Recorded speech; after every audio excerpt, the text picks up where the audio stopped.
The pimp, the preacher, and the prostitute. You're cheap. You're confusing me terribly. I do that to people. A picker hat. What happened to the airplane? Hey, Scott, I'm gonna let her rip. And you'd think he was the one that had been drinking. It's shabby chic, right? I'm Scott Cousins, I'm Sheldon Smithens. and we're pickers.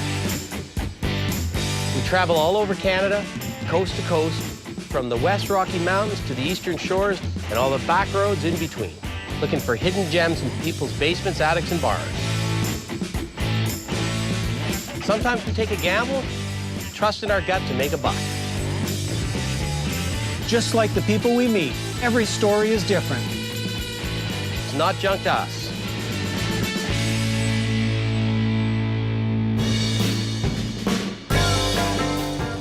La Belle Province. I think we should try and blend in. That's a good one. Here we are in St. Catherine Street in Montreal. Oh, look. I always wanted to visit the Taj Mahal. Perfect. Probably as close as we're gonna get.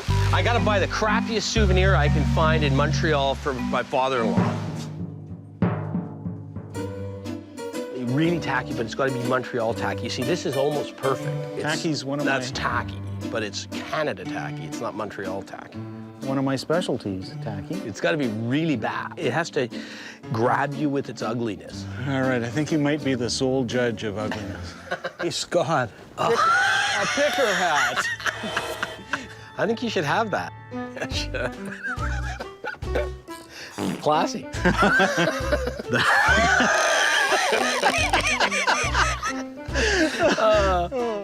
Oh, now here. That's pretty good, Sheldon, don't you think?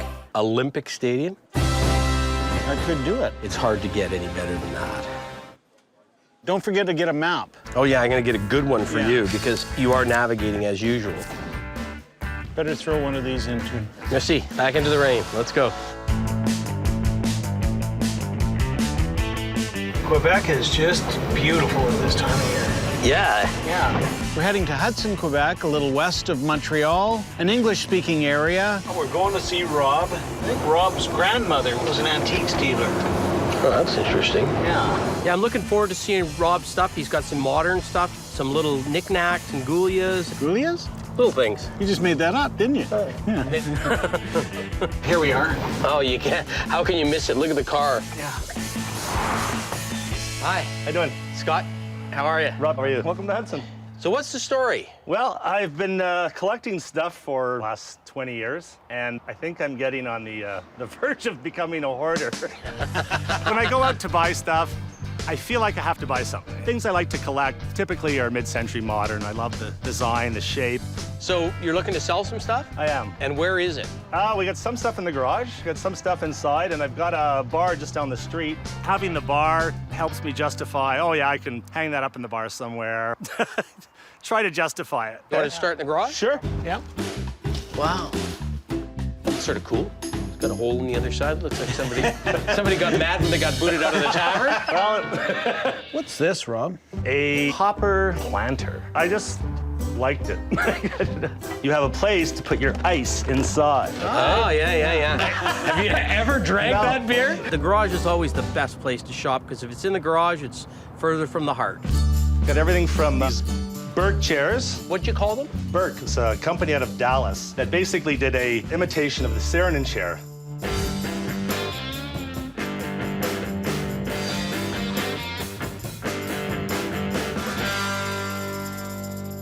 And these ones are sort of neat, too. Yeah, that's by a German modernist. It's called the Kangaroo chair. You can tell by how the legs sort of turn. Looks Right. like a kangaroo about to leap. See the Saarinen chairs regularly. You rarely see the Kangaroo chairs. That's an old Molson sign that the breweries would give to the individual bar owners. This one's obviously been worn a lot. Yeah, it's got a little bit of mileage on it. Somebody shot it or something. And the Bullet. porcelain's all Yeah. come off. What would you be looking to get out of that?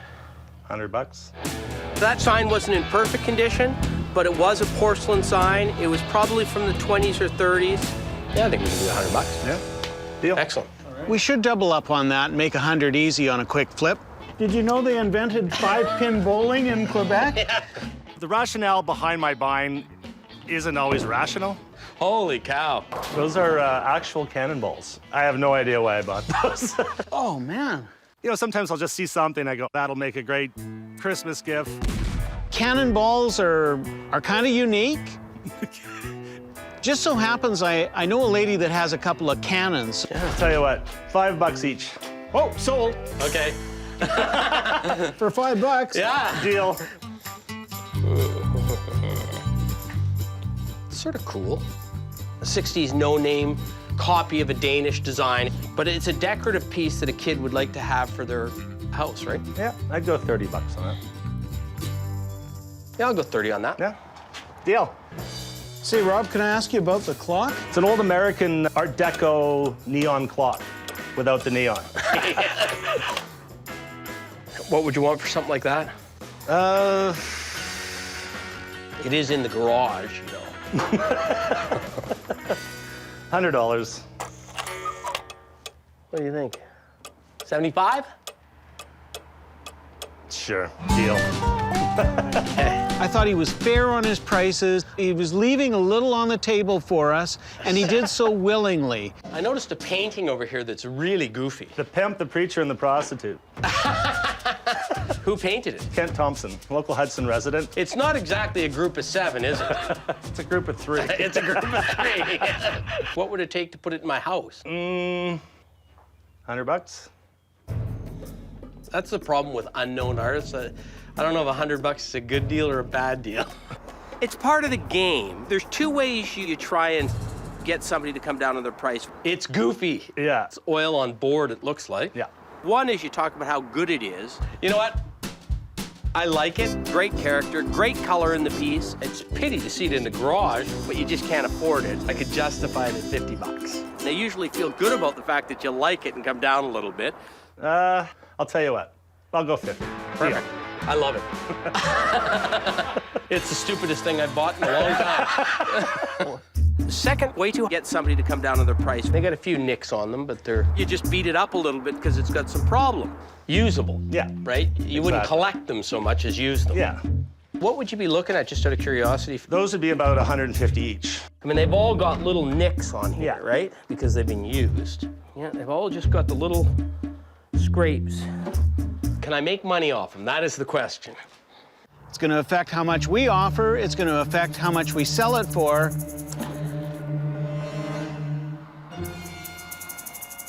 How about 400 for the 4?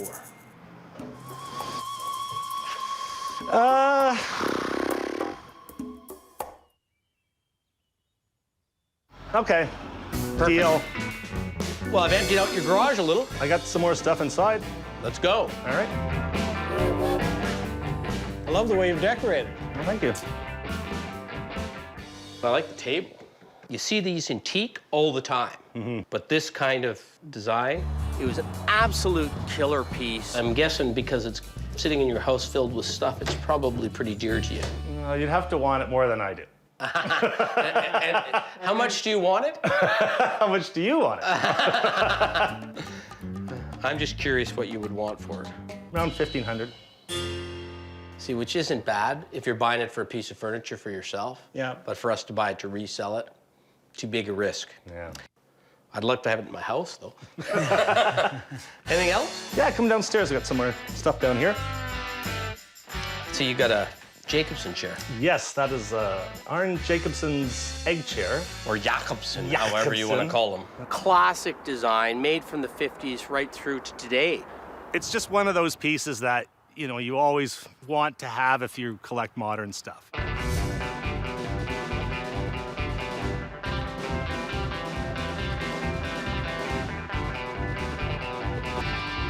It was an original piece with a replaced cushion. Hey, there's money in this chair. Ultimately, they're not really that comfortable, but they look nice, you know?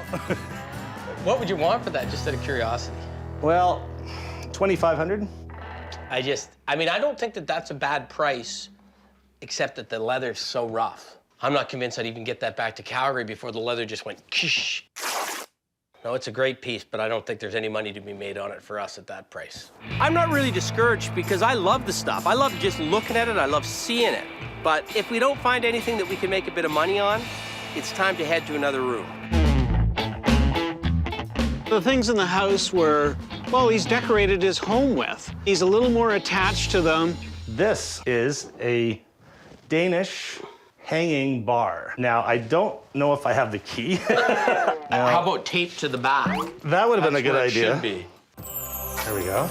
Really? Isn't that cool? Bottles over there, your glasses here. And a working surface here. Yeah. Right. Anyway, it's a fun piece, you know? Absolutely killer item.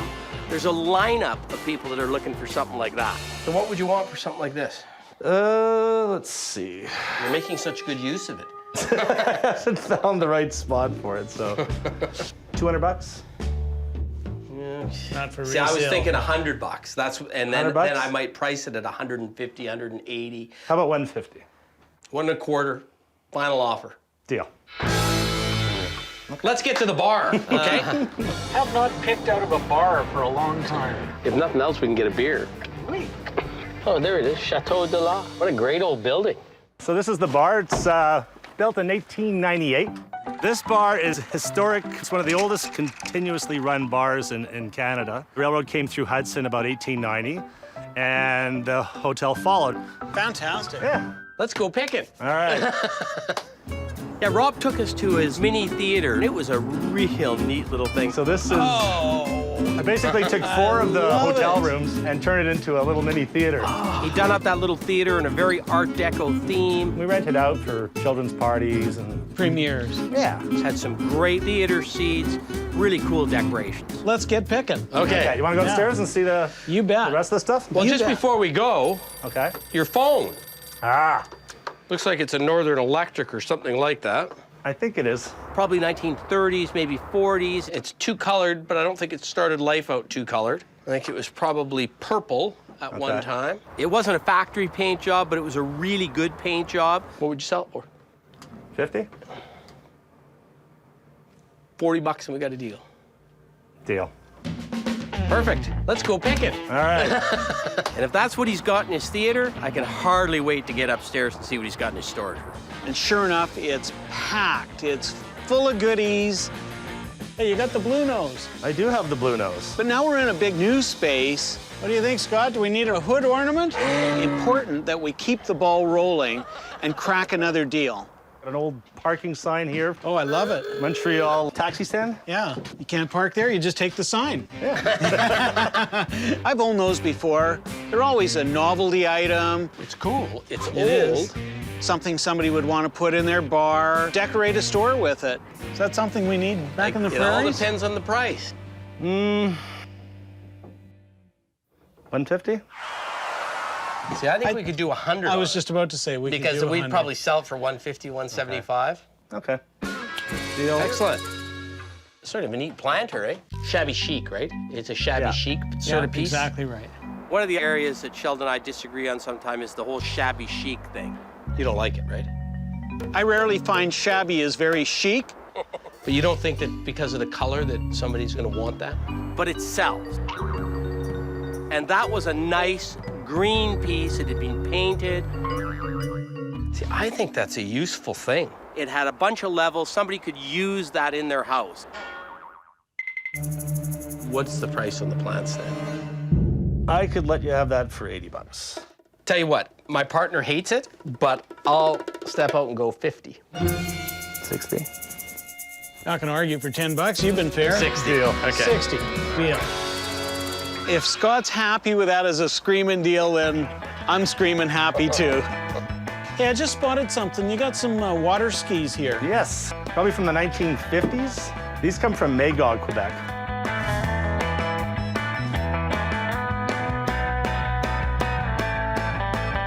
I love early sporting goods. How'd you like to ski on that? Well, I can't get over the square end on it.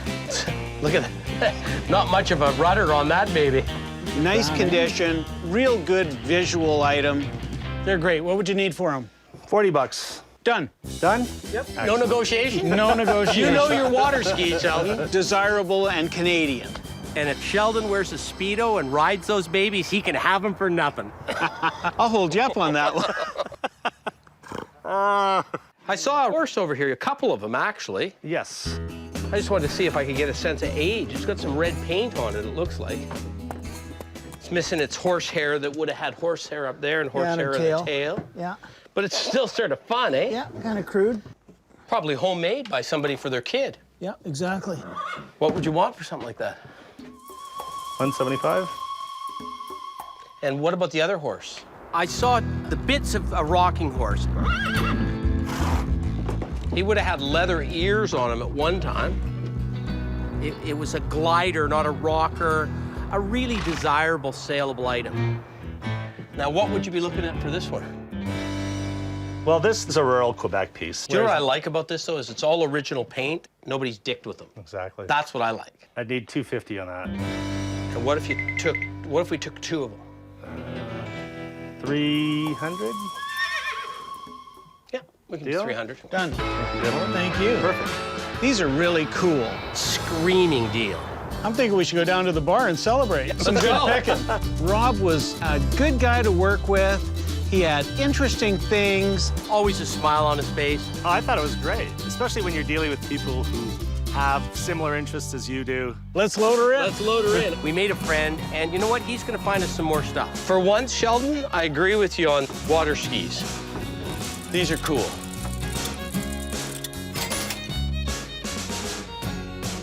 Anything you want to hold in place with this?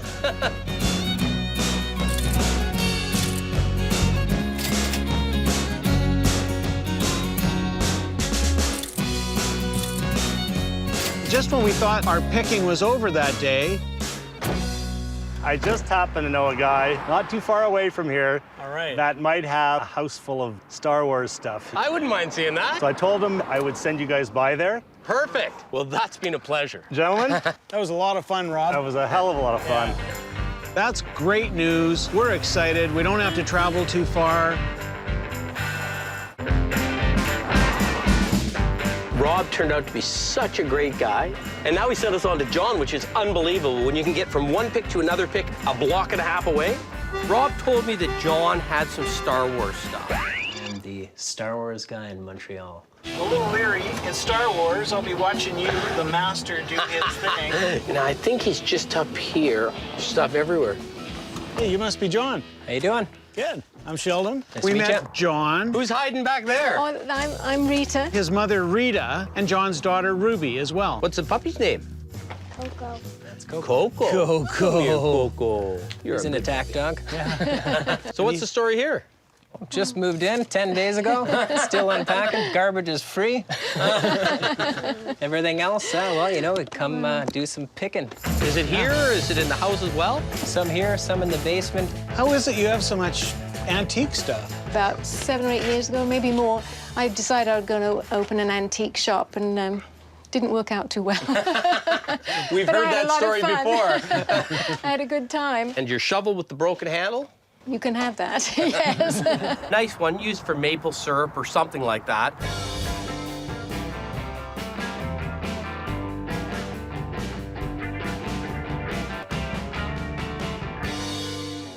How much? Well, how much are you offering? I think I better hey. ask you No, first. you're the seller, I'm the buyer. I don't know, 10 bucks? Sounds good to me. It's good. Sold. Can't help but make $30 or $40 on that. Can we poke around in here? Yes. Of course you can, yeah. Would you like my arch? Yeah. Did you strip it? No, I bought it as is. Curious about this little desk, though. Is that something you'd part with, Rita? Yeah, make me an offer.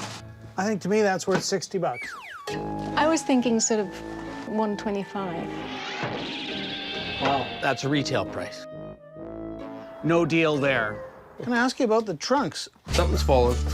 You grabbing into that? Bottom one here be up for sale? Yes, it is. And what would you like for it? Well, supposing I say a huge price and then you... Then I won't dig it out Oh, to see what it's all about. I do want to sell, but everything I have is near and dear to me. Tell me what you'd be comfortable with on it. What are we gonna put it at? 350? Yeah, I don't think we can do that on it. Yeah. I don't think we're even close.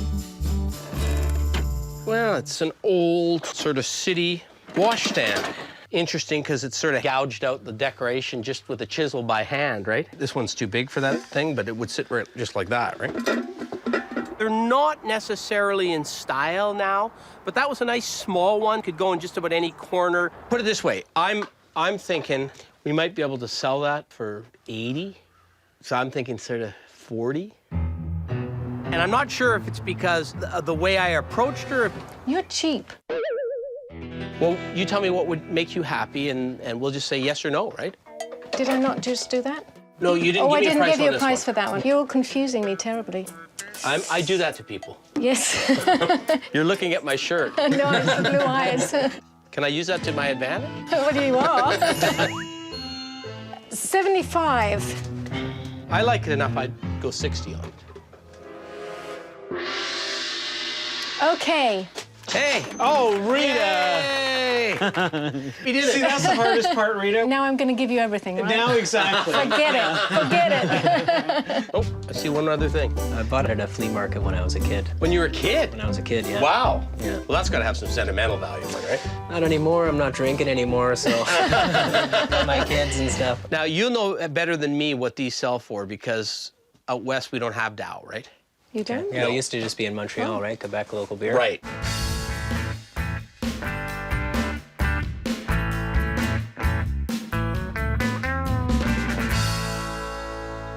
I've got about 15 of them in my house. All right, huh? Different And ones. Scott has not quit drinking. How much? $10.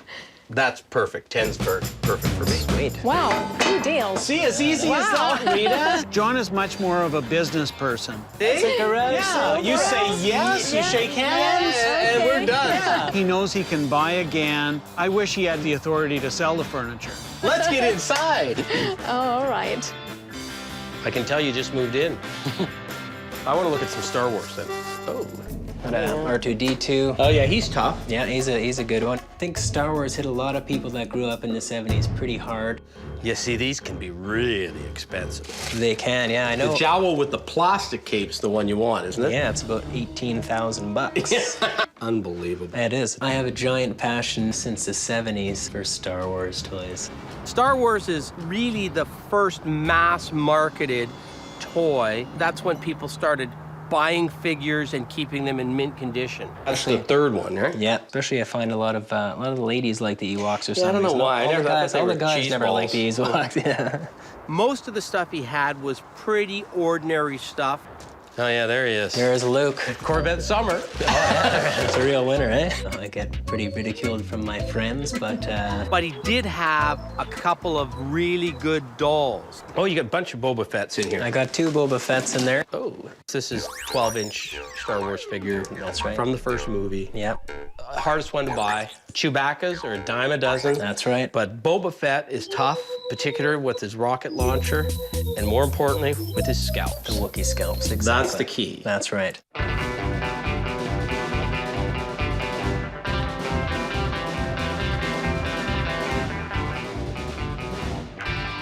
This is about as clean as it's gonna get. I do toy conventions and I sell Star Wars toys. This one I paid 120 bucks for it. Oh, I gotta think about that. Sheldon, this would be a personal thing, because I don't think you're gonna want to have any part of this. You got any little Boba Fett figures? Well, I'm a toy seller. I know you are. I know you are. I would sell that for 25 bucks. That's what I would sell it for at my toy con. Wow. And would it sell for 25 bucks? Oh, easily. They only make certain amounts, especially of the ones that they know that people like, Boba Fett's. So what would you do for the big Boba Fett and the little Boba Fett? Well, I have to sell that one at 120 because that's what I paid.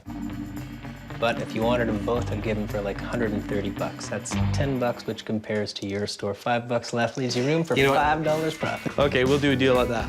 Sweet. Excellent. All right. There's Star Wars things for Scott. There's some wood for Sheldon. I think it's homemade. Yeah, I wouldn't be surprised. I had all sorts of applied carvings to it. I love the diamonds on the front. Yeah.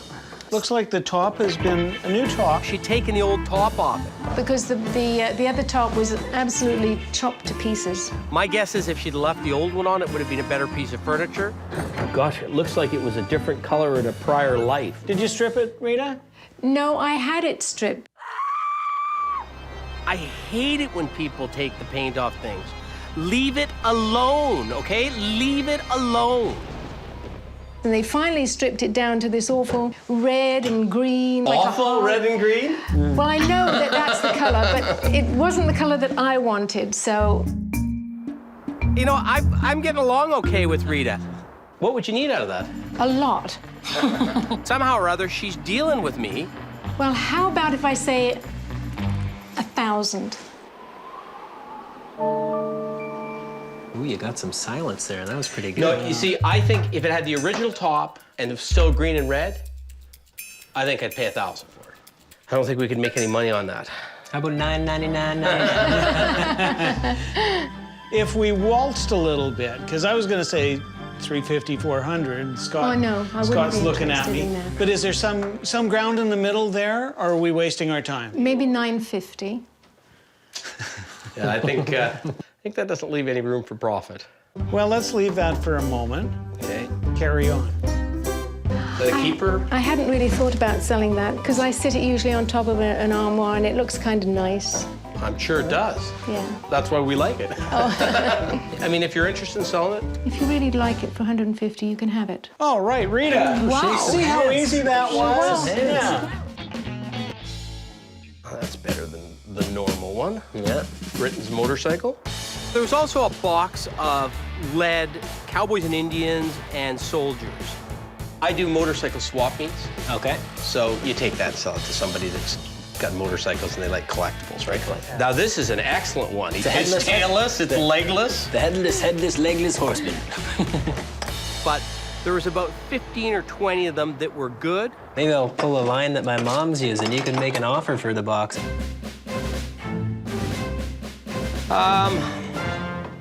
50 bucks for the box. Sold. But I'm happy. All right, good. Okay, well, let's get some packing stuff so we can get out of your hair. Yeah. Got it. Rita, John, that was a lot of fun. Thanks so much. I've never met a guy like John that's got a smile on his face all the time.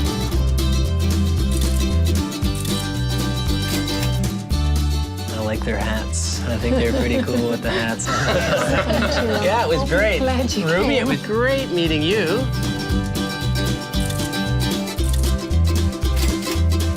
I should have been dealing with you, though, I can tell. Oh, she's tough. She's tough. Thank you very much. Good luck on your travels and happy picking, guys. Thanks a lot. Bye-bye. See you later, guys. Bye. I expect nothing when we essentially cold call somebody, so we came away with a few things. I'm pretty happy. Scott, I haven't been this excited about picking in a long time. The old Montreal Antiques Show. Our timing is great. We just so happen to be in Montreal. The show is on. We hear this is the best antique show in Canada. High-end merchandise. Not unusual to see items in the thousands, some even in the tens of thousands of dollars. We're just hoping we find one or two great items at a fair price.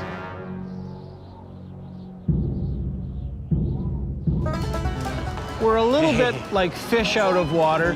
Everyone's dressed up to the nines except me. Here's a couple of prairie boys. Oh, don't even get inside the door and somebody's giving me a glass of champagne. I'm ahead of the game already. Not the sort of place a picker would go, but we're there to buy low. How much is that one? $5.40, huh? Well, in this instance, buy medium and sell high. You never know, we could find one key item that makes our night. Isn't that a sweet little piece? Wow. One of the booths we walked into, single item caught my eyes, and it was a great miniature chest of drawers. Wow. It's like jewelry. And dovetail? Yeah, And that would definitely have been an apprentice piece, right? yeah. It's likely something that was done by an apprentice carpenter to show his skills at the end of the day to get his ticket. It's that kind of quality. You can't get a better miniature than that. You Isn't just that the can't. truth? What's he got on it? $12.95. You know, if we could get that at $1,000. It's one of those things that you look for years and years and years to find something as good as that. I think Sheldon wants to talk to you about that little miniature. How you doing, Sheldon? where would you have found this piece? I found this in an estate in Ottawa. Ah, you know, it's okay. within my perimeter. That makes sense because I think it's English, right? Yeah. That makes quite perfect sure. It's sense that it would have come Yeah. out of Ottawa. It's a good thing. Yeah. There's no doubt about it. So the question is, what's it going to cost to get us to drive it away? And do I need another glass? 2 glasses, and I'll join you. I think I would do 1,100. You know, Could you say 1050? I can do 1050. Yeah, gentlemen's. I can do 1050. Thank you so much. To come down $250 within 5 minutes of the door opening, I'm happy with that. That's good. That's a guy that's trying to sell. They're fun, actually. There's a good team there, and I like the cowboy sort of gunslinger approach to things. Look at that piece of gold shiner. If we were in England, wow. It's going to be a little pricier than what we're normally buying. 3,800. I mean, it's nice, but wow. Look at this table. 9,500. This is some stuff you're never going to see again, eh? Yeah. Look at this coffee table, another $9,500. Yeah. Sometimes it's an advantage Wow. having 2 simple prairie boys I'm a lumberjack and I am okay.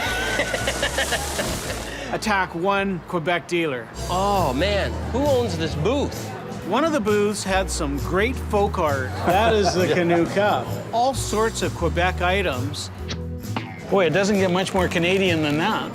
But the one that leapt out at us, probably my favorite item of the whole show, was a little folk art biplane. What a great item. Francois, where did you find this piece? I bought it from a collector here in Quebec. Was it mounted like this, or was Yeah. it? So you've got it marked 525. Keeping in mind, I've got to eat. and he's got children. As I fall. do too, huh? I've got a deal for you. We'll give you enough so that your kids can eat, and you leave me enough that my kids can eat. There Okay. you go. All right. I can do it at $450 for you guys. Not real old, but it's got what you want out of a piece of folk art. It really grabs your eye. Look the conditions. Francois, bonne chance. Thank you, sir. I was going to Thank try you. and grind you, but he already said yes. It's a good guy. It's my friend. Mon ami. The dealers have all been flexible, and they can appreciate we're there to try and turn things over. What happened to the airplane? They're leaving a little room. Hey, Scott. I'm gonna let her rip. Catch. And you'd think he was the one that had been drinking. We've moved on. I love that right there. Wow, look at Isn't that. that a great dry sink? We saw a classic Canadiana item. This is 140 years old. Tell us what a dry sink is Well, for. Just for cleaning up after dishes or Yeah, whatever? that's where they would have had a bucket here to do washing and things, extra storage for more buckets there, or washing vegetables. or just, Pre-plumbing? yeah. We see the big ones sell for $3,500 out west. It's got that Natural beautiful wear. feel to it, right? Yes. It was great. It was small, painted red, original red color. It had some repaint on the green on the inside. Got patina. If you had to say what's patina, There it is. there's right there. patina. We haven't bought one painted piece of furniture Nope. in Ontario or Quebec. We haven't seen a good piece yet. So that said, can you help us out on this price-wise? A little on the pricey side, She was asking $1,200. but we thought maybe that was worth negotiating on. I would sell it to you for $1,000. I think that's always a magic number, isn't it? You get below that, The you feel like you've thousands. been done. You get above that, you feel like you've done well. So we may as well take it. Yeah, and I love it. Great. I'm happy to be taking that Thank west. you. Fantastic. It's the best little piece we've seen for a while. Yeah. I've got a soft spot for bronzes and brasses and small things. You're asking for the piece. This is stuff. Oh, yes. Cigar cutter. It was a little bit naughty. It doesn't look like something the Tsar would have ordered. You never know. You never know. And I spotted a really cool little piece. I think of you every time I see that. Probably either a soap dish or a key dish or something like that. I could see you with your business card lying in there. It was almost like the devil was holding out his arms and legs to envelop something. Ah, monsieur! Oh, yes. The devil's advocate, eh? Yeah. It's a typical 19th century European bronze I've ring. never seen a devil on a bronze before. But it has absolutely no marks, which you would have thought there'd be something, and I... Well, you know why, no? When this was made, if the religious community knew who made it, they would have been ostracized. There could be something there, absolutely. We had to come up with a fair market value, so I put $750 to make a profit, and I'm willing to, to play around. I mean, I do have to make a... We all have to make a little bit of money, right? Bit of money. It was pricey, but you know what? It's such a cool item, and there are certain people that really like that occultist, devilish type thing. So tell me this. We're getting ready to go. What's the rock bottom dealer price on that? I would do 5.5, and if you hit me over the head and treat me nice and fill up my glass of wine, $500. But you were talking about something else as well, maybe. Well, I like that Riopelle. Well, I shouldn't say that. My wife really likes Riopelle. Riopelle is probably the most internationally recognized painter to come out of Canada. He's God. In Quebec, he's God.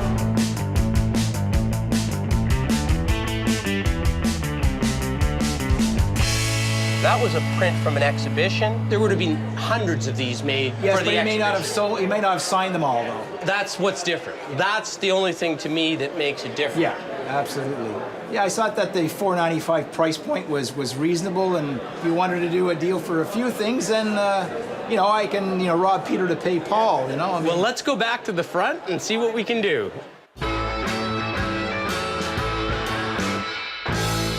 So, if I was to take the Riopelle and this one, what would you do? $850. And just before we finish, I mean, is that not Canadian? Yeah. It's a clip. It's for holding letters or notes. I've seen them most often used nailed to the door, and you can leave a note. Victorian times, people would come around and leave carte de visite. Right. So would we do 900 on all of them? We spend a little more sometimes. You said 850, 350, 900. I'll spread it out. Yeah, fine. But the profit is there. Excellent. I am a happy man. Put your finger in there. That's it. It was great. I had a couple glasses of champagne. It was very civilized picking.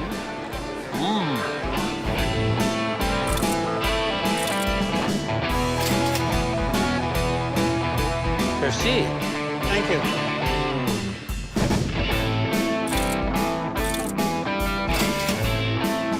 It's been a long, long time since I've seen that much good stuff in one place.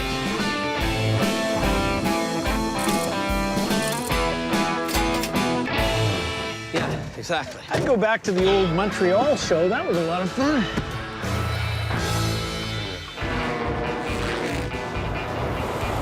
So I went to the Habs game last night. How was that? That was good, exciting. You could feel the electricity in the air. I used to be a huge fan of Jean Beliveau when I was a kid. I was too. I wore number 4 right up until the time I took Bobby Clark's number and wore number 16. Today's the day that we're going to get some of our purchases appraised. Yeah, I'm Patrick. I do auction for the past 25 years here in Montreal.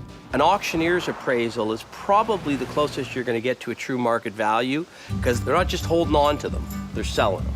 Hey, Patrick. Walking in, I couldn't help but notice this outstanding desk. Yeah, this is a gorgeous desk, but this desk used to belong to Mussolini.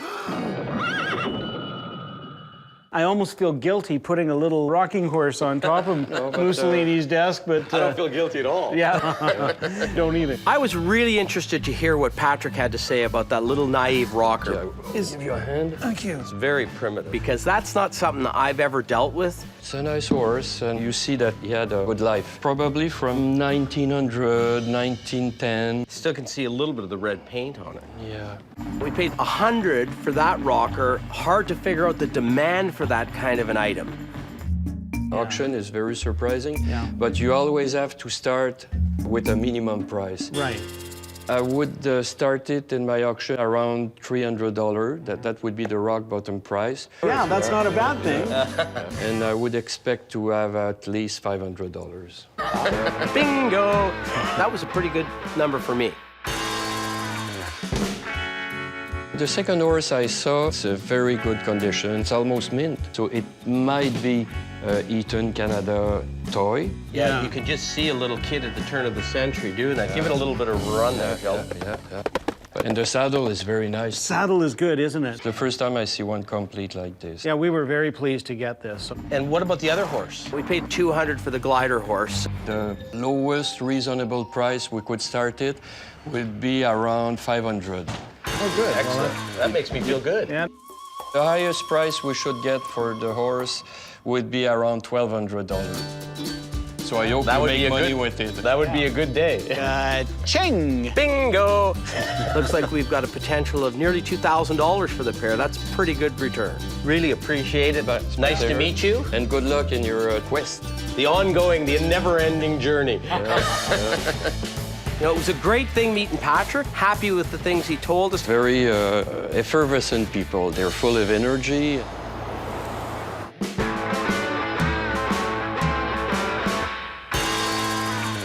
It's Goofy. We're standing in an alley waiting for somebody to come. Yeah, this morning I got a call from Rod. I told the guys I had something special that I thought they might like. So what did he tell you about this Goofy thing? Oh, it sounds good. Here was the key. It's red. Oh, perfect. Yeah. Hey, hold on. And sure enough, in the passenger seat, he's got the big red bird. Wow, that's a big, that's a life big bird. size. I put him up here. Oh, man. Isn't that cool? He's sweet. Yeah, it's about 100 years old. It's got some nice wear to him. And he's red. Red is... Folk art is absolutely the craziest market in the business. You can get an American windmill that was made in a small town somewhere that can go for tens of thousands of dollars. And most people would look at it and go, I don't understand why. That piece, though, it had everything going for it. You know what I really like? I like the motion. They didn't just plant the other foot there. I like that motion. Yeah. He looks like he's traveled a little bit in his lifetime, so I like him. Actually, I picked this up on my travels through rural Ontario. Oh, yeah. Came out of an old hotel. You just bought it as is? Well, I saw it and I went, wow, you know, it's red. And it's big. So, what's the damage? I need $1,000. I know it sounds like a lot, but... You know, I was hoping to hear less, but I wasn't surprised. This is a very nice piece of folk art. And wow. We are at the Montreal Old Antique Show, and we saw pieces that I don't think hold a candle to that turkey for triple, quadruple the price. 38. Look at this table. And 9,500. 3,200. Wow. So I thought to myself, I'm not leaving without that turkey. Hey, we don't drop $1,000 without at least having a little discussion. By the way, my recollection of the little parlay was, buy it.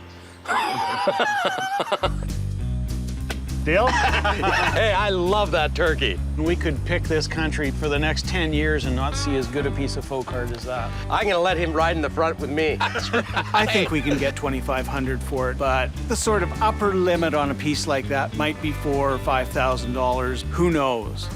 We're gonna sit on it for a while and try and make the bingo off that turkey.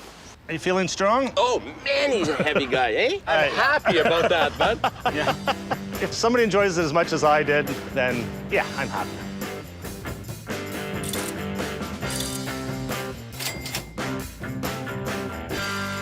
Yeah, isn't it lovely? It's great, isn't it? Great patina. You know, this is one of the first times in a while we've got stuff that was equally interesting to you and me. Yep, absolutely. Yeah. Quebec's been fantastic. We're going home with a full load.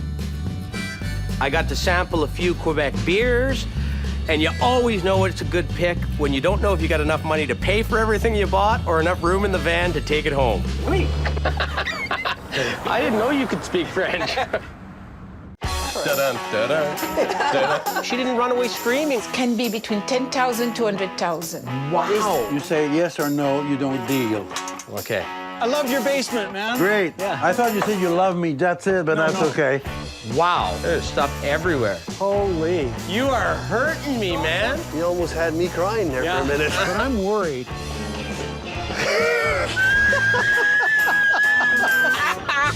I'm Scott Cousins, I'm Sheldon Smithens. and we're pickers. We travel all over Canada, coast to coast, from the West Rocky Mountains to the Eastern Shores and all the back roads in between, looking for hidden gems in people's basements, attics, and barns. Sometimes we take a gamble, trust in our gut to make a buck. Just like the people we meet, every story is different. It's not junk to us.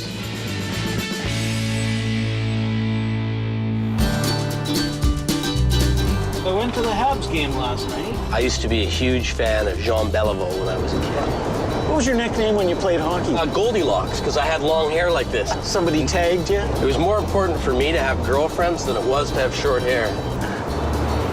So now that we know what people called me, what was your nickname? Well, at the frat house at university, I was known as Schmucker.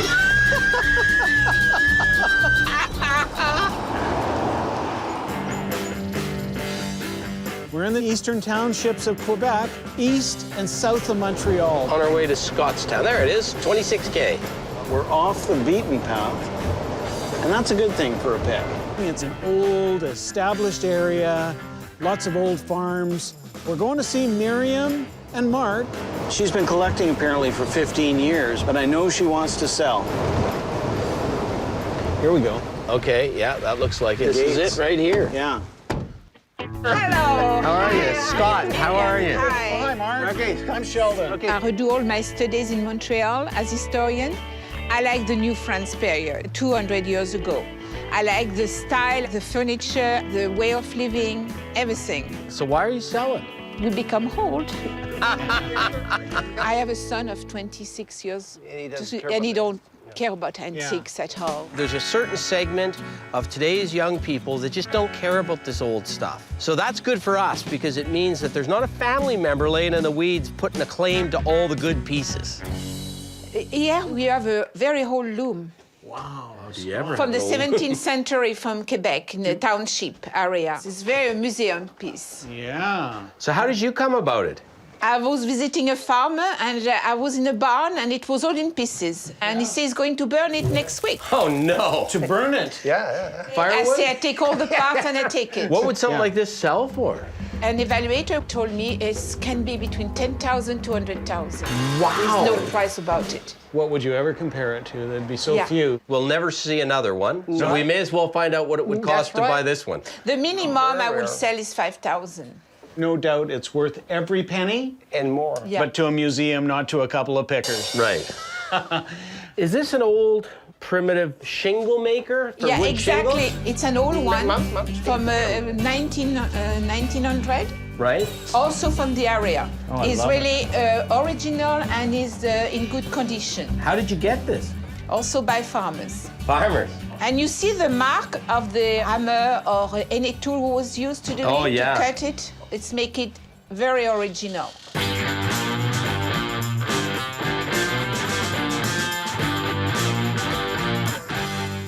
Miriam, what would you want for the shingle The bench? evaluation was around $200. It's a nice thing. It's interesting, isn't it? I love it, but I'm taking it out west where nobody made shingles out of wood out there. So I want to try and keep myself into that for the least amount of money possible. Now, are you negotiable? Because I love this piece. It's so primitive. Well, let's see what else they got. First. I'd like to strike up a deal. I love doing a quick buy. The game is on. What is your offer? Could we pay you $100 for that? I will go to 125. Is that all right? Your call. Well, let's get the ball rolling. 125 sold. Thank you. Thank you. Can we go inside your house and see some more? When somebody's got that in their porch, Let's go. you know they're going to have something good in the house. So we have a lot of primitive here for you. Yes. This is a mysterious piece. Yes, it is, isn't it? And a little tiny bit of the original paint left on them. It's a very nice piece. It's a mystery piece, though, isn't Yeah. it? Yes. I believe it to be American. Miriam thought it was American as well. With the hat, it looks part of the American story. I according to the hat. Where would you have found this? In a farmer's place, in a barn. Everything's from a farmer's place in a barn.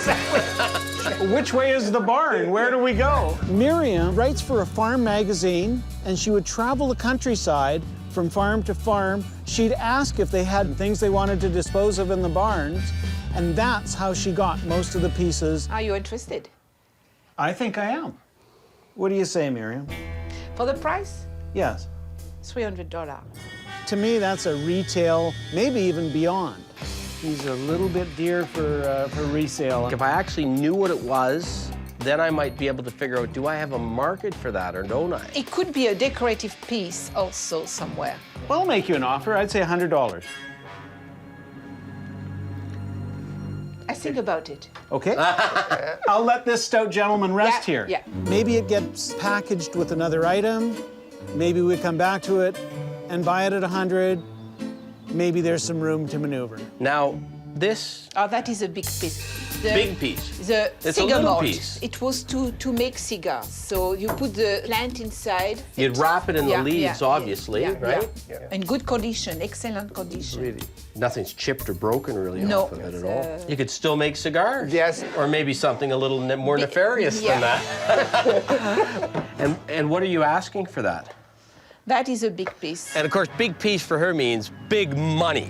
I'm still curious what you're asking for It's it. $500. Oh. I think I'm just gonna leave that for now and work my way in here. Sure, okay? yeah, go ahead. That is a big piece. Why is it I always touch big pieces? I'm not sure if it's because she thought I had a good eye or she thought I was an easy mark. What is it? It looks like it's got something It's to do a with sugar maple malt. syrup. It is beginning 1800.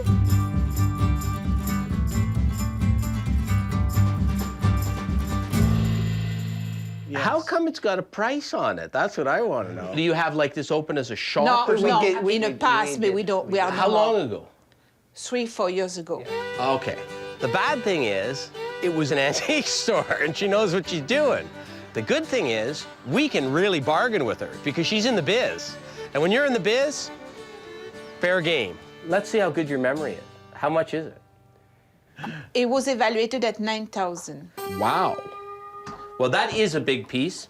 Yeah, that's right. I'm putting that back. Yeah. Good enough. What about this cabinet here? Is that a big piece? No. Can I take a closer look at go the ahead, cabinet? go ahead. Sure. It's an old cabinet from 1800. At that time, it was beef blood. So when you say Made by beef the farm.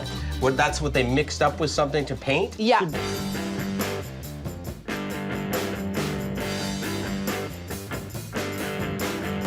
It's original, it's primitive, perfect size.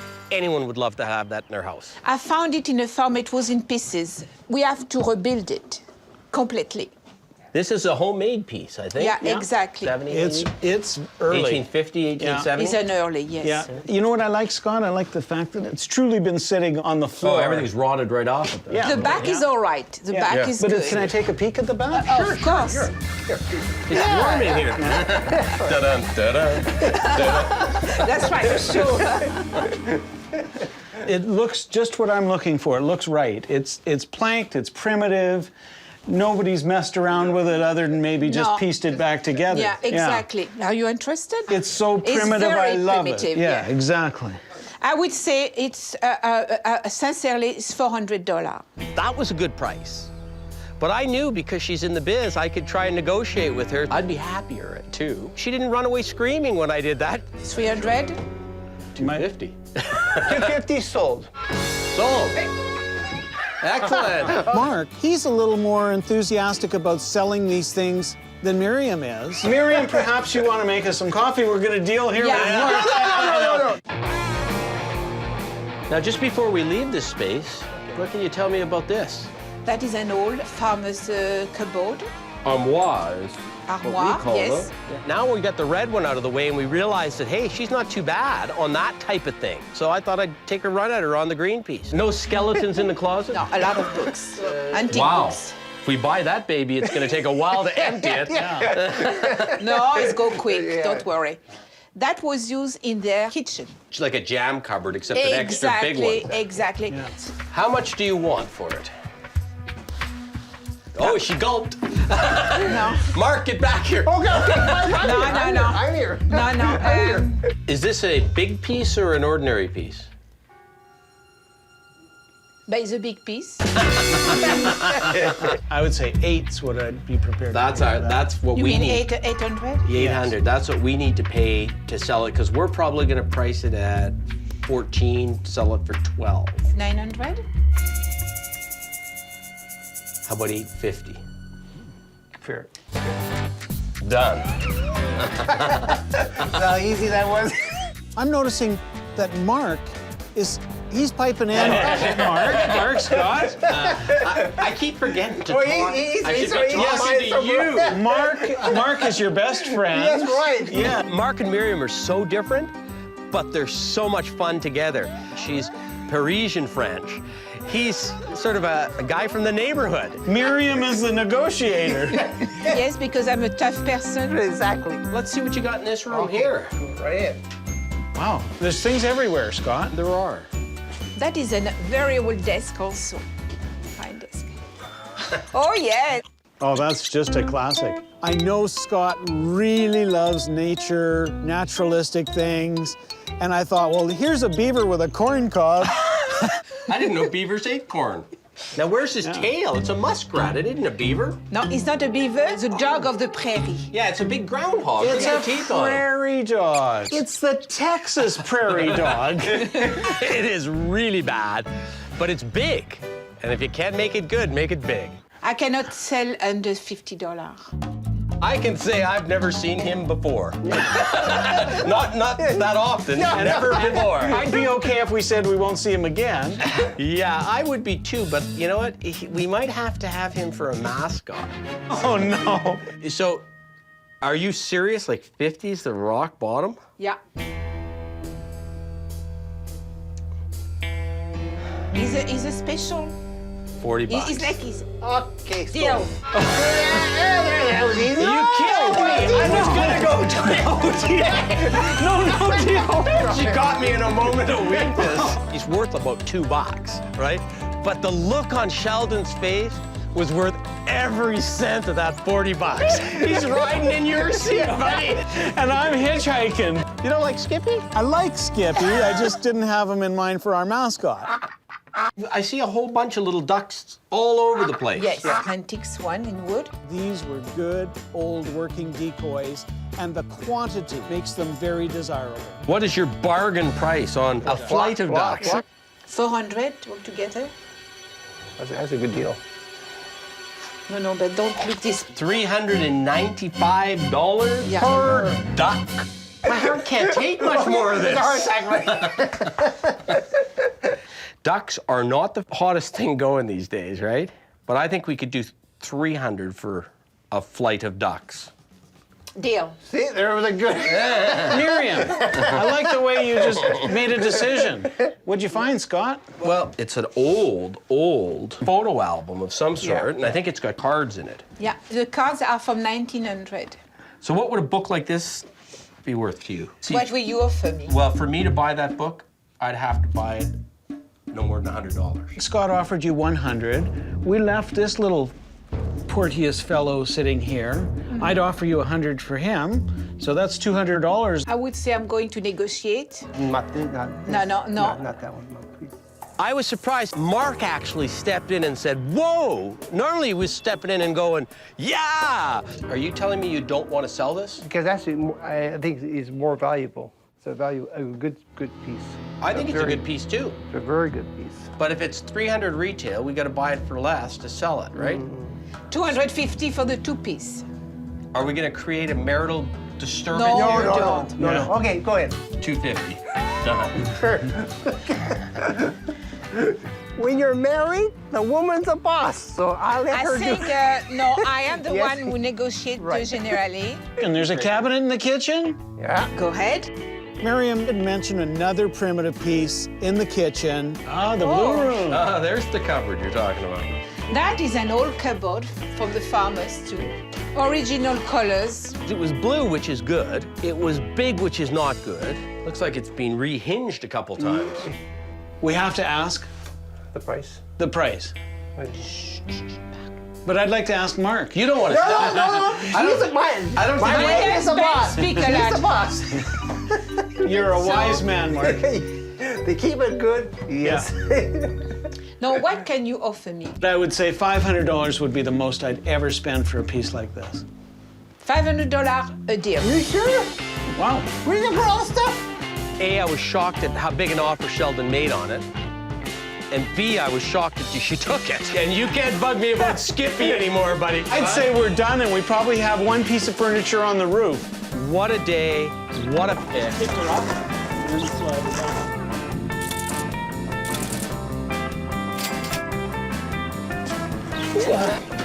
Great, great people.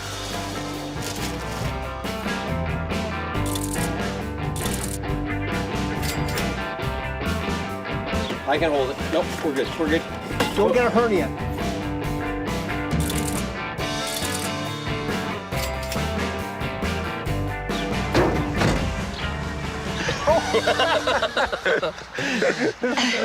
That was a great Thank you very time. much. Enjoyed you very much. Merci. Thank you. You're a hard bargainer, Yeah. but he's not. No, I know that. So I think I get a good deal and they get a good deal. Bon chance. Yes, Beauchamp. Bye-bye. Bye. I enjoy their company. And we invite them to come back. Hey, Skippy.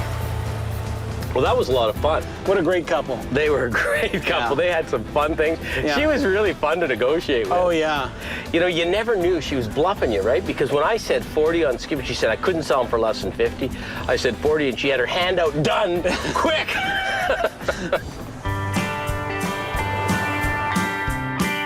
So I think we're pretty darn close here. Yeah, we're going for a pick in the eastern townships of Quebec, one of the oldest parts of the province. And we're going to see Guy. He's got all sorts of everything. Supposedly a barn full of stuff. This could be our guy right There's here. a barn. Yeah. I think this is the place. Oh. Oh, look, he's got advertising signs. Everything, everywhere. Man, there is a pile of stuff. There's your red here. Indian sign. Oh, yeah. Oh, wow. And there's stuff spilling out the sides. Wow. You'd be Guy. Yes, sir. How are you? Great, I'm Sheldon. Nice to meet you. And Scott. How are you? So how does one guy accumulate this much stuff? Auctions and garage sales and knowing a lot of people. My father and mother used to collect antiques and go to auctions, and they used to bring me there when I was a kid. I was hoping someday I'd be able to go to auctions myself, which I ended up doing a little bit. There's a few treasures here. Yeah. Okay. Where do you suggest we start? You're leading us this way? Why Let's not? head to the garage. I'm going to walk between the gas pumps. Wow. There's stuff everywhere. Holy. I can't keep it all, and I've decided to let some stuff go. I know there's more out there, and the fun is to find it, buy it, and find a new home for it after. Look at that Molson's banner. Ah, la vie c'est bon moment. And look, he's got the big trout with a fly. I don't think that's particularly old. Guy, you'd help us with that. I'd say 50s, 60s. Look good in a fishing lodge, wouldn't it? Yeah. When it's up high like that, does that mean it's not for sale?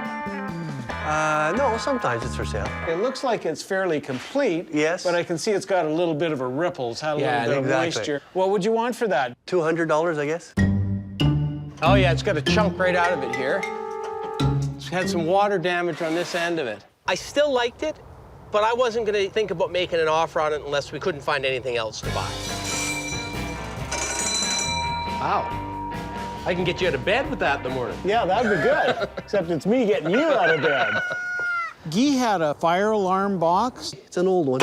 What's it gonna take to send that one to the prairies? I bought that at a dealer, so I need about $450 for that. Whoa. He had paid a lot of money. I've got $350 into it. Yeah. And he overpays because he loves it so much. If you had the right buyer for it, you might take a step on it. I just don't know if we got the right buyer. But there's lots to look at, so let's continue. I see you had a big red Indian sign out there. Yeah. Do you have any that are in a little better shape? Right over here. Wow. Now that is a killer. And it went on a post to tell you, of course, to keep to the right. There's a Red Indian gas station up ahead. and it dates back in the 30s. Red Indian, of all the oil and gas collectibles, is king of the castle. Absolutely killer image.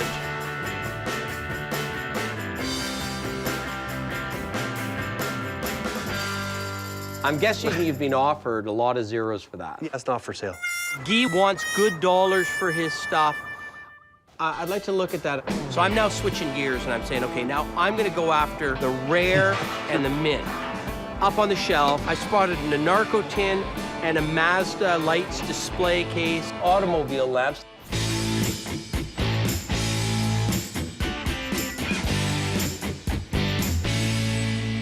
The Anarco, that's a rare one. I've not seen that one before. Got the guy on it. That makes all the difference, right? The Mazda light was in pretty well mint condition. It's an old store display would have sat in the auto shop, right? Yep. And it's got the little lamps in there. That's right. A lot of people will use these for displaying stuff in, right? Right, right. What would you want for the Mazda lamp? $250. And what would you want for the Anarco tin? 80. If I took both of them, could you give me a bit of a break? 250, 80. How about 275 for the pair? No, I can't. What can you do? 320 for the two. You're taking the 10 bucks off? I'm taking the whole $10 off the can. You are hurting me, man. Let's go look at the little garage. I'm worried. Guy wasn't bending at all on his prices. You wouldn't do 300, eh? How about 310? Okay. I'll take that. Everything has a value, and I try and evaluate it for what it's worth. Is this one any warmer? Not really. Is that a boat prow or something? Yep. It's got some design to it. Got some design. I wanted to use it as a light. Now, just out of curiosity, if I was going to decide I wanted to have a stupid-looking lamp, what would you charge me for that? The $150. Whoa. That seems like a lot. Sheldon's frustrated. Guy's not coming down at all on his prices. When I give a price, I expect to sell it for that price. I just don't want to negotiate too much. You got an ice cream sign here. What about it? It's very good condition. It is in good condition. What would you be looking for out of this one? $250. Are you going to leave me some meat on the bone, Guy? Are you going to give me a bit of a deal? I got to sell it, remember. I'm not a collector. I'm a seller. $2.25. I like the condition. Excellent condition. But where we're coming from, English over French, pretty much every time. Send it off to Montreal where it belongs. It's red, Sheldon. We're playing good cop, bad cop. $2.25, done. That's good. The ball is rolling. You almost had me crying there for a minute. Are we going in here? Yep, go right in. Whoa, wow. You got some stuff here. Holy. Geez, I've got the pair for this one. 20 bucks? 25. 18? 20 is fine. Done! I won one! Sheldon, I won one! I think we should move along. There's probably another barn to be had. It never ends, does it? Never ends. My goodness. I know what my friend Scott would say. He'd say, you're a sick man. The barn's huge, and it's chock-a-block full of stuff. Check this out. Whoa! What was this, G? Part of a sign, a trade sign or... Wrought iron. Looks like it's from the Art Nouveau period. Would you part with it, Guy? Yes, I would. $50? Take 30? No. 40. 40. Sold. Does this work? Yes. Oh, yes, it does.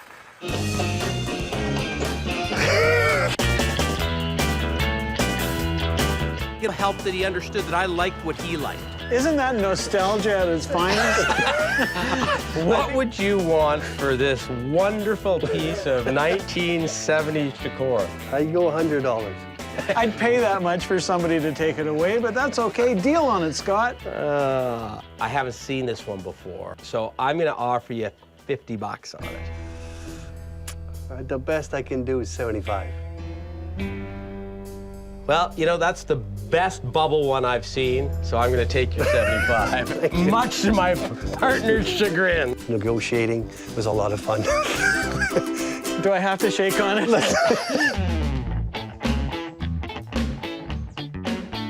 You gotta love this fella. Voyageur, what's the story?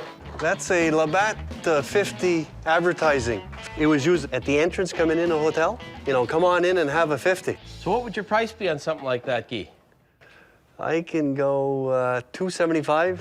And where did the number come from, 275? I had no idea. At least you're honest. You got a little guy out front.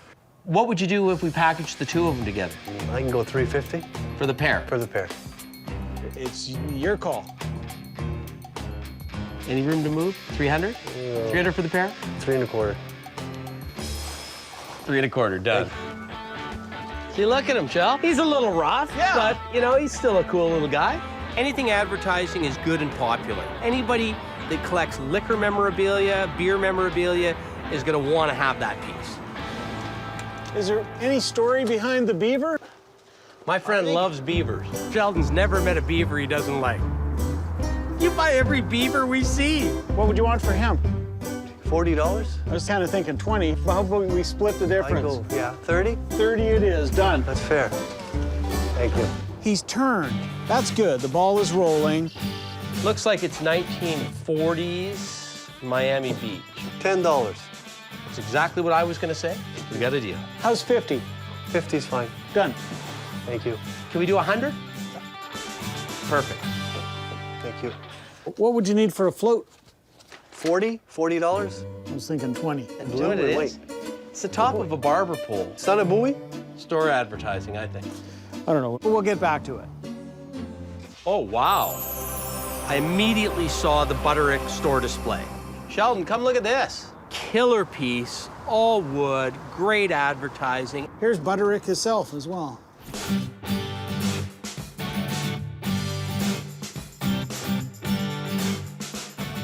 Nice to have the sign along with it. What would you want for the cabinet and the sign?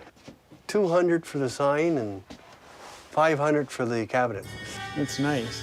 Guy, do you have any room in this? $650. Given all the stuff we bought, could you do $600 for the pair? Sure. Yeah, sounds good. Thank you. All right, thank you. Thank you. Okay, let's get out of here and get that van loaded up. I had to bring it out just to look at it one more time. And I still think that was top of barber pole. You guys seem to like it? I love it. Yeah. Put it in the truck. Oh, you're a gentleman. All right, let's go. I'm going. Thanks, Guy. In the end, that was a really good day.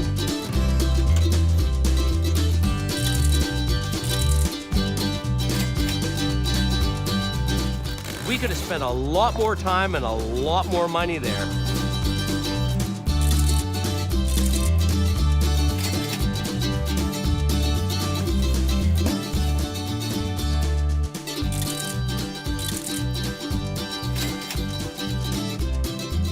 The last time I think we picked from dusk till dawn.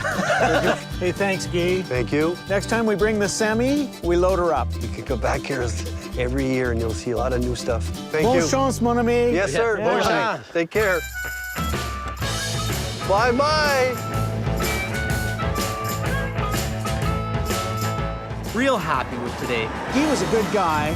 We walked away with some mint things and some really unusual things. We have a relationship. We'll do business with him again.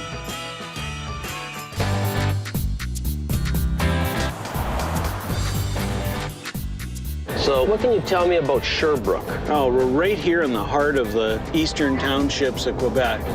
They made a lot of furniture here in the 20s and 30s and 40s. Down the road here, Jean-Pierre apparently has a 10-room house. Wow, that's a big house. Yeah, big house, and he's the ultimate garage sailor. Ooh, that could be interesting, you know? Yeah. Now wants to sell a lot of this stuff that he's been garage sailing for years. Wow. So who knows what we're gonna see. If you've got a 10-room house, it's gonna be one of these. I think we're close. Nice old Victorian. I think it's right here. As we approach JP's house, oh yeah, it's gorgeous. It's an old Victorian.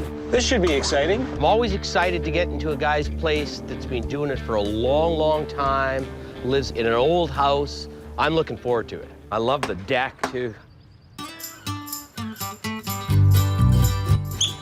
Yes. Hey, bon matin.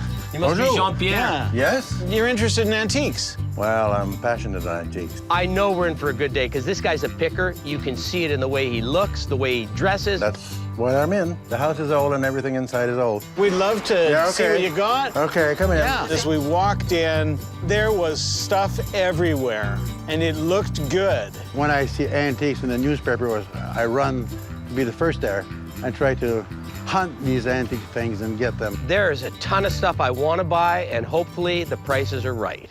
See, you got a pickle jar there. Yeah, Okay, let's pull it out and take a look at it. On a table is an advertising jar, pickle jar. This is probably a jar that would have come over from England, filled with pickles, or it would have been sent here and then you filled it with pickles here. I believe you, because most people here were British. You like pickles or you like jars? I like advertising. What would you want for something like that? I don't remember how much I paid that. I bought that many years ago. I would say like 50 bucks. Is that what you priced it at, 69? Yeah. I'm noticing that JP's got prices on a lot of things. He sells mostly to dealers. The odd time the public will come in and either buy or sell to him. How about 40 bucks? Got a deal. Okay. First sale of the day. Really fair price on that, so I know we can deal with this guy. Hey, I like the washstand that it's sitting on. That's kind of an interesting piece of Canadiana. Yeah. Probably had a harp or a little backsplash on it. Yeah, that's what they call that backslash. But it's kind of nice. It's nice, clean oak. What would you want for that? I don't know, $100? Could we say 75? Okay. 75, done. Okay. Great. Well, I have a few things downstairs. You want to get a look? Oh, yeah. Absolutely. We feel privileged when we get into somebody's attic or their basement. Can I look through the snowshoes? Yeah, you can. There's enough snowshoes here to do all of southern Alberta. Everybody gets a pair. Sheldon is picking the cream of the crop out of them. This one looks like really old, because you can tell the thinness of the wood and the thinness of the gut. Turn of the century, 1920. These ones are not that old, but they're an oddball shape, aren't they? Those would be like 50s, 60s. Those were native-made snowshoes, decorative. They're for the cabin. They're the look. The old babiche is what people want.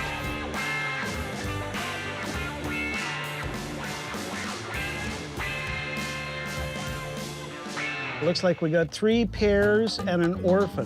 What would it take to buy them all, Jean-Pierre? The whole? Yeah. I was thinking about like average price for each $50. That's $150 for the 3. How about 130? And we throw in the orphan. Pay me. Okay. All right. Okay. I love your basement, man. Great. Yeah. I thought you said you love me. That's it, but that's okay. I like We your love you basement. too. Okay. We're picking from the picker. It doesn't get any better than that. We're getting the best of what he's got. That's a piano stool.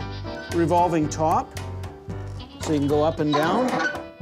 Can be either used with a pump organ or a piano. I always like the glass ball in the feet. Those are nice. Yeah.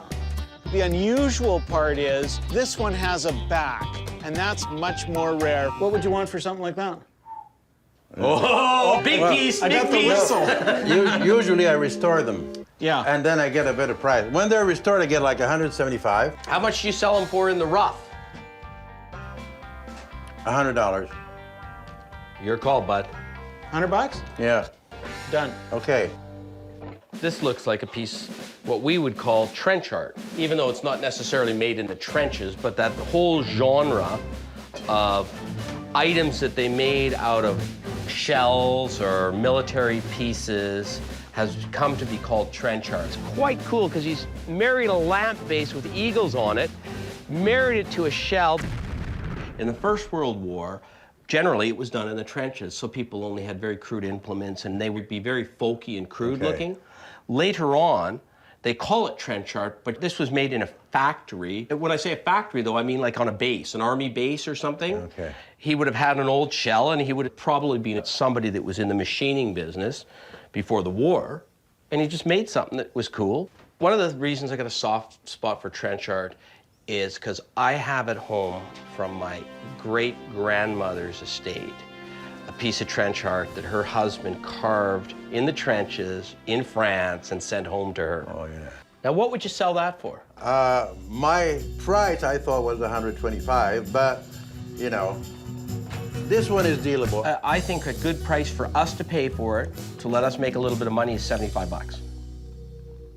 Deal.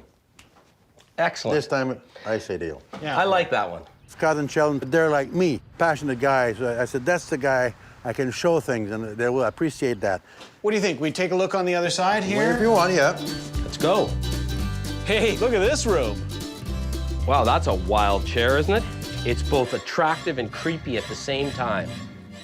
Can I sit in it? Yeah, I think it's like a lazy boy. Whoa. You can push more. Oh, it's solid, don't be worried.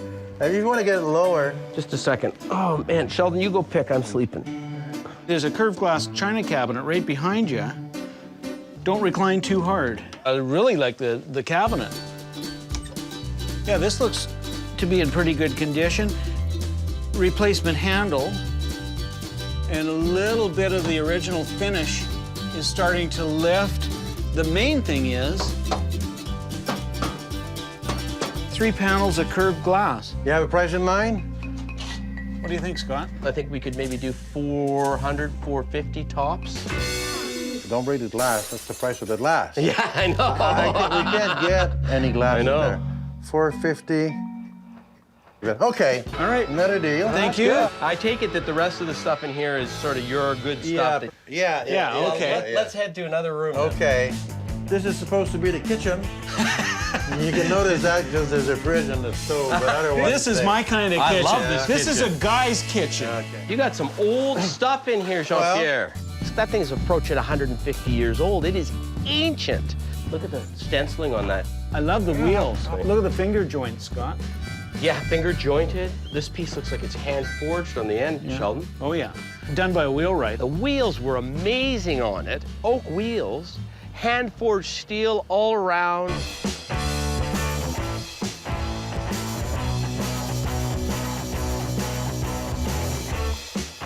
I love that wagon because it's old, it's primitive, it's in the rough, it hasn't been dicked with too much. I got that a few weeks ago. It was all dusty and dirty. Yeah. Could we buy that from you? There's one thing I'm taking home today, it's that wagon. You're talking about my favorite item.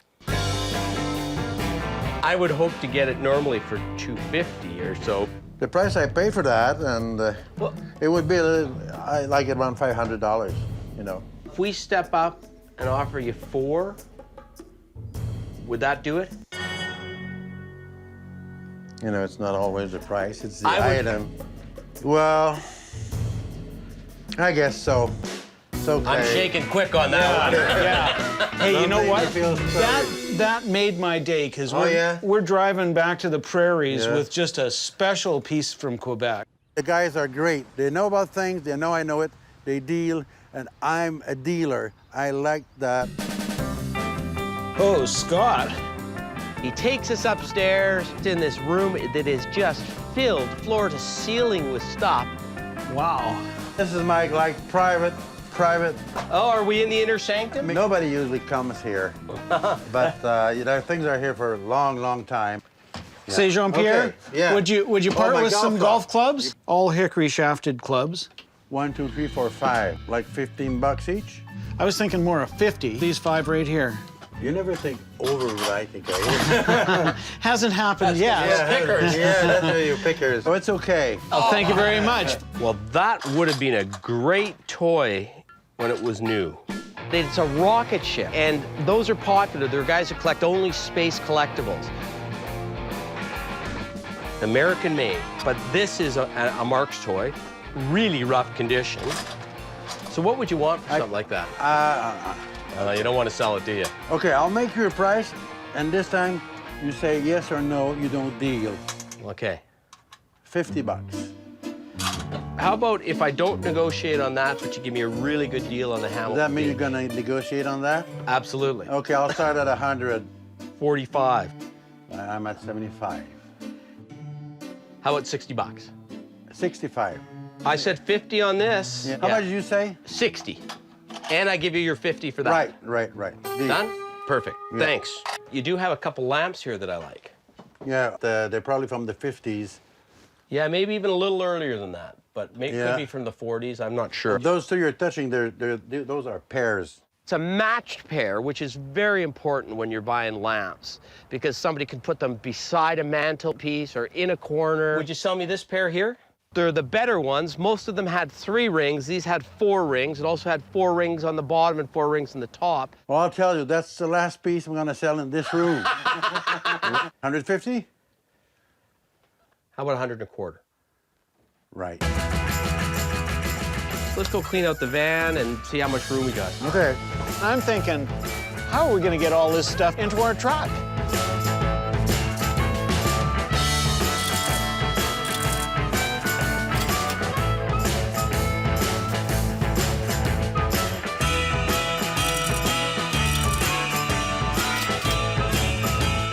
Stand it straight up. Turn it around so that that goes through. Okay.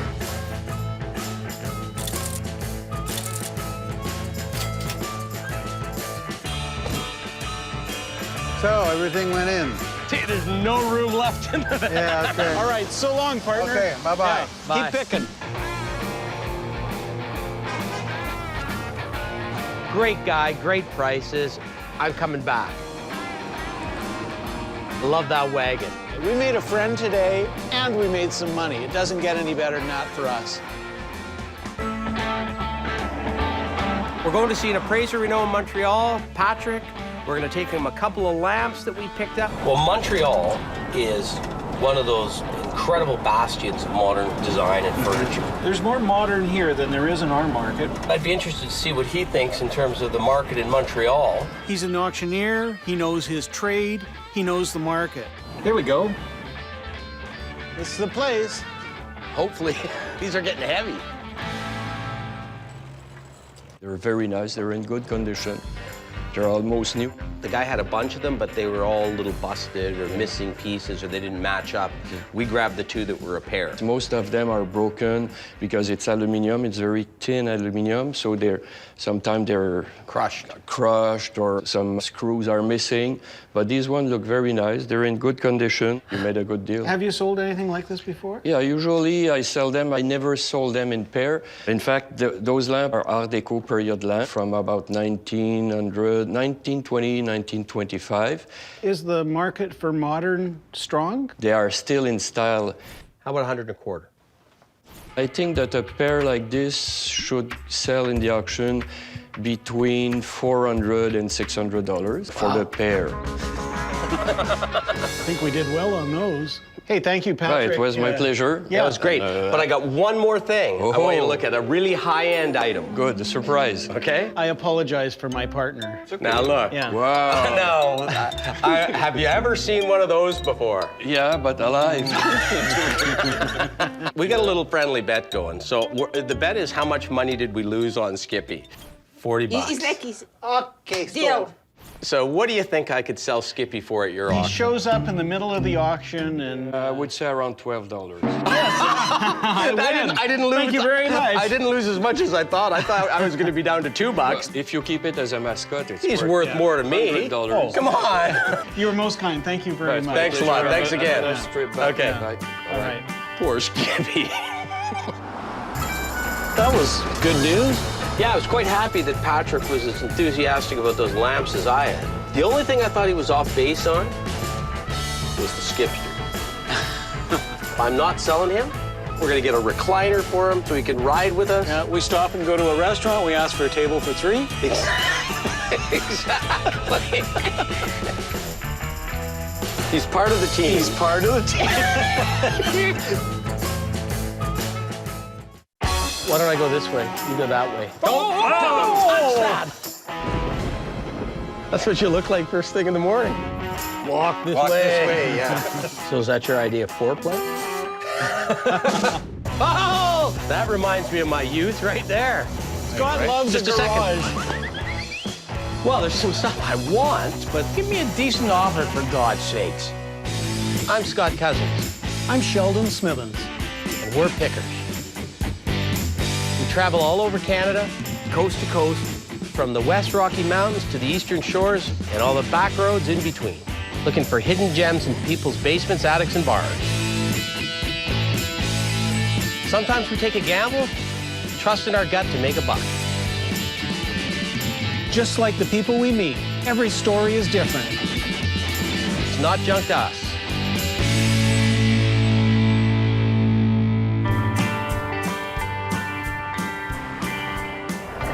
Hey, we're getting fairly close to Winnipeg.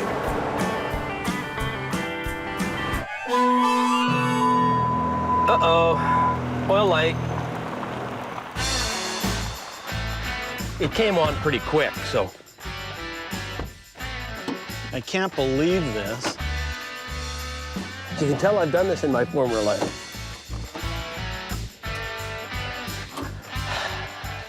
Where's your ass, Scott?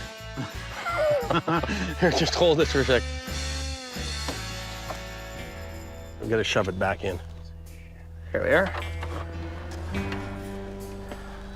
Yikes. We're down a liter or more. Yeah, I'd say more. Yeah. Let's hope she hobbles into Winnipeg. Let's hope we make Come it to on, Betsy, Winnipeg. please.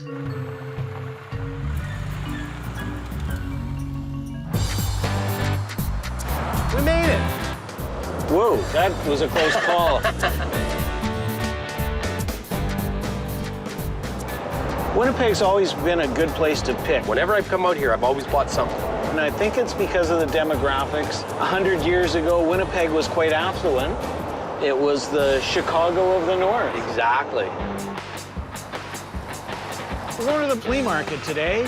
The excitement that you've got going today is just unbearable. I'm trying to be calm. I'm a little pumped here for the market. Whereas you, on the other hand, put on that gaucho hat. Scott's new look is totally my responsibility. I found his hat for him. Lo and behold, the rest of the look all came about in the same shop. Sheldon found it for me. I always listen to Sheldon. I'm quite proud of it, actually. Members of the opposite sex are really gonna like that look. Would you date a man that looked like me?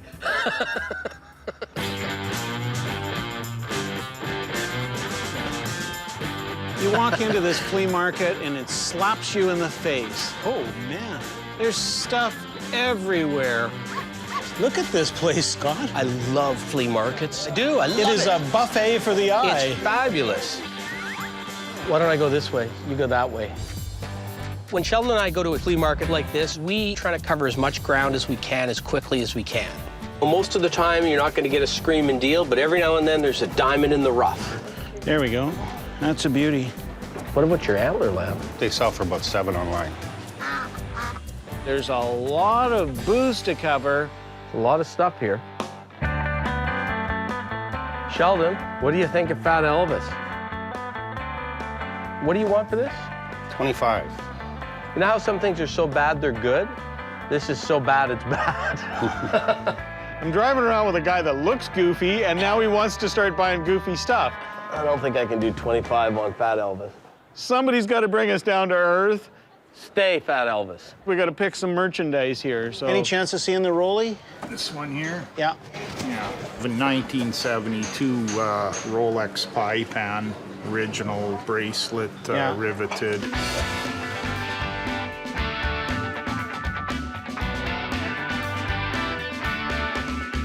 What are you asking for that? I'd need about $1,800 for it. Oh. To turn it over, I don't know that there's anything in it for us. Yeah. So what do you have on that Addison radio without the knobs there? They call it a farm radio because it was the cheapest version of that kind of radio. It works, but on the back there's a little chip missing. It's a couple $100. Yeah. Nicely made, boy, I feel well. And they were used for shipbuilding. Oh. Still sharp. I think we'd be doing good if we could find one great item. Hey, senor. Hey, you need that hat, man. Just to rival you. I'll buy it for you if you wear it for the rest of the day. What we're looking for is something that isn't of any value here, but is back in Calgary. There's got to be something here we can buy and What I make keep money saying, on. we got to leave with a treasure. Dig, Scott, dig. Go find me a bargain there. Come on, Scott, I know you can do it. At this point, I'm thinking desperation is setting in. I gotta get something. I'm getting hot. And I know Scott's gonna find something. He's so persistent, it makes him the ultimate picker's picker. Hey, look. I look up and see a couple fire hats. Can I see it? Sure. This is an old leather captain's helmet. And this is, I would call this a lead hands helmet. It's leather. Yeah. I know that leather fire hats are tough to find. I had a chance to buy a Kangaroo one time and didn't. Kicking yourself still, eh? My guess is these would be, what, 1920s? That's what I was going to say, 20s. Condition is all important with something like that, and that was in excellent condition. That's New York. Does it say New York? No, I've got a whole bunch of tie clips with that same insignia on. It's New York. Okay. The fact that it's an American one means it's going to be worth substantially more. The fact that it's a New York American one might mean that it could be really good. What would you want for that? About 300. That's a buy. Did you just make that price up? Out of the air. I just picked it out of the air. I was going to suggest, what if we just swap for the gaucho? You never seen a guy picking a gaucho, have you? I actually wear hats like that myself, yeah. Make an offer. Let's take our best shot. I was going to say 2 on the pair. 2 on the pair? That's what well, you said make an offer. That's the offer I was going to make. I'll tell you what, fellas. Because I want to make you happy, I'll give you the pair for 300. Boom. Quit hitting the good hat with the crappy hat, okay? Easy on that, Rick. 2. All right, you offer me 2 for this, and I'm offering you this for $75. This is a joke. Don't touch this. All right. Okay. I'm going to risk it again. I'm in between you to referee. All right. Yeah. 2 1/4 for the pair. 2 1/2 for the pair, you got a deal. Let's shake on it right now.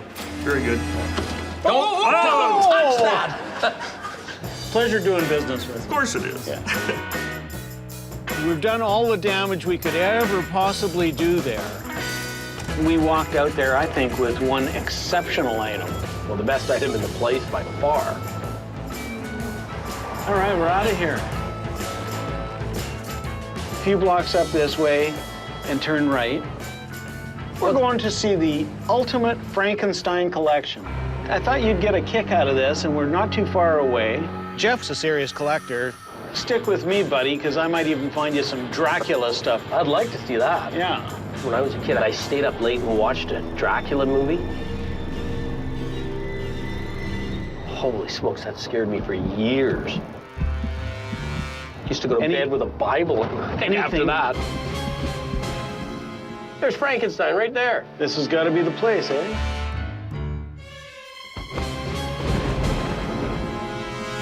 That's what you look like first thing in the morning. Coffee! Scott. I think it's just a mannequin. Hey, guys. Oh, hey. How are you? Good. Scott Cousins, how are you? Hey, Scott. I'm Sheldon. Hi, Sheldon. Frankenstein, Einstein, all the Steins. It's sort of like the Frank Einstein whole... Nothing like a bad pun, right? Yeah. Hey, well, let's go inside and take a look at the collection. Come on in. Wow. This is it. This is it. My basement is not a very typical rec room. This is where I've dwelled for many years. Jeff is a serious collector. It's got a lot of Frankenstein monsters and Dracula and a few mummies. There is a huge, huge market for this kind of thing. Comic conventions far outstrip any other kind of collectible convention. And this is a subgenre of the comic movement. So there's a ton of people that would love this stuff. Everything's for sale. I've been buying and selling for about 14 years now. So I can let it go. I'm not attached to really too many things. I see something I like already. Marty Feldman from Young Frankenstein. I love Young Frankenstein, one of the funniest movies I've ever seen. That was a really good likeness of him. Walk this way. Walk this way, yeah.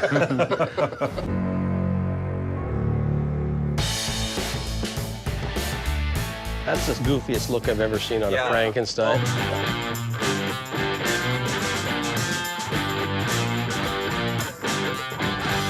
A lot of times what they do for the Frankensteins anyways, they'll take a scene from the movie and they'll replicate that. And this is the part where he's first speaking and he doesn't really speak. It's more like a growl, so it's out the side of his face.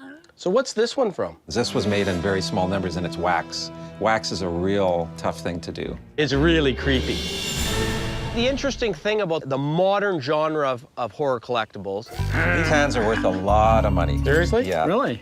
is that they're very expensive to buy. Wax is a real delicate thing, and as you can see, it's been broken here. It's not like you're paying $5 or $10 for them. You're paying $200, $300, $400 for them. Tell you what, I could use a back scratcher every once in a while. Let's say they were perfect. Be around $2,000. Whoa! Find myself another back scratcher. Yeah. If somebody said you could keep one, oh no, one piece, which one? Well, I guess it would have to be this because you can't get this.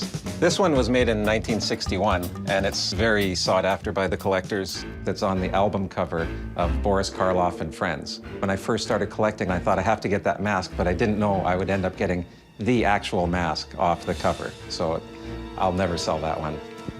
Never. So is that hard, or is it a vinyl mask? It's a rubber mask that's being foam filled to help preserve the shape. I make displays and signs for a living, so that I repaint a lot of the stuff that I get because I'm just not happy with the paint job on it. I like to do silver screen look, which is black and white versus color, so I redo them just for fun. He's a really good painter.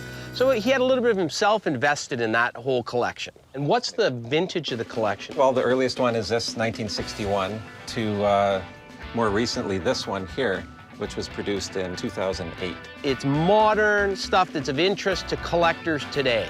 So there's a ton of people that would love this stuff. This is a great collection of stuff. Hey, look.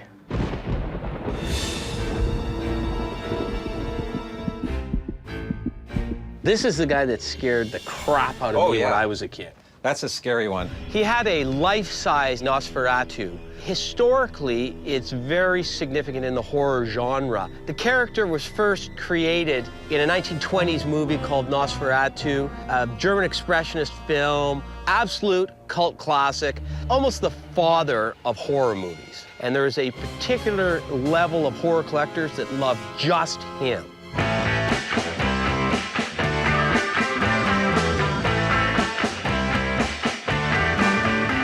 That was sculpted by Mike Hill, and Mike Hill is very renowned. His sculptures are of the best. I didn't paint this. Another fellow painted the whole thing. The eyes, take a close look at the eyeballs. Like, there's so much detail. Also the veins and the age spots, but it's the whole thing. It's all in the paint job. You see this, it's alive, but it's the whole thing.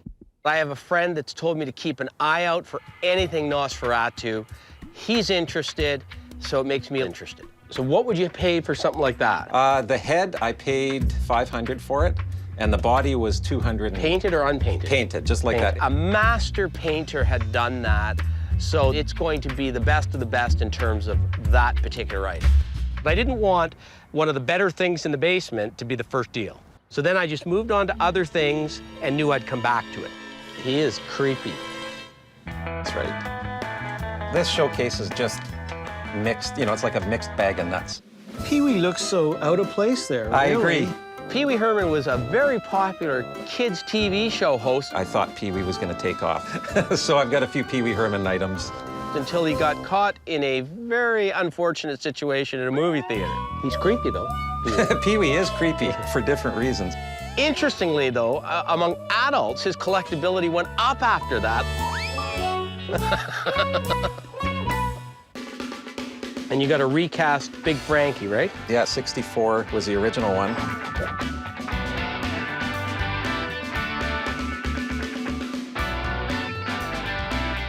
15 years ago, you could get a lot of money for one of these, $600 for one of these things. Yeah. Now you can buy him for like $39. Yeah. So why are you going to pay $600 That's for right. the old one? It's the worst thing it can ever do is reproduce something. Never. And the hardcore collector doesn't want a reissue. Right. They only want the original one. I saw one online last year. No, $3,200. Wow.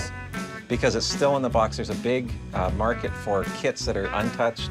And the box art on some of these was fabulous. Yeah. Absolutely fabulous art. Oh, I feel like I'm at a convention here.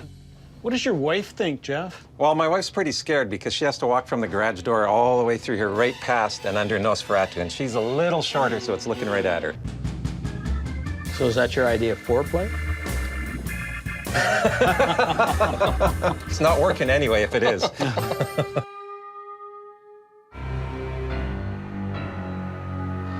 So, Jeff, there is a guy that has told me to look out for something like this, so try to make this work price-wise. Right. Are you looking to get out of it what you paid in it? I'd like to get close.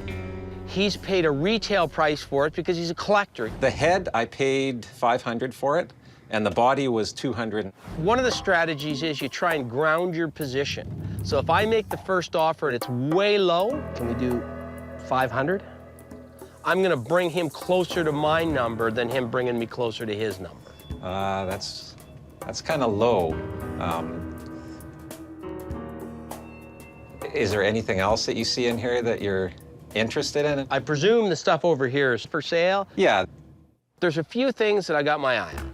Well, I really like Marty Feldman, of a Young Frankenstein, and it's a fun piece. It's hilarious, and I know a dozen people that would love to have that. Pee Wee Herman, I know I can sell that, and a Frankenstein. That's a Frankenstein poser. But it's more of a toy, and I'm more into the realistic things than the toys.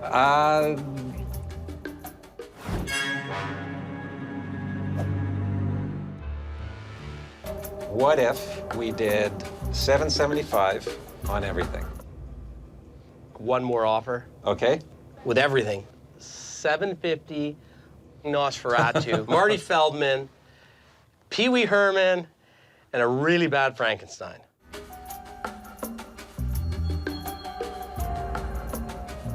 You got a deal. Okay. I'm happy with that. It was fun seeing it, plus I'm doing a favor for a friend. I'm happy with the price. We're only caretakers for so long of this stuff. Jeff's a good guy. He loves his stuff. I think just to scare people, we might leave him standing up. Oh, sure, yeah. Mrs. Jeff gets a break. We got the guy in the van. The count is down for the count. If Mrs. Jeff had been there, Sheldon and I both would have got a hug.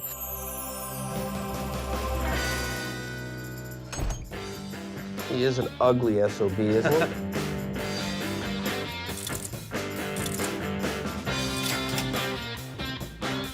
They'd make a good pair. They should maybe get married. What do you think? I don't know. It was fun seeing that much Frankenstein around. Man, you're a good-looking guy, Marty.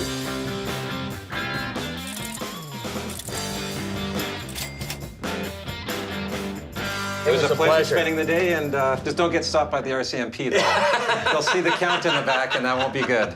Okay. Okay, Thanks a lot. And that was pretty impressive. Can you imagine the amount of money he must have invested in that place?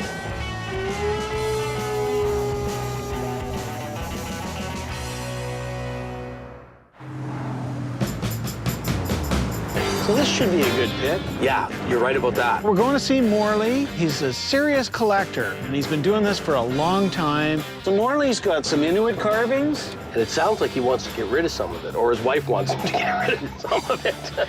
Winnipeg was a focal point for Inuit art. In the 1950s, it became popular and started selling in the South. There we are. Hey, look, there's a pair of lions. Oh, look at all the stuff in the... Oh, yeah, when you look closely. You can tell where the antiques people are by looking at the stuff surrounding their house. This must be Morley's house. Hi, Scott. I'm Morley. Sheldon. Sheldon and Scott. My son, Michael. Hi, Michael. I'm Sheldon. How long have you been collecting, Morley? 40 years. And what's the pride and joy of your collection? My wife. Oh, you're a smart man. Yeah. I'm married to a lovely lady by the name of Marlene. I'm 80 years of age. I live in this palatial mansion. Morley collects a lot of things. I'm a collector of antiques, paintings, sculptures, and art. I love that stuff, you know?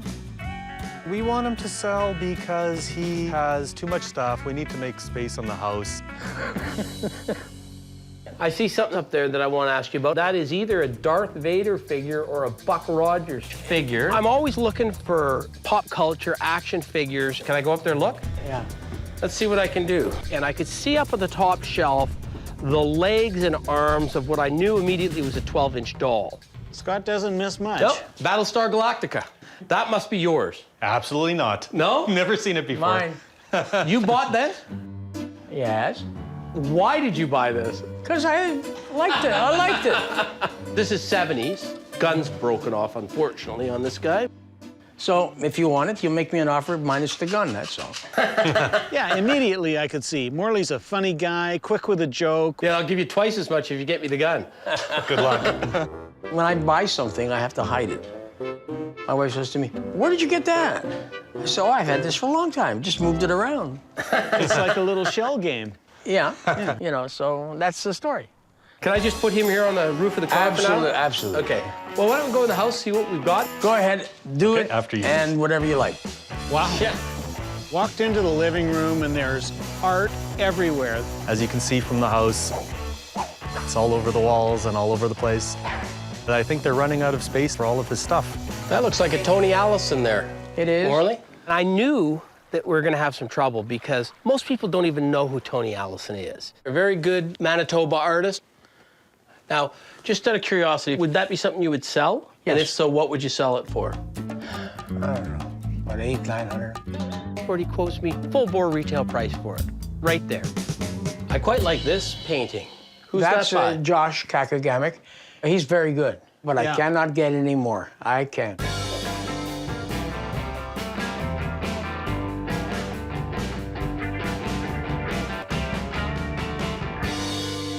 So what would a painting that size sell for? if That you were one gonna would be get rid close of to it? $2,000. I like that painting a lot. But tough for a couple of Alberta pickers to make any money on it. well. Yeah, our problem is, just so you understand where we're coming from, we're not looking to sell at a retail level. We're looking to buy sort of in low to medium, sell medium, Yeah. and then let the other person make the top dollar. I understand. And when you see something around here and you like it, make an offer. Okay. I understand exactly where they're coming from. They're out to make $1. Why not? Can I play? Sure thing. I learn something about Sheldon every time we go on a pick. I didn't know you were that good. Well, I'm not. God, you play fast. I don't care If I ever get back. It's root. I've handled lots of player pianos, but they're always uprights. That was a dandy. Like the singer. God, he plays really well, you know, doesn't he? I think he was a soprano in the choir at school. Yeah. You're sure amiable, Morley. I try to be. Come on, guys. I'll follow you.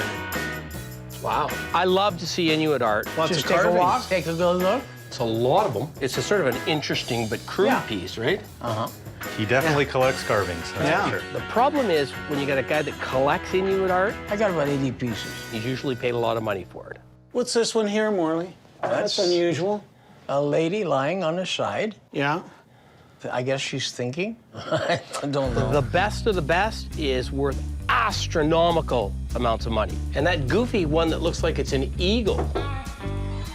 What about one of those? What would that sell for? You only ask about the expensive stuff. I always gravitate towards the folksy, naive-looking pieces. See, I like the primitive stuff more. That's primitive. Inuit art is primarily soapstone carvings. Inuit were nomadic peoples, so early carvings were quite small. Looks to me like a spirit. They carved subjects that were spiritual, and a lot of animal figures. And it There's looks one like wing. Where's the other wing? Who knows? I love that stuff, you know?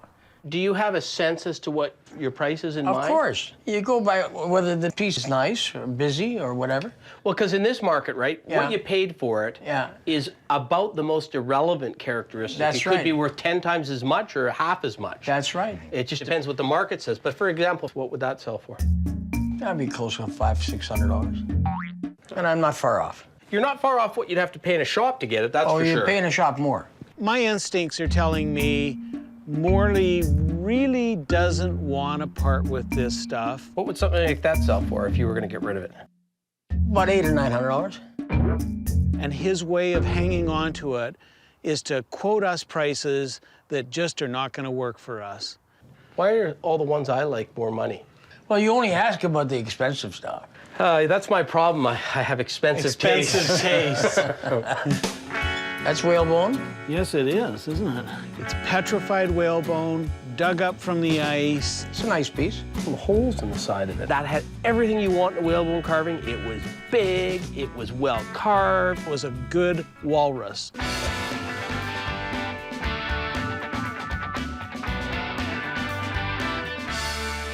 Where'd you get this, Morley? Some fellow brought it from the north. And I picked it up. at an auction sale. It might be 1 in 500 pieces of Inuit carving that's whalebone. When you bought this, did it go for a lot of money? Yeah, because it was rare. So if there's only one piece, you got to pay for it. There's only one piece here. Do we have to pay for it? Yes, they're cute and they're nice, and I will give them a decent discount. So what would a baby like that cost us if we were going to walk away with it? Well, I'd like to get close to $2,000 for it.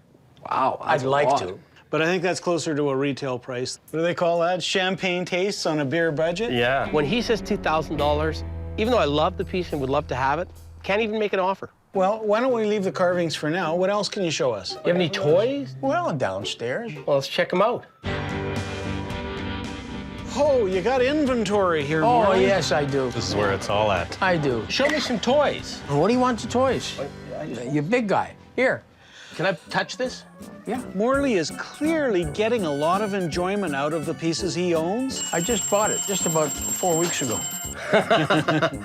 That's a Julius Chen 1930s Ferris wheel. They made them right to the 50s. The one that's the most desirable is Mickey Mouse on the front, and I think it's got Mickey Mouse on the things as well. But I have never seen one as nice.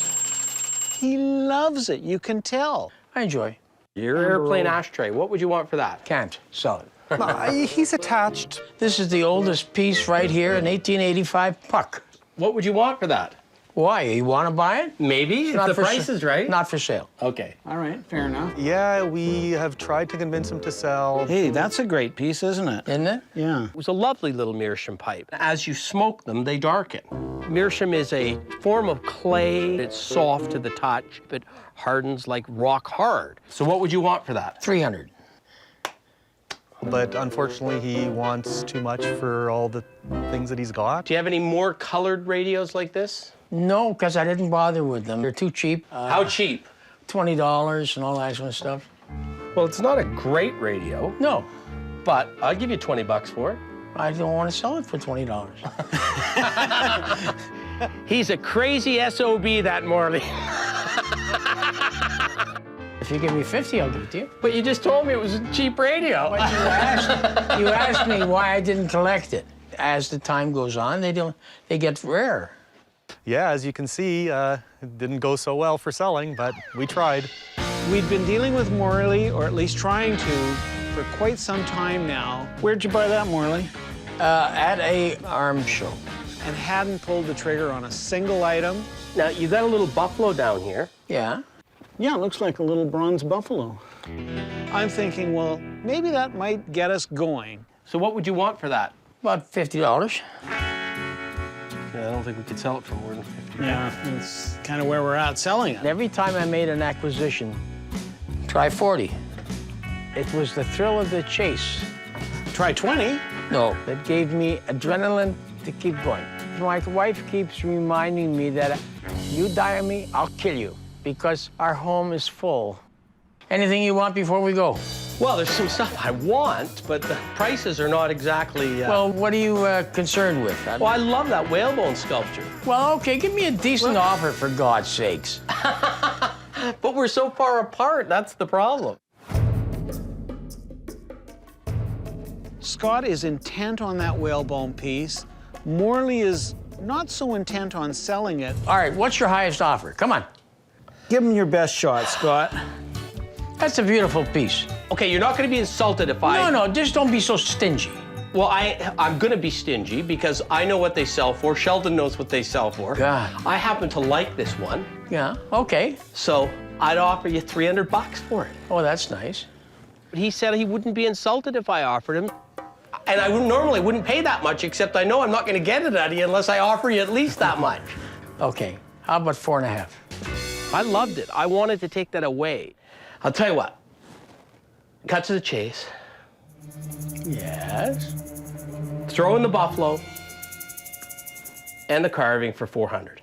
Now, you got a little buffalo down here. Done. Done. I gave him a deal. I really did.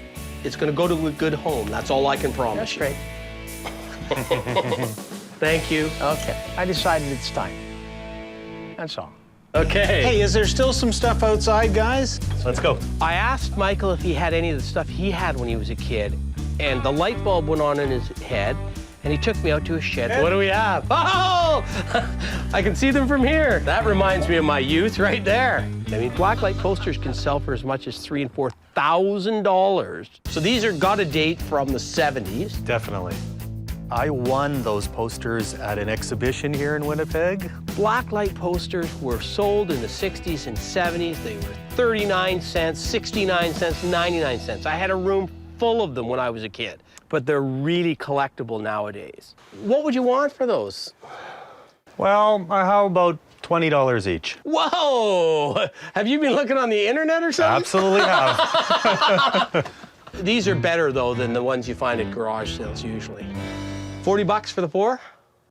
That's twice as much as I would have offered you for. How about 50 bucks for the 4, and you can pull them off the wall right now. I've had these for 30 plus years. Okay, done. Deal. Okay. Sheldon, you got that screwdriver. Okay, thank you. I thought he was going to ask that because he was going to get screwed. There's a chair. Thanks a lot, Morley. You're a hard man. Michael, you're a hard man, too. It's a pleasure to meet you guys. Hey, nice to meet you guys. Yeah. We had a good time and we had a lot of fun. As I was walking up to shake his hand, I saw that little Battlestar Galactica figure. Unfortunately, he's got the broken thing, so I'm going to offer you something. I have in my pocket $3. Take it. $3. No, take it or leave it. Take it. There you go. Hey, one last deal. What a guy. That hurt. But it makes my day. We had fun.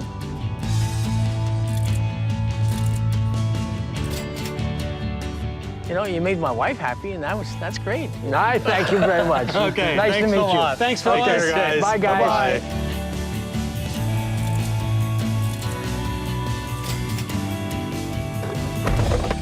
Like a hood ornament. Look where your toy is going. Yes. Aha. Bye, guys. Hey, that was fun. I'd say the odds are better than average. We'll hear from them again. We've got a friend in town. Mike's been in the business for decades. Got a real wide range of knowledge. We're going to take that fire helmet around to him. We want to get it appraised because we think it's worth a lot more than we paid. Mike is probably the most knowledgeable guy in the most number of areas in Canada. I'm optimistic. Is that the Houses of Parliament over there? Whatever It they call sure it here? is, and you'll notice right on top is the famous golden boy. He looks a bit like the FTD florist guy. Now, he's just up here. But there it is. It's a great, great store. And he sure got it painted up, eh? Sort of like the Sistine Chapel. I think the guy did it over about 10 years. Let's go out and see Mike. I'm looking forward to this. Yeah, this should be fun. Hey, Mike. Holy Toledo. How you doing? How you doing, Mike? Wow, there's stuff everywhere. There's quantities here, isn't there? Been in business 31 years, selling all sorts of antiques and collectibles. I love it. 4% of people love their job. I'm one of those 4%. Yeah, we got something for you. An old leather fireman's helmet? Yeah. Well, you know, it's kind of unusual. You find something like this here, and leather helmets are extremely collectible. Being a New York helmet, unfortunately, they probably produced lots of, probably more in New York than anywhere else, but still very desirable. And I know some collectors would just go crazy for this. I could tell from the look on his face that he was impressed right off the bat. You know, it's actually in really great shape for a hat of this vintage. I mean, you're looking at 80, 90 years old. If that helmet could talk, the stories it could tell, I mean, you could see the paint's melted on the top. Yeah. I mean, it's been into some heavy heat, and it's got a lot of character.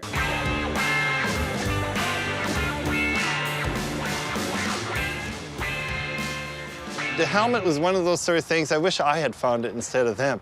$2 1/4 for the pair. $2 1/2 for the pair, you got a deal. Very good. I think to the right collector, you may see as high as $600. It's a great piece. I mean, I'd love to have it. Maybe even $700 in the right market. Bingo.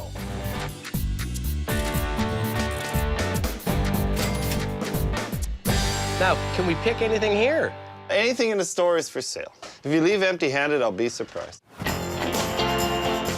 No, we got lots to look at here. Oh, there's something you don't see every day. King Cole stuff's really tough. Very hard to find. Like, that's a big maritime piece.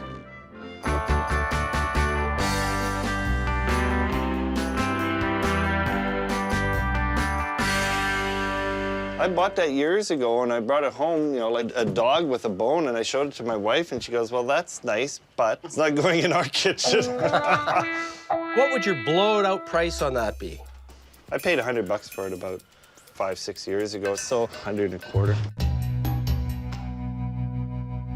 We got a deal. A done deal? Oh, look at that. You're not right. leaving empty-handed. I've never left your store empty-handed, Mike. Well, there's always something. Now, judging by the dust, Mike, this one's been here a while. That one's been there quite a while. Yeah. So I was digging around and found a little picture frame, saw that it was a Canada Paint Company store advertising sign. That would have been a hanging sign originally. Right. Yeah. But I'm guessing that thing's no later than 1910. Turn of the century, graphically great, lovely thing. What's it going to cost us? $75. Take the man's hand. All righty. Thanks, Mike. Deal number 2. We're starting to pull the trigger on things. We were happy. Mike was happy, too. He thought we were just there for the appraisal. All of a sudden, we're starting to buy. So the ball is rolling. There's a nice sign, porcelain steel. It's great. The colors are nice. It's strong. It's got one wooger that takes away from the desire. It's a little but bit not of fading. terrible thing. And it's $75. Yeah, it's a little faded. Yeah. You know, it's got some chips on it. But we've been in guys' barns, and they think they're worth $350. A mint one's worth $350. But it's got to be mint for $350. But they're never $350 when they're in a barn. Yeah. So what would the walk-away price on that be? That one there, $65.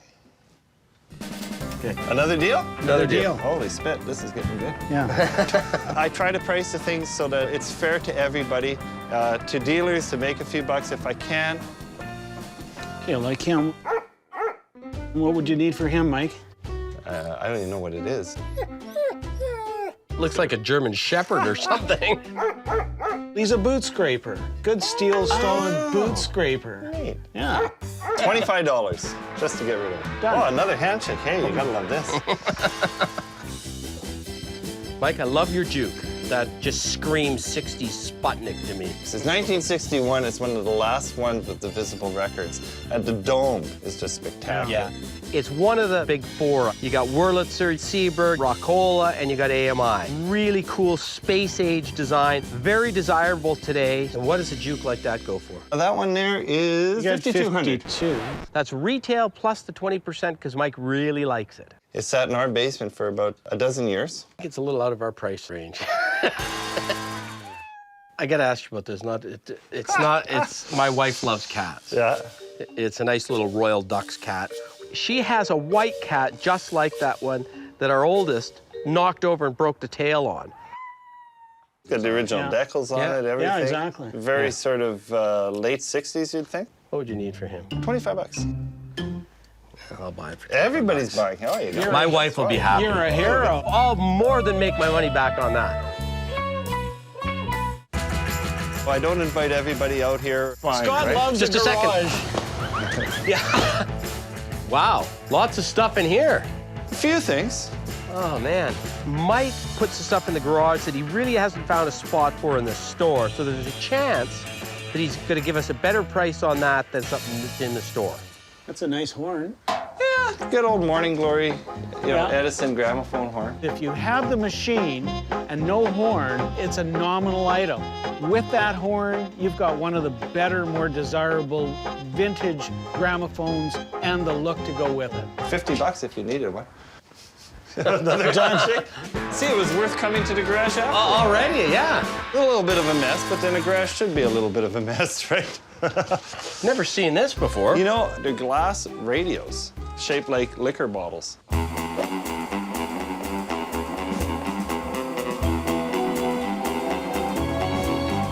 Unfortunately, the labels are pretty much gone, aren't they? Beggars can't be choosers in this business, There's right? nothing you can do about the nothing I condition, can is do. there? That's an old store coat sign, right? The image on that one's pretty good, Image isn't would be it? great. Oh, he's trying to pick her up, eh? Sell her a coat. She's smiling. And you got a gargoyle over here. Anything with an animal of sorts on it, I like. The frame's been repainted. It's a lollipop sign, would have stood out in front of the gas station. And what's the year of this one?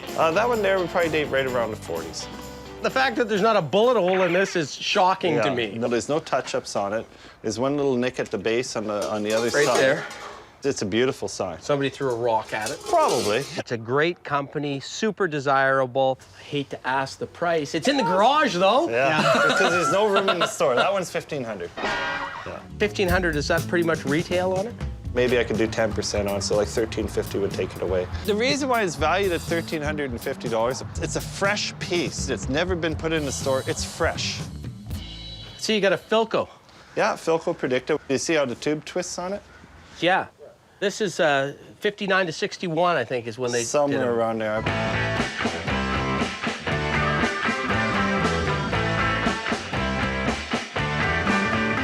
Do you know if this one works? The picture rolls on it. So the tube's not gone, but they're a good decorator item, right? They've used them in so many TV shows, commercials. So what would you need out of the Predicta? That one, $250. Right. Well, it's not the greatest nick, but... It's time to come up with an offer and see if we can put a deal together on these items. Well, Mike, I think the rubber's hitting the road here, because we got to hit the road. You gotta get going? The mobile oil we like. Okay. You've got to get $1,350. $1,350 is it, yeah. That's as good as it gets, as they say. What about the Predicta? You know what? I don't want to sit out here for the winter. $150 and it's yours. Is that a good deal? Well, I'm going to shake on the gargoyle piece. Great. I'll shake on the Predicta. There we go. Hey. $1,350 on the mobile sign, $150 on the Predicta, $1,500. Scott says we're going to do well. I'm ready to load.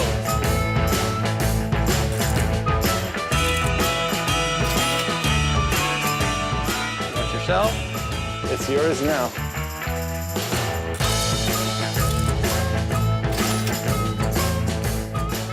So it's all going to get home in one piece, I hope. It's all going to get home in one piece.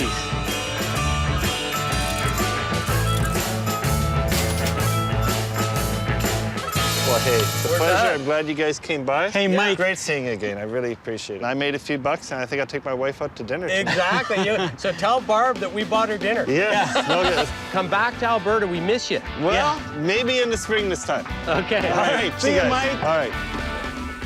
I'm really happy. Yeah. That was pretty impressive. That mobile gas sign, I really do think we'll do well on that. Now let's make sure we've got Betsy is loaded with oil, aren't going to have any problems on the highway, and we just keep on rolling.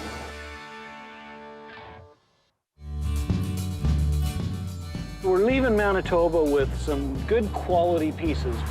Won't it be nice when we get home and we can sell some of this stuff? Yeah, isn't that the truth? I love picking, but Yeah, I like love selling the more. Selling. Which way do we want to go?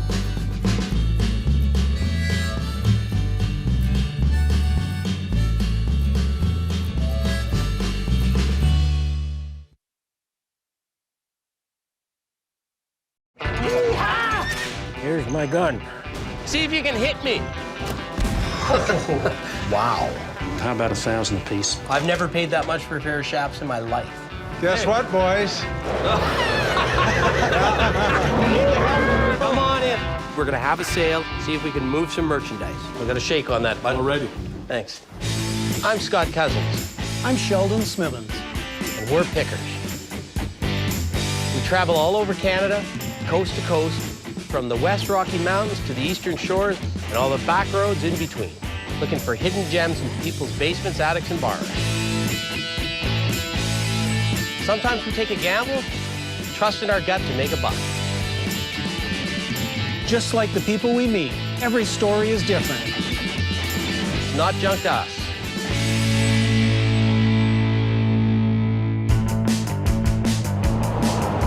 Alberta bound, Alberta bound. What's the best song you can think of about Alberta? Gordon Lightfoot.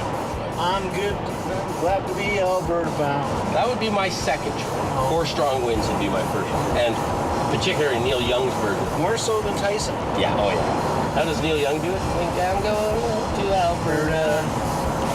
I'm not singing. You just curtail your driving and you're singing. We're heading to Balzac. Balzac's a little north and east of Calgary. Going to see Archie this morning, 84 years old. Apparently he's got all kinds of old farm implements. Archie's the guy that accumulates things. He's been doing this for a long time, so this should be interesting. Hey, this is it up here. Got some sheds, that's a good sign. Could be some stuff in there. Yeah, he's got stuff. Holy smokes, I can see stuff in the field. Wow. Hey, look, art, farm art. There's a pile of stuff here. Looks like our kind of guy. Let's go meet Archie. I'm Sheldon. How do you do? Hi, Archie, I'm Scott. Hi, Scott. Nice to meet you. So how long you been here? About 10 years. You've accumulated a lot of stuff. I do a little trading and selling odds and ends. I just like meeting people, and they seem to go away with happy. Think we're gonna find a treasure here? Depends how tough you are. Might as well come inside. Oh, man, look at this place. Wow, there's stuff everywhere. Hey, what are those critters? That's a jackalope and a goatalope, cross between a jackrabbit and a antelope. Got a nice set of horns on him, that one jackalope. This looks like it's gonna be a fun pick. What you got here, Archie? An ammonite that hasn't been shined up. That's a piece of petrified snail. Big honkin' snail.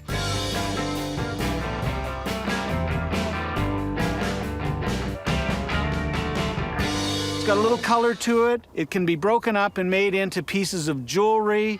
If it's the right piece, if it cleans up, it could be extremely valuable. What would you want for that? Oh, 75. Would you take 50? All right. Done.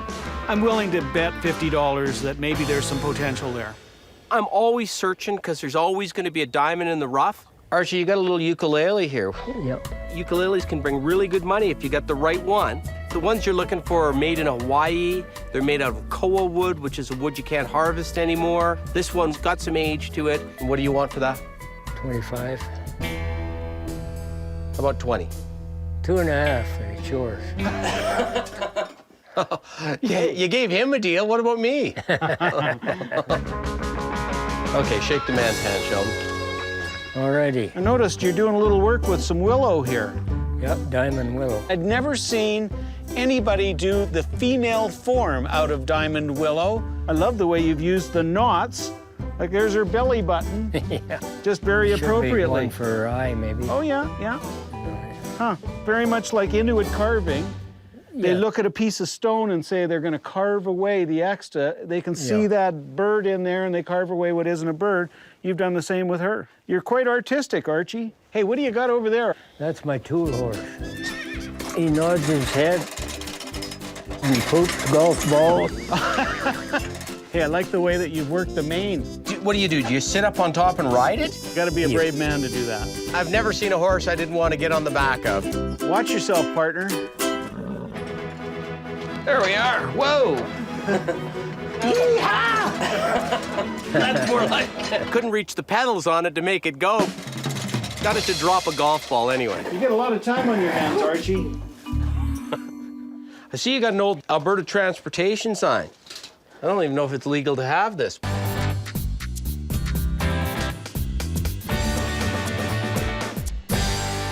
My wife's been asking me to find one of those signs, a slippery when wet, diamond-shaped sign. You don't see the guy with the hat anymore, right? And nobody wears a hat anymore. And they quit making that hat probably 2 decades ago. What would you want for that? Oh, $20. So I'll do 20 bucks on that. Deal. You got the vertebrae of a, is that a horse? No, get it down for you. And then you can guess what it's off of. So what do you think that is? Skeleton off. Let me just see. Just a second. Come on, faster than that. An ostrich. I can't even figure out which end's up yet. Whoa! There's the thing. And there's its leg. And it hooks into the joint here. Yeah, yeah. Where'd you find this, Archie?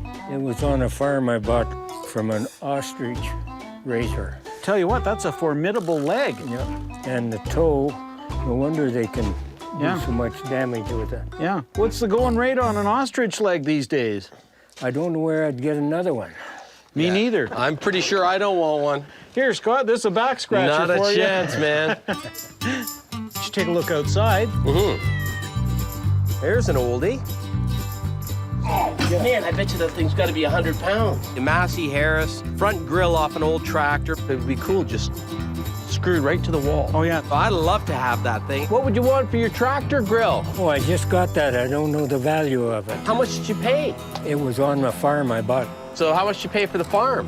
$300 an acre. What do you think this is worth? A quarter acre? I have a feeling Archie ain't parting with it. Buy your sweetheart a washing machine here. I don't want any washing machines, but I would like that Massey Harris grill. When I learn its true value, I'll be selling it. Were you a bit of a cowboy yourself when you were growing up? Oh, yeah, a little bit. A little bull riding?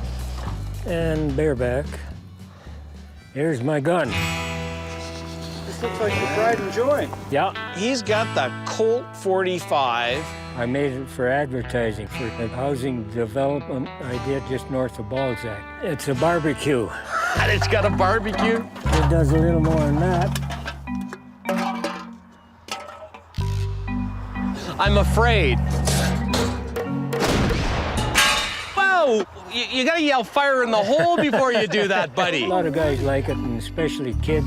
See if you can hit me. Goes to quite a few yard parties. You be careful there, Picker buddy. Oh, come on. Is that all you got? I was out playing goal. You got no more than that? Archie's got a good sense of humor. I'm amazed at his ingenuity. You want to hear a really loud one? Nope.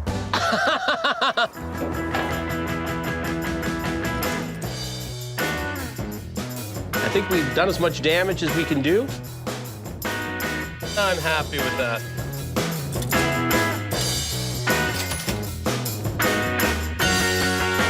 I'm willing to bet $50 that maybe there's some potential there. We'll have some fun with it.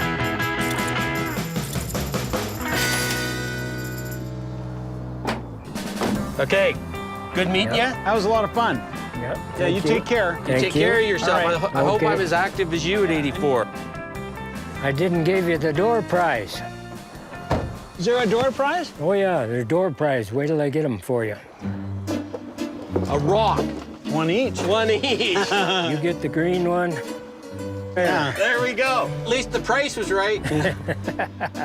They laughed at my wisecracks and stuff, so they're pretty good guys if they do that. Good pick.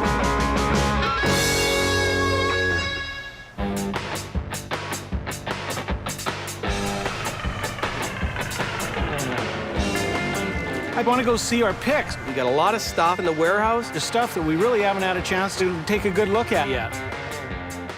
Brought you coffee. Beautiful, thanks. Yeah. See what we got in here I'm to do. sure we got lots of work. Wow. Did it seem like that much when we were buying it? No, we're buying it one vehicle load at a time. It looks like everything got here. So I'm glad to see this again. Yeah, this is the Quebec stuff. I'm going to carry that around the back of my vehicle, and every time I need my own parking spot, I'm going to plant it there. This dry sink looks even better in Alberta than it did in Montreal. The Pimp and the Prostitute got here in one piece. Already got a buyer for that painting. We got so much stuff here. We can call in a few of our buddies, some of the pickers that we know, and have booze and antique stores. And start selling some stuff. Let them pick the pickers. We're on the front line, and we will buy something, and we will wholesale it to an antique shop or a dealer, who will then price it up at retail. So let's just move it along. We got a lot of cash out. We need to get some cash back in, so we're gonna have a sale. I'd say we get into gear, do this in a big hurry. Let's put the word out to some of the people. Get them here for Saturday. Yeah. The point of this is to do some quick flips, to get some cash flowing. We've got other picks that we want to buy some more stuff. So time to sell some things. I don't think I can take much more of this right now. No, we got to pick. We want to add to this stuff. Yeah, exactly. Always buying. Why not load her up more? Are you driving today? I'm driving. gorgeous day, absolutely gorgeous day. I hope it's this nice for our sale. Yeah. I'm gonna make a couple calls. Zitz, I'm here with Sheldon. We're thinking of having a sale on Saturday afternoon. Are you around? Oh, good. If you want to show up around 12:30 or so, maybe you want to be there because we're gonna invite a few other people and you don't want to be last in line. Okay, I'll see you then. Bye. He's in? He's in. I'm going to see Terry. When you tell me it's Terry, I'm wondering if it's the guy I know. He's got a ton of stuff. It's the same guy. Whether he's a seller, I'm not quite sure about here. This could be our place. I've known him for years and years and years. Sold stuff to him. Friends of mine have sold stuff to him, but I've never seen his place. This has got to be it. There's stuff all over. I see an old tractor. That little cart there looks like a coal mining cart. And he's got some collectibles out there, too. Outbuildings. This guy's got lots of stuff in outbuildings. Oh, yeah, this is the place. I thought it might be you. Yeah. How are you doing, Scott? Good. Good. Sheldon Smithens? Hi, hey, Terry. Sheldon. Nice to meet you. So you've been collecting for ages. Probably 25, 30 years. My brother and I started collecting, and it kind of went out of hand. Yeah, I never knew you was a seller, so that's why. No, I probably should be selling a few things. The buildings are kind of overflowing right now. I wouldn't mind if you guys wanted to have a look around and see what was here. That's music to these ears, yeah. So, Terry, where do you want to start? In the house here, and we'll have a look around in there. And come on in, guys. I know Terry's traded with people before, but I don't know that I've ever heard that Terry's actually sold anything before. So I'm sure hoping he's a seller. There might be something in here you're interested in. You got collections of collections here, Terry. I see something that I want. I've got one of these. It's an old microphone radio. Yeah. Every radio station in the United States, pretty much, gave them away, and they could only tune into that radio station. Is that right? Yeah, exactly. No, that's something I didn't know. They're really a good-looking radio, and microphone collectors like them. Did you cut the cord off, or did it come off I before? think it came cut. What would you want for that little guy? I'd have to have about 80 bucks for that. Yeah. Considering it's not in too bad a shape. It's in great shape. It's just the cord is the only issue. Would you go 60? I can't do 60 on that because I probably am taking a bit of a bite on it. At 80, you're taking a bit of a bite on it. Yeah. Good enough. Broke the ice. Don't know if it works. Don't really care. A quick flip in a couple days. That's kind of an interesting one. That's been around the farm for a long time. What would you want for that, Terry? I gotta have 20 bucks for that. I don't think we can get hurt at 20 bucks. Think he's hurt? Yep, you're welcome. Whoa, this is dangerous. Don't kill yourself, Scott. We need you to load the truck later. Yeah. This was used in a school in the 1800s. This would be the sun, the earth, and there should be a little orbiting planet. Little moon orbiting that goes around. Yeah. And as this spun around, it taught the kids where the earth was in relation to the sun, and the moon. Yeah. Scientific instruments are really a desirable field to collect. It is so old. Stuff like this just doesn't come up. Somebody put Scotch tape on it, like, Yeah. that wasn't you, please tell me that. No. And I'm not sure if I can get the Scotch tape off of it, but it's so old and brittle. That one just needed too much attention for Scott and I to flip to somebody else. Nice Ford station wagon there. Yes. Ford Fairlane ranch wagon. $395, and that has a good friend of mine, Glenn's handwriting on the bottom of it. You paid a lot for that. At the time, I just had to have it. I couldn't live another day without it. Yeah, and now that you've had it for a while? I could probably take $200 and you could drive it on out of here. Could we flip that for $250 at our sale? I'm not sure about that. I'm not sure either. And you know what? I can't even beat you up on it because you've already beat yourself up I'm enough. beat up already. Yeah. Is there anything we would want down here? This was picker heaven. Lots of stuff there, and it's in the basement. A good sign. If it was Terry's favorite item, he'd probably be enjoying it upstairs. Can I pull this out so we can look? Absolutely. Well, that's a good image, isn't it? Wow. Those were Lancaster bombers right after the war, 1946. Is that one you'd part with? That is probably the one I would part with. What would we pay for that? I'm going to ask you that question for a change. 25? I'd have to have a little more, maybe 30. Okay, not gonna argue for $5. I didn't think I was gonna be able to buy anything from Terry. I gotta have 30 bucks for that. Okay, done. Because I never have before. I was just getting a big kick out of wheeling and dealing. There might be something in here you're interested in. There's a little bit over here. Wow. And a little bit over there. There's stuff everywhere. Holy. It looks like you've got some Black Americana. Certain people are offended by Black Americana. Other people highly prize and value Black Americana. And I don't have a judgment call on that one way or the other. It's part of history. That's what it is. This I've seen a ton of times before. Yes, yeah. Terry had a mechanical bank. Comes in both cast, it comes in aluminum. This one, it looks to me like if it's not an 1800s one, it's an early 1900s one. It's a good one. This, I'm not sure what that is. That was mounted on a post, and you put a ring in there, and you tied your horse up to that. A little politically incorrect today, isn't it? It is. Surprisingly, the most expensive Black Americana is collected by African Americans. So what would you want, say, for the bank? I gotta have a couple $100 for that. 150 is sort of where we'd feel comfortable. I don't know if that works for you or not. Probably not. I'm pretty stuck on $200 on that. No. Okay. It was a fair price, but not a fair price if I'm going to try and do a quick flip on it. This, though, what would you need out of that? I've got to have $300 for that, just because of its rarity. It's something I've had a long time. I've had that probably 35 years. I think maybe we should put that back. It's a little bit of a tough sell in Western Canada. There's not as big a collector's market here. Now, people... That's great. The Trans-Canada toilet tissue. Now, that is hilarious. Somebody stole that off the train back in the 30s. Right. Trans-Canada toilet tissue. Now, that is hilarious. People collect just about everything. I don't know if it's real or a joke. All I know is it's got a train on it. I'm not sure whether you'd wrap presents with it or use it. I don't know how much it's worth. You know what? I don't have a value on it exactly, but... The replacement cost is probably 39 cents. The replacement cost is high, and, you know, it's a long trip back to the city for you guys. I'm gonna say 15 bucks. Oh, well, of course, it is genuine two-process crate. So. Shake his hand on that. I think that's funny. That's the first time I've ever bought toilet paper in my life. I think the toilet paper roll is going to get me a lot of laughs and nothing more. Now, this alligator had a little guy that sat on top of him. I think you're right. This guy would pull back on a loop that was through here, and his mouth would go open and close. The little driver was missing on it. The wind-up mechanism didn't move, but it was still a good figural alligator. What would you want for him, just like that? I'd say $5. Yeah, that's done. If that toy's complete and in good condition, it's $250, $350 for $5. How do you walk away? There's a good dinky tank and a whole bunch of other, the whole army's here. I love toys. There's the tank transporter, so you put that little gate baby right on the back of him. Here we go. Yeah, and then there's some ambulances. You got the whole military contingent here. I bought them in a box full years ago, and they've been sitting around here collecting dust for years. Dinky's a brand name of a company called Meccano out of England. They made the best die-cast metal toys that have ever been made.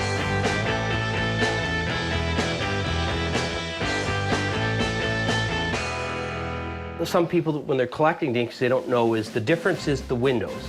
Post-1963, they were plastic windows. Mm-hmm. So before that, they were open windows. Right. What would you sell the box for? I'd go $75 on it. You know what? That's a fair price. Okay. Just shake on that. We'll do that. Thanks, Good Terry. night. Yeah, you're welcome. That's great. Might have something I can show you later in that field of Is that right? Collecting, yeah. Now that sounds interesting. Yeah, okay. Is it a toy? It's kind of my personal toy, yeah. So, oh, I can hardly wait. Why don't we take a hike outside? Hey, let's go.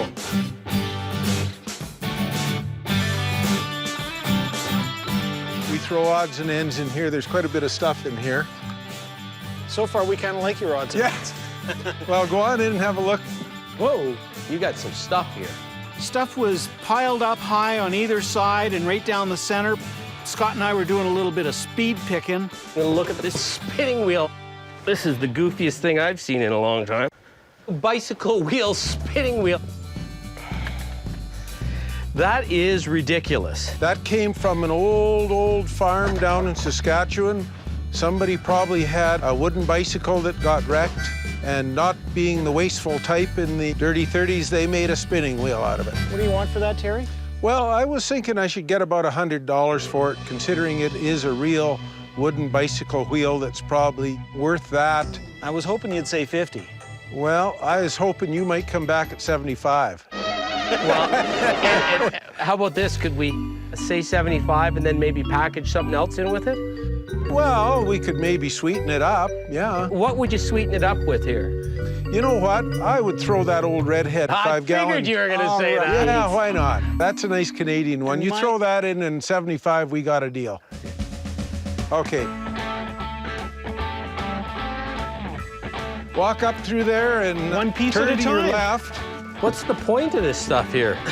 This is all stock in case I ever need it. It's all in-stock materials. Then turn around to the left there. Ooh, I had to take you boys to show you my toy. Holy. How are we going to get that in the truck, Sheldon? What a surprise. Life-size tank, the real thing. If we bought this, we wouldn't need a truck. Guess what, boys? Yeah. I'm going to turn the key and see if we can get the old girl started. Oh, man, that would be fun. I don't know, Scott. When I saw Sheldon playing with that tank, I just knew that I'd have to take him out and show him the real tank I got. It's called a universal carrier. Built in 1942 in Canada and used extensively in World War II.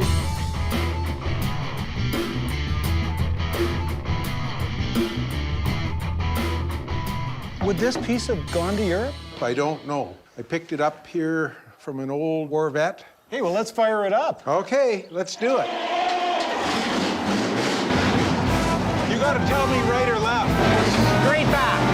That tank came up for sale in a newspaper ad. I just happened to be the first guy there, and I was very happy that I had a tank. Even though I don't really know what I'm ever gonna do with it, I still like owning it. Okay, who's driving? Kim. Okay. Are there brakes on this thing? Not really. So what do you do? Clutch in. Which one's the clutch? Holy shit, we're in trouble. The brake doesn't work. Is he off? He's off. We're going. I stalled it. I guess I didn't hit the gas hard enough. Whoa! You need the helmet to be driving this thing. Yeah. It doesn't have much of a steering wheel. It was wild. As soon as it kicked in, it just went and it just threw you. It was pretty scary at the start. They were actually heading for a grain bin, and I could see the tank crawling up the side of the grain bin, but they did manage to get the clutch in time. It's a bit of a tough drive.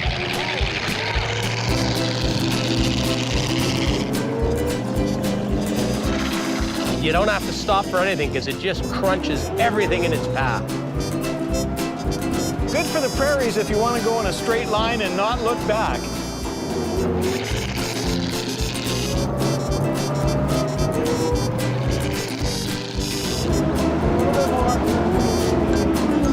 Yeah.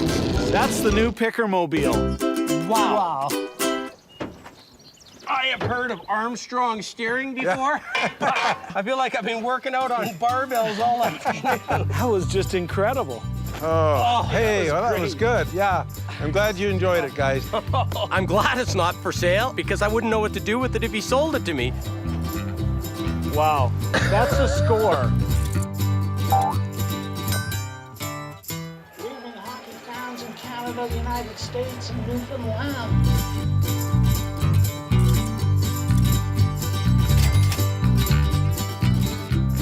I've sold every military dinky I've ever bought.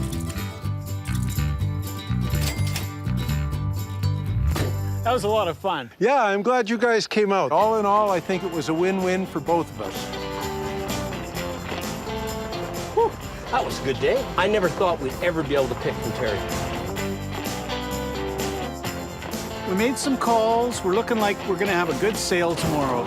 We should be throwing some price tags on this stuff, too. Yeah. Everybody's going to be yelling, hey, Scott, how much is this? Sheldon, what do you want for these? You know, we're going to be torn in 6 different directions. Have you called Joe and Terry? Yep.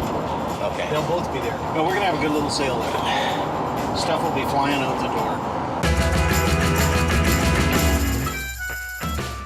We're on our way to a pick. This one's an evening one. So tell me about John. He's an Englishman, but he loves cowboy stuff. I've known him for about 20 years, and and if he buys something, it's always the best of the best. Why is he selling? He's got a lot. He's got multiples of some things.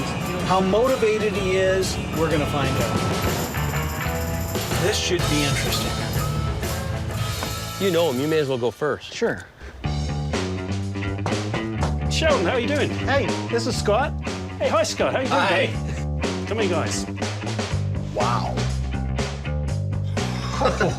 He had something of everything in that room, and I liked most of it. I'm perplexed. Yeah. I'm seeing things like scientific instruments beside shaps and saddles. It may be junk, but it's English junk.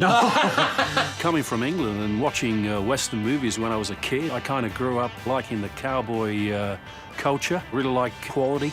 And I like things that are highly unusual and that tell a story. That's the most impressive collection of scientific instruments I've seen in a long time. Is this a navigational instrument? You're 100% right. It's called a dip circle. They used these before they had sextants, and it's actually used for measuring magnetic north. That would be a particularly valuable piece. I'm sure we're not going home with that today, Scott, as much as I'd like to. And I see you've got a couple of incredible California saddles. Yeah, yeah. I love the silver work and the tooling. Oh, just gorgeous.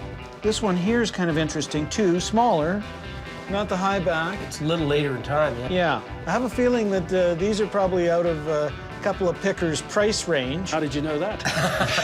About a pound of silver on the horn might have told me. Oh, I guess so, yeah. What about this? Well, it's an honest-to-goodness saddle. It's a working saddle. It's not actually signed. It is in very, very good condition. The leather, the wear, all honest. It was really nice. With the tooling and everything, there's quite a bit of detail on it, as you can see. I've never seen so many good things in one place. Is this something we could maybe pull the trigger on? I've got quite a bit of stuff, and at some point or other, I have to thin it down a little bit. Let's give you our best shot. You know enough about saddles. You make the best shot, and I'm going with you on it. I have never seen any that I could buy that good. Well, don't shoot the messenger, but I'd say 300?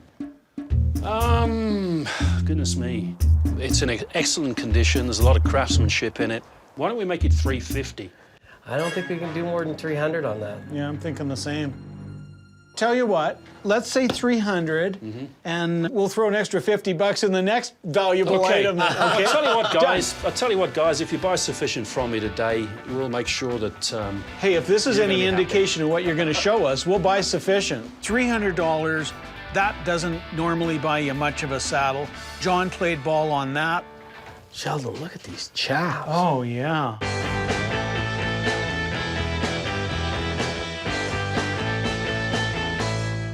You know, I've seen this before, where they put clubs, spades, diamond, hearts on beadwork. That's a beautiful pair of chaps, wow. They look like they're 1920s-ish. I would say they probably would. They're Heisers, and they're obviously batwing chaps used on the prairies.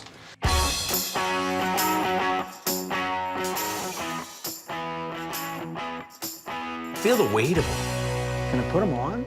I don't think I'd want to put them on, but no? I'd like to have them, but I know if I buy one pair, I'm going to be paying top dollar. But if I can put a package deal together, they'll lower the price per shaft. And these are a bit of a plainer set, right? Just a little bit, but look at the great arrows. These are like rodeo shafts, right? They could be used in rodeos, yeah. They're sort of the same vintage, maybe a little later 30s, maybe? Mid to late 20s. That is Alberta. That is, for me, Western Canada. That's about the closest you've got to an ordinary set of shafts, and that's a really good set of shafts. The buttoning's all there. Yeah. They're in great shape. Oh, look at the tool work again, the leather tooling. Oh, it's gorgeous. Yeah. Just flows. Another beauty set with hearts on them. Oh, yeah. Now, there's a romantic cowboy that wore these ones. I think so, yeah. All the brass work on them, it's just beautiful. These are interesting because a lot of people mistake this. You see, again, a lot of native work where they have like a reverse swastika. The Navajo used it as a sign of good luck. Yeah, the tool work is gorgeous too. And that dates these ones because I don't think they did much of this after the 1920s. I put these at probably about 1910 to 1915 with the Navajo symbols. I've dealt in Western wear for a long time, and I've never seen a pair as starry as these ones. Albertans value their Western heritage. Chaps are a big part of Western heritage.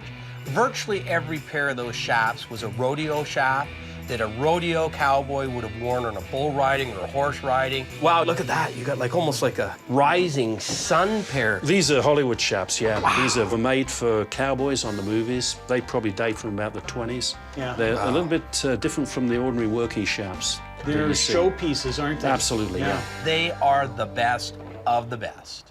John, are you prepared to sell your chaps? I may be prepared to sell some of them. Okay, if you were going to sell them per pair, what are you looking for? If you're prepared to buy a bunch of them, I may be prepared to negotiate. I'm thinking, if we bought 6 pairs, there's $3,000. That's a little bit low, actually. And how about $1,000 a piece?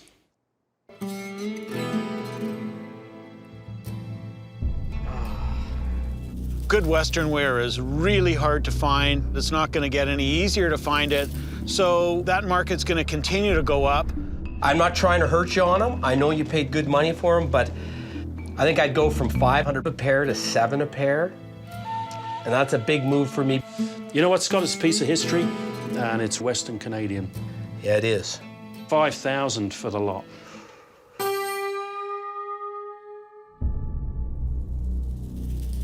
This is one shot, okay? Because I'm sticking my neck out on this. I hear you. I'll go $800 a pair.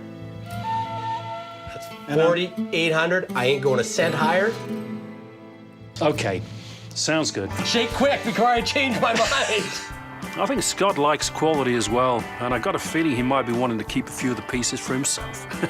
I paid more money for those chaps than I've ever paid for chaps in my life, but I feel great about it.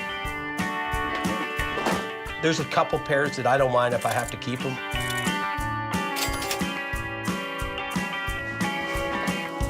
We're going away with some great Western gear. Always good to see you. That was a lot of fun. John, absolutely. It was great to finally meet you. Well, come and see us again, okay? I will do that. They're basically antique nuts like myself. Hey, that was incredible. It was a lot of fun. You didn't let me know what I was getting into there.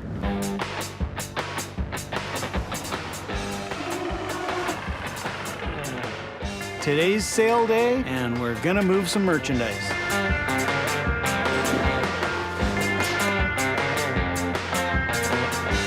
Hey, Terry, so you know about it, it's 1 o'clock. We've invited a few of our friends, Bill at Sheldon, people that I think recognize a good buy, and they're coming to pick from the pickers.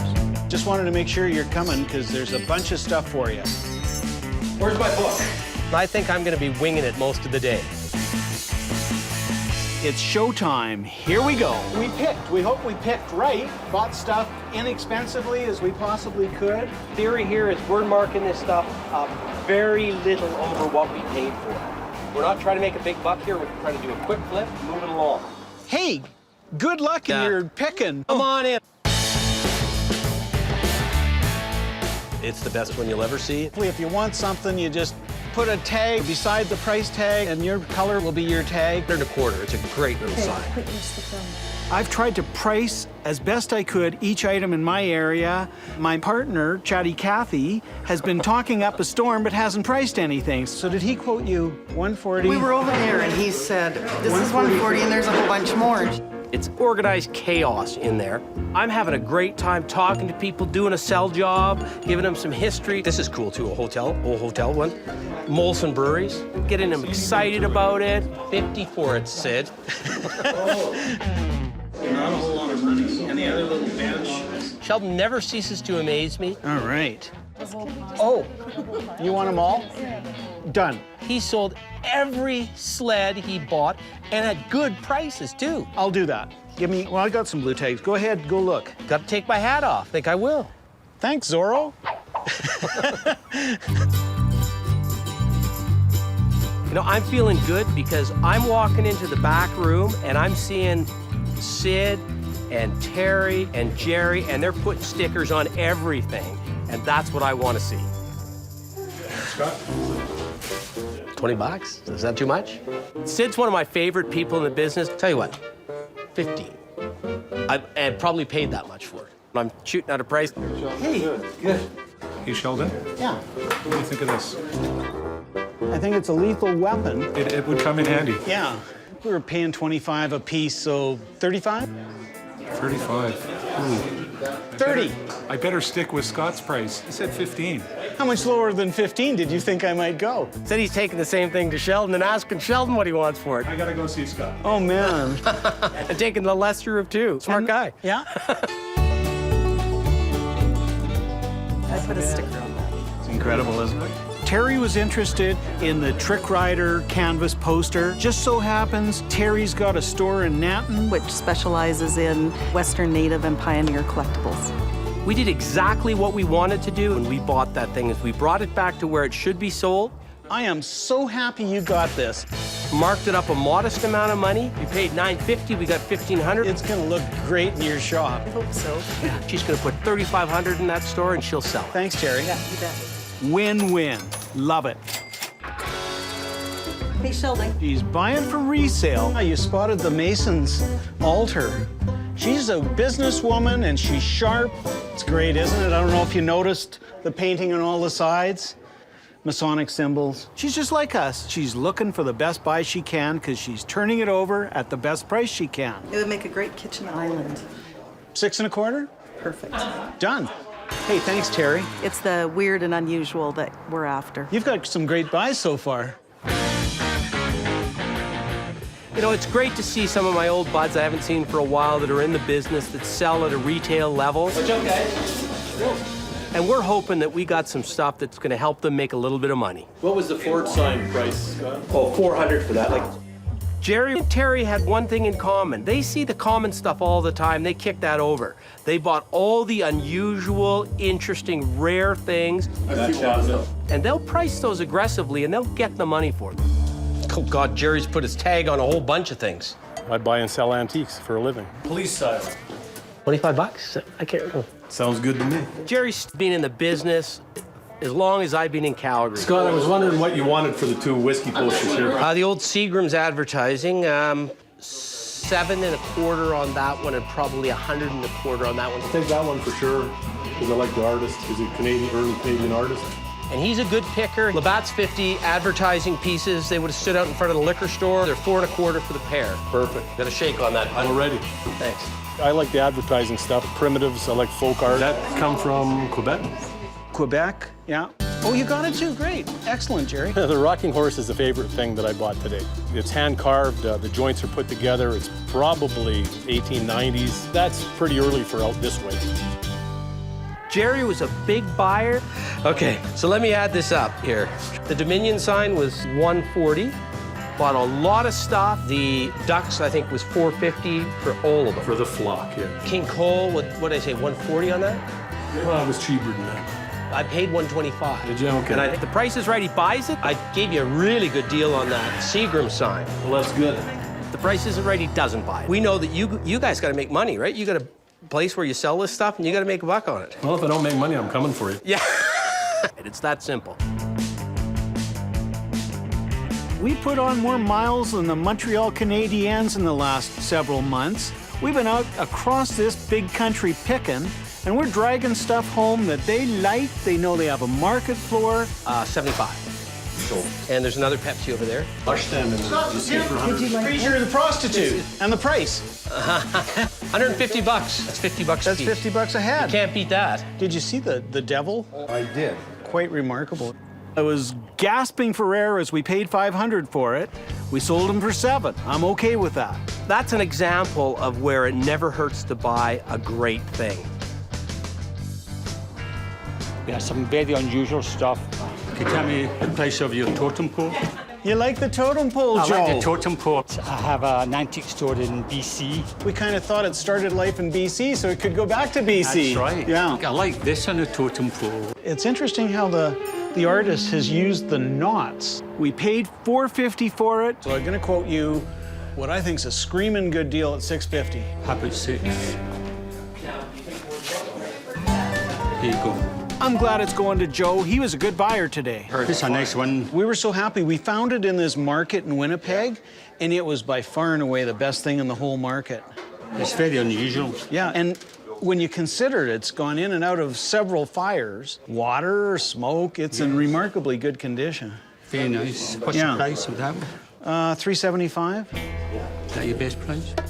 We paid $250 for the leather fireman's helmet. Would you say $350, Joe? My wife will kill me, but I still like it. Sure. Done. Definitely suits me. Oh, does that ever look good on you, It man? definitely suits me. We left a little on the table. Joe's a dealer. He's gonna resell. Done. I'm glad you got it, Joe. We quick flipped it. Good profit. Okay, you ready? Sheldon. Terry and his wife came down. We had so much fun with them. We told them to come on down. They did. They said they had a lot of good stuff, and I just thought we're going to make a special effort to drive in from the farm. There's a screw in the back, right? And so you could transport it, and then when you're in the field, you'd crank this thing up. It was a killer kernels, shaving stand, field stand. So you could use it as from a general or a colonel, apparently. Would have been late 1800s out in the military field. Just a killer item. You're never going to see another one of those. We got to get $275 out of it. Done. You're a sweetheart. I should have been dealing with you before. I know this is your deal there, Terry. Yes, I've been looking at this Ford sign. This sign is in great shape. I suspect it's really old, and I will have to find a place to put it in the collection, but I really like it. And I'm going to do you a favor on this, because you sold us stuff fair. Yes. And you paid a decent dollar on this. Your wife did. I'm going to flip it to you for $4. 4? Is that all? That's all. That's a wonderful deal. I'll take it. Okay. Thank you, sir. I'm happy as I could be. This is fun. I know. We got picked by the people we picked. Yeah. I love it. This is chaos. No, the big grain scale. 2 1/4? 2 1/4. People are starting to line up at some point and want to pay us. What'd Scott quote you on the duck? Or goose? $350. How much is it? $225. It's take a number, and I love doing sales. That's why there's technology. I had a lineup. I was the head cashier and employee of the month. And that's what we wanted to create, a little bit of a buying frenzy. Today, it reaffirmed Scott and I are on the right track. We're picking hard, we're picking good, we're making some money. They were thanking us for inviting them. They had the best time. There's even money in there. We had the best time. I have no more money and no more energy, so it's all good. It was just a great day and everybody won.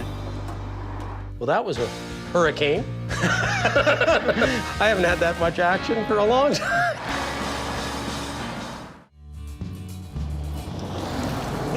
Oh, I got something for you. Check in the glove box. What is this? That's something to ensure that we don't ever get lost again. It's GPS for the rest of the trip. We don't need one of these. You need one of those. Now, where was I? You didn't throw that out the window, did you? No, I put it back in the glove box where it belongs. You get one shot at this, buddy. Otherwise, it's GPS for the rest of the trip. Yikes. Holy cow. If you don't surface in about 8 or 10 minutes, it's been nice. I wish I had this when I was a kid. Now, you see the Pepsi? It looks like it was at Custer's last stand. Hit us with your best shot. $80. Whoa! Yeah. It is a bear trap. You want to test it? Yeehaw! This is great. I once sold at auction for $5,000. I'm sitting in a $5,000 chair? Oh, shocking. I'm Scott Cousins. I'm Sheldon Smithens. And we're pickers. We travel all over Canada, coast to coast, from the West Rocky Mountains to the Eastern Shores and all the back roads in between, looking for hidden gems in people's basements, attics, and bars. Sometimes we take a gamble, trust in our gut to make a buy. Just like the people we meet, every story is different. It's not junk to us.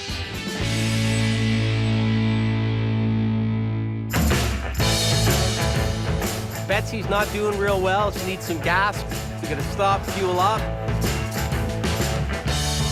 Of course, I'll be the one fueling up. Hopefully, at least Sheldon will get the windows this time. Holy smokes.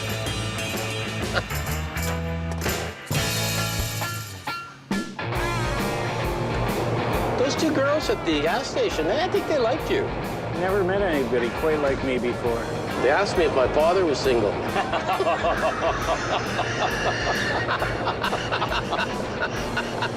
Touche. I brought a few white hats along with us. Perfect. The classic symbol of Calgary. If a guy plays ball, they get the hat, right? Exactly. Good pick, white hat. That white hat tradition goes back to, what was it, Mayor McKay in the 40s? I actually don't know that. I didn't know that. I know we white hat people when they come to town if they're important. I thought we'd switch it up a little bit and take the white hats with us. So we're going up to Bayfield, right on Lake Huron. We're going to see Bill. Bill's been collecting for 60 years. He's got automobilia, gas pumps, signage. Apparently Phil has a lot of buildings on his land. Well, hopefully we're going to Phil's land and not landfill. Oh, there. This must be it here. Here we go. Look at this place. Holy Christ! Yeah. Interesting. This is interesting. Got his own little village here. Yeah. He's got a pile of stuff. You must be Phil. I am. Phil, Scott Cousins, how are you? How you do? Hey, Phil, I'm Sheldon. Oh, yeah, it's a little windy. Well, we were noticing all the buildings coming in. You got a little bit of inventory here, Phil. Yes? I'm calling it Philville. I've heard that before. Looks like you're an accumulator. Yeah, myself, I have mechanical things, clocks, guns, motors, collectibles, Coca-Cola, beer, garden decorations, enamelware, signs, advertising, old tractors, the odd antique stove, railroad memorabilia. We also make maple syrup here. I used to have bees here, but I got sick of getting stung, so we don't sell honey anymore. And a few old boats. Are you willing to part with a little bit of it today? Well, a little bit, yes. This looks like a good place to start. I can see the bottom of a Coke sign there. Oh, yeah, okay.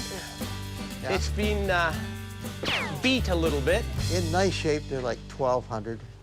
Yeah, I think the market's dropped a bit on Oh, those. yeah, I think yeah. in really good shape, they're worth about 800 now. Yeah, okay. You got a Quaker State sign here. What did you need out of the Quaker State? Well, I was looking for 6 on it, but... Whoa, that's a pretty steep price. Well, it's a nice old sign. It's been shot once there. Yeah. I have means to shoot it a few more times if that helps.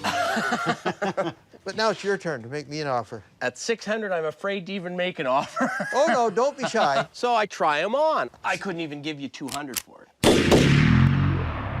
He's like, oh, God, I've been shot. I think we're too far That's apart. what I said. That's Yeah. what I said at the first. Say, Phil, what would you do on this little anvil? 25. Well, you got 20 on it. You're supposed to go down. No, but Down for the picker boys, not up. No, you got to start high with you guys, see? Okay, well, I'll say 4. Oh, well. Okay, we'll make it short and sweet. $15. I knocked $5 off of $20. Done. Okay? I'm having some fun. We broke the ice. You've been looking for one of these for right across this vast country. It's not exactly the one I'm looking for, but it is a bear trap, I think. Yeah. We want to set it, test it? Yeah. You do the jaws, I'll hold it down. There we go. I think it's rusted out a little bit. It's not as strong as it used to be. Yeehaw! Yeah. So how much is the trap? $250. He's not easy. I think I should take my anvil and go. Now, you see the kick plate Pepsi? Yeah. That's really been shot. Yeah. Okay. It looks like it was at Custer's last stand. He did have one sign on the ceiling that didn't look too bad. It was a Toronto Star sign. Is it double-sided or single-sided? Single-sided. Single-sided. Decent sign. It's one you don't see out west as often as some of the other ones. These were actually on bicycle stands. That sign looks to me like from the 40s or 50s, so that would be like 100? Yep. Well, I'm thinking I can do 100 on that. Okay. Here's a Buckingham. Yeah, you know, cigarette stuff's really slowed Really down flat, as of Yep. late, eh? Yeah. The stuff that's really popular is the good oil and gas and coffee and tea, that kind of thing. Yeah. That's a scarce gas pump, isn't it? I've never seen the skinny one like that. This gas pump came with this property when I bought the property in 1979. Wow. So you don't have much into it? Not a lot, no. So I got a total of $49 in that pump. So what would you need out of it? I've turned down $5 grand for the pump and $2 for the top. You paid $50 for it. You turned down $7,000. So it's not for sale? Not really. It was never leaving that garage, ever. I see something I'd like to buy off you. Uh-oh. See, this is kind of stuff that I'm not trying to sell, like. This is all your favorite stuff in here. Oh, kind of. Like, it's a workshop where no work gets done. What about the Red Indian That's sign? what I'm looking at, is the Red Indian sign. It was covering a stovepipe hole. So again, you got nothing into it. Nothing into it, yeah. What do you want out of it? I like it. So come on, hit me with your best shot on the Red Indian sign. You're actually in the inner sanctum here. Where Well, that's where we want to be. I assume you're telling me by the lack of response that you're not selling me the Red Indian sign. Not everything's for sale. Like I have some of my own collections that are not for sale. Unfortunately, they kind of zero in on a lot of the things I like to keep. Do you have any more White Rose type stuff or Anarco? They're pretty high priced. You must have bought them 10 years ago. I did. Anarco is a type of oil or gas that was put out by a company, White Rose. It's got the little boy holding the sign on the Anarco, and that's what everybody wants. It's got the figural, it's got the graphics, it's early 1930s usually. So it's the stuff that's second to Red Indian in terms of popularity. Yikes. Yep. You got some serious 10 years ago prices on these. That is, yeah. So what did you pay for it? Oh, over 3. It is a nice bank, though. Did you buy that for resale at the time, or did you buy that? I was actually collecting, okay, you know, with the old gas pump and stuff, I was... So you paid a premium to get it for yourself 10 years ago? Yes. Yeah. Right. Yeah, the market peaked 10 years ago. A lot of areas of collecting have softened. Part of that's the economy. Part of that is a lot of these guys that were collecting are too old, and I'm finding some of them want to sell and not collect anymore. If you were to sell the whole lot of those Anarco tins, what would be your rock bottom, blow it out price? Oh. And forget what you got into them, because that's so irrelevant at this point. $600. You're probably not going to be happy, but I'd go 400 on them. That's not leaving us a lot of room for profit. I just think we're just a little too far apart. That's okay. I hate to sell for less than I got in stuff. I either have to wait till the market turns around or get buried with it. Phil, I'm going to warn you. Scott here, he's a tank driver.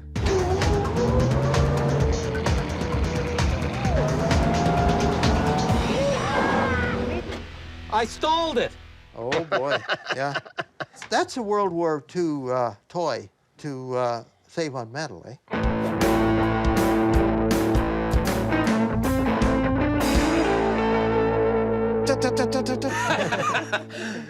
But there's several more buildings, and I'm thinking, well, maybe there's something in one of these buildings that Phil is not quite as attached to.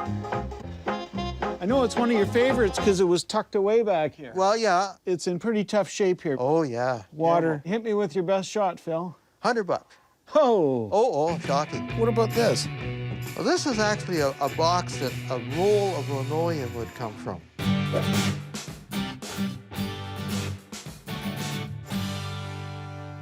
The good news for us, though, is we're shipping, we can put stuff in it. Exactly. That's what I'm thinking. What would you want for that? It's got $30 on it. I could knock 5 off that. All right, 25, done. That's actually the best priced item I've seen so far, Phil. I hope they're happy with it. A box is something we can use for packaging at the same time, and the graphics were good on that. They really know their stuff. Bought myself a Hercules made in Canada anvil. They're good guys.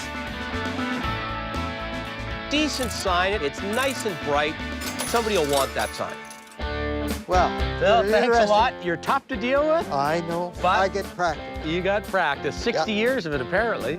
Over that. Maybe you'll have a little less attachment to those Anarco tins next time I'm through. I have a feeling they might still be here. Could be, could be. Oh, I forgot to ask him about maple syrup. What about maple syrup? I was going to buy some maple syrup. Does he sell maple syrup? He sells maple syrup.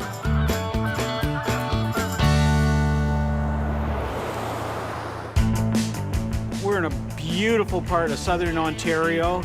It's Oxford County. It's rich with antiques. We're going to see a guy called Marty. He's got a shop. He's a picker. He sells to other dealers like us. That's interesting. It's really a storage facility, right? Yeah. We're in Ingersoll, Ontario. This morning, we're hoping to get into Marty's place and pick some good things. There we are. Hey, I'm Sheldon. Sheldon. You must be Marty. Scott. Nice to meet you, Scott. Nice to meet you, Marty. So what's the story? This is where I drop everything. Yeah, I was gonna say, it's a bit haphazard in here, isn't it? It is. I go out and hunt the stuff down myself because the thrill is in the hunt. So I'll dig through barns and basements and attics and junk stores. It doesn't matter how old it is. If it looks attractive to me and I think someone else will enjoy it, I'll pick it up. Boy, Marty, you got the eclectic collection here. So nothing's priced, so what do? Do we just look around and then ask you? Yeah, just snoop around and see something you like, pull it out, and I'm sure we can work out a deal. I can see that this is a guy that's like a flea market picker, but the good news for us is this is not a place where the public gets. This is a place where Marty takes his stuff, sorts it, prices it, and decides what he's gonna do with it. Oh, this is cool. I'm gonna try that on. I love old serviceman jackets, whether it's for Maytag repairman, Esso. This was the Silverwood Dairies one, and they are hot amongst young kids today. How much is Bruce's jacket? That's 20 bucks. 20 bucks. Does it fit me well enough for 20 bucks? I don't know, Bruce. Scott looks good in everything.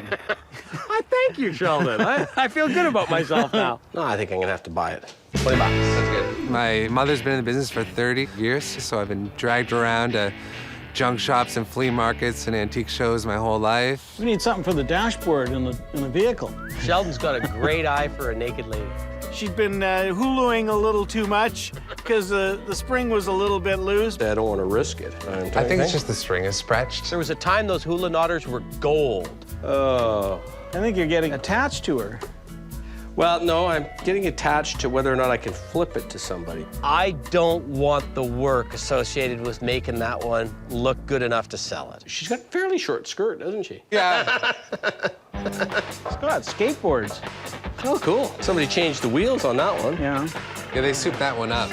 Skateboards are hugely collectible. Nash Manufacturing. Yeah, that's the standard department store one of the 60s, 70s, 80s, 90s, and still today. Not wood, they were fiberglass or plastic. It's got a good image on it. And guys that have skateboard shops, they want to hang them from the ceiling because they got the look. They're all vintage.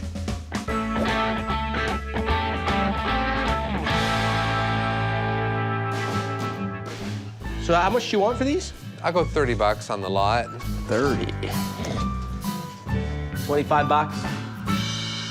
All right, done. Yeah. We'll make some money off those. There you go.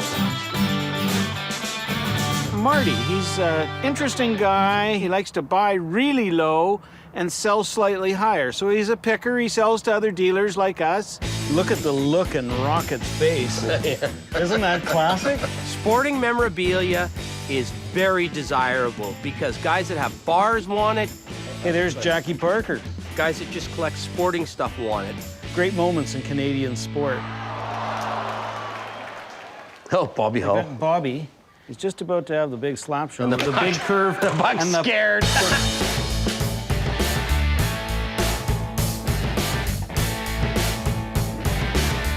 That's hilarious. Bobby, miss. I could see immediately that it was old, and it was just a really cheap 39-cent banner in its day. But you know what? Bobby Hull stuff's not common, and I know people that will pay $20, $25 for that easy. How much do you want for the Bobby?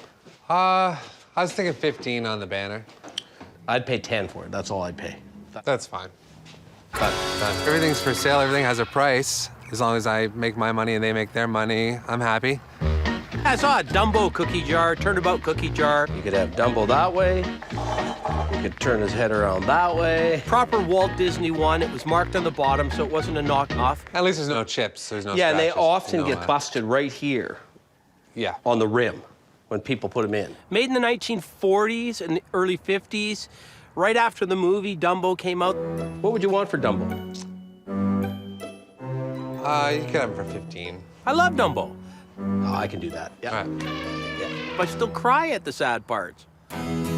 Lightning Kung Fu. I've never even heard of this movie. Have you, Sheldon? Oh, yeah, that was one of Hung Cambo's better movies. That's a great sound system you got there. Yeah, it's my baby. It's not the top of the line Bang & Olufsen, but even a low-end Bang & Olufsen's better than most of the stereo systems out there. Anything the Danes make, quality. Put some jazz on. Knock yourself out. There we are.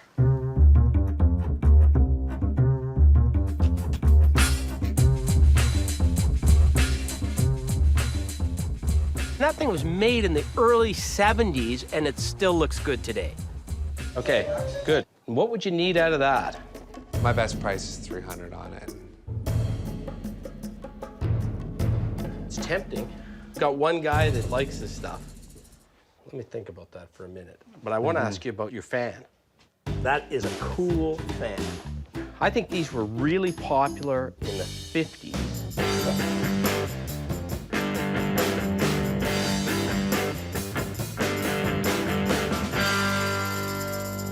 Where'd you get it from? One of those parts of Detroit you're not supposed to be in. What were you doing there? Picking. It's a dual function, right? You could use it as a stool. Yep. And when the house got really hot, you turned the fan on. Fans in general are easy moves. What kind of price do you want from me for it? I'd let it go for $50. Oh, I'm having that. Deal. Somebody's gonna love that. We're buying a few things. Scott's pulling the trigger here and there. Where did these buttons come out of? A dirty old estate I was digging through last week. They are dirty. Yeah, but there's some pretty cool ones on there, so I just grabbed the whole bunch. Some of them are older, right? Yeah. I found some Led Zeppelin pins. I noticed right in the middle of it was a real good early vintage Beatles pin. So what would you want for the whole rack of these things? You take them all in the stink with you for $10. Okay, I'll do that. All right. Yeah, no problem. Do that. Have you ever seen that before? They're heat lamps. And what would they be for heating? I think they're more for relaxational. They're cool. I mean, they almost look like a black light. Look at these. You can tilt them too, swivel around. You guys rotate on a different planet than me. What would you want for them? I'd have to get 60 out of the pair.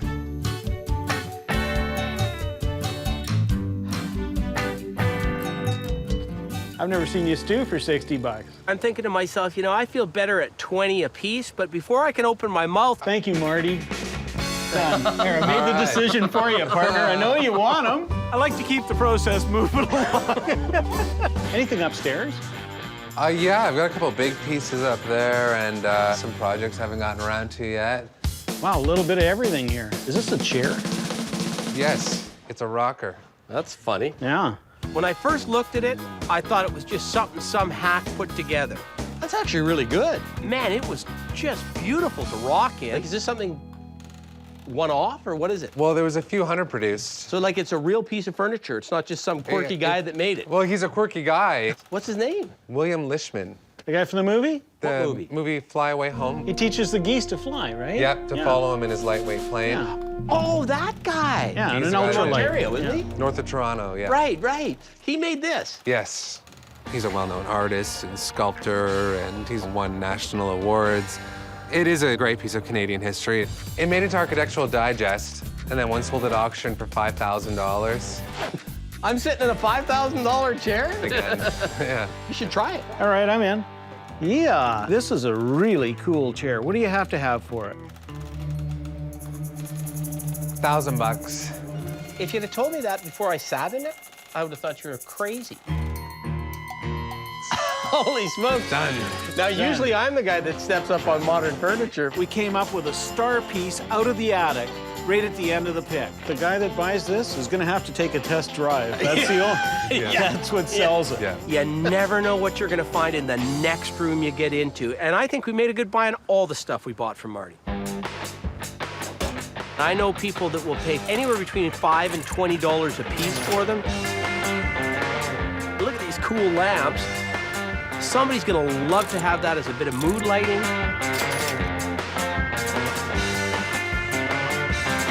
It's a great little fan. Really nice to meet you. Yeah, you too. Hey, hang on a second. Yeah, I had a little white hat. Brand spanking new from the Calgary Tourist and Convention Bureau. Bit of a tradition. Wonderful. It's official. You got to come to Calgary now. You've been white-hatted. All right, I'll take you up on that. Oh, yeah. Oh, yeah. Now there's a guy that looks good in a cowboy hat. Okay. Thanks a lot, guys. Marty. Thanks a lot. What a good guy. Yeah, I really liked him. Yeah. That chair really didn't belong in the attic. That's a lot of money, but I don't feel uncomfortable about it at all. Nor do I.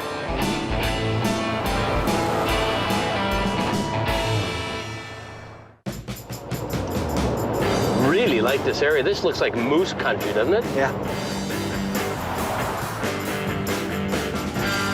Heading towards Kawartha Lakes. Lots of lakes, cottage country, and it's rich in materials. We're gonna see Shane and his father, George. So I think you're gonna be excited about George's things. He's got all kinds of automobile collectibles, advertising.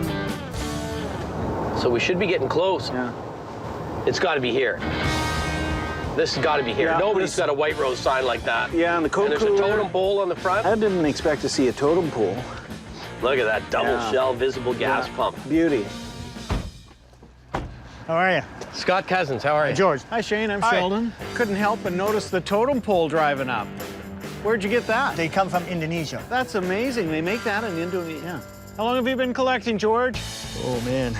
I think I started when I was little collecting license plates. I like Coke machines. I do a lot of the vendos. I've restored quite a few of those and fixed them up and sold them. We moved out here about 6 years ago. It was 4 acres. We built a nice shop, and we're gonna have a nostalgia store someday and do the restoration on the stuff. That's a repro shell sign. Yeah, yeah. It's a really nice globe. It's a figure of They globe. look great lit up. We heard that George wanted to sell and had a ton of stuff. So what would something like that sell for? In that condition, probably 2,500 bucks. Now, if you were going to sell it to us, what would you want for it in that condition? Probably 28. No. What we didn't hear is that he wants to sell retail out of a store he's going to open up. I can see where this is going. So you live there, yeah, and this is going to be a shop. Correct. Well, did you say he had some stuff in the house as well? Come on in. Come on down. Wow. Lots to look at. Holy smoke. Got a real mix in here of stuff. When we get the store up and running, it's going to be kind of like a nostalgia warehouse that's going to have rows and rows of stuff. We're gonna do jukeboxes, Coke machines, gas pumps, signs, pinball machines, the whole works. The paint on this is just perfect. I bought it out of Texas. But I think he's a recast. I know that Big Boy was still big in the 60s because we used to have that deal with our folks that every one of us on our birthday, we get to take a couple friends. And let me guess. I usually picked Big Boy.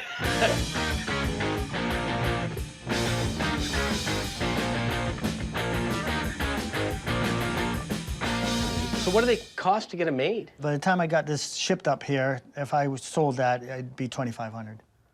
Just to break even. I don't know about you, I'm getting hungry. Yeah. Yeah. George is often paying top dollar for his pieces. And the Salada T sign, is that being restored?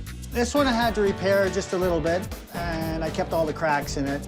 And he's restoring and putting hours into a lot of them. Boy, did you ever do a nice job on this one. The porcelain was all damaged through there, so I cleaned it off and saw brass, so we polished it up. Can I touch this one? Yeah, take it down, yeah. So as a consequence, George is investing a lot in the pieces that he had. There's a good door push, that Coke one. Yeah.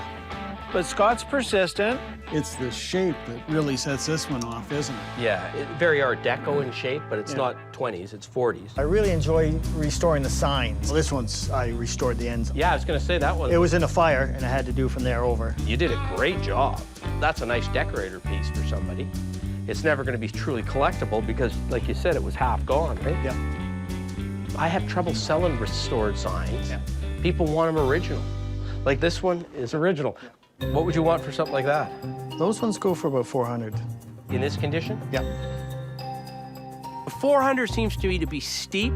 I think that's probably more than book price on it. I could do 3 on it, but I can't do any more than 3. I probably got that in it. Yeah. Well, there we go. Yeah. I wish I had this when I was a kid. I never had anything like this. You Look look at good that. on that missile, I can tell already, Scott. It's an absolutely beautiful original condition, probably a 7 out of 10, which is as good as you can hope to get one that isn't out of the box. It's got the little lever on the side, and it makes it click when it drives.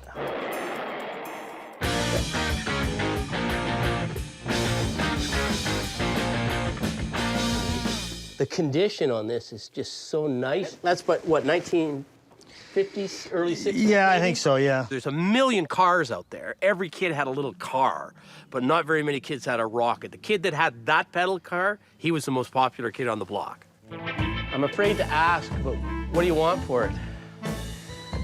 It's gonna be hard to part with. It's one of my favorites. There's certain items that you just kind of get attached to and you don't want to sell. And if you don't want to sell it, of course, the price goes up a bit. I could just tell by the look in his face, the intake of breath. I'd have to get 18 for it.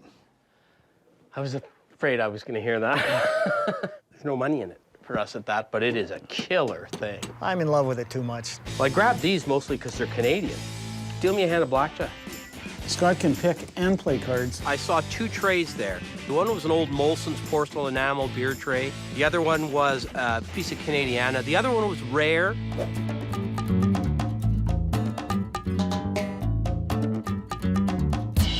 So what would you want for the trays? This being rare, I'd have to get 100.5, and that would be 100, that one. If I was to take the pair, would you go 2? No, I can't do it, sorry. Hit me. Yes! Oh, winner every time.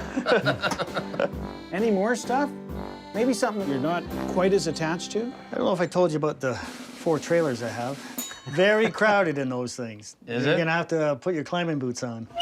The trailers are so packed with stuff.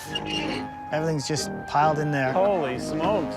Nice and neat. Yikes. Wow. Well, maybe not too neat.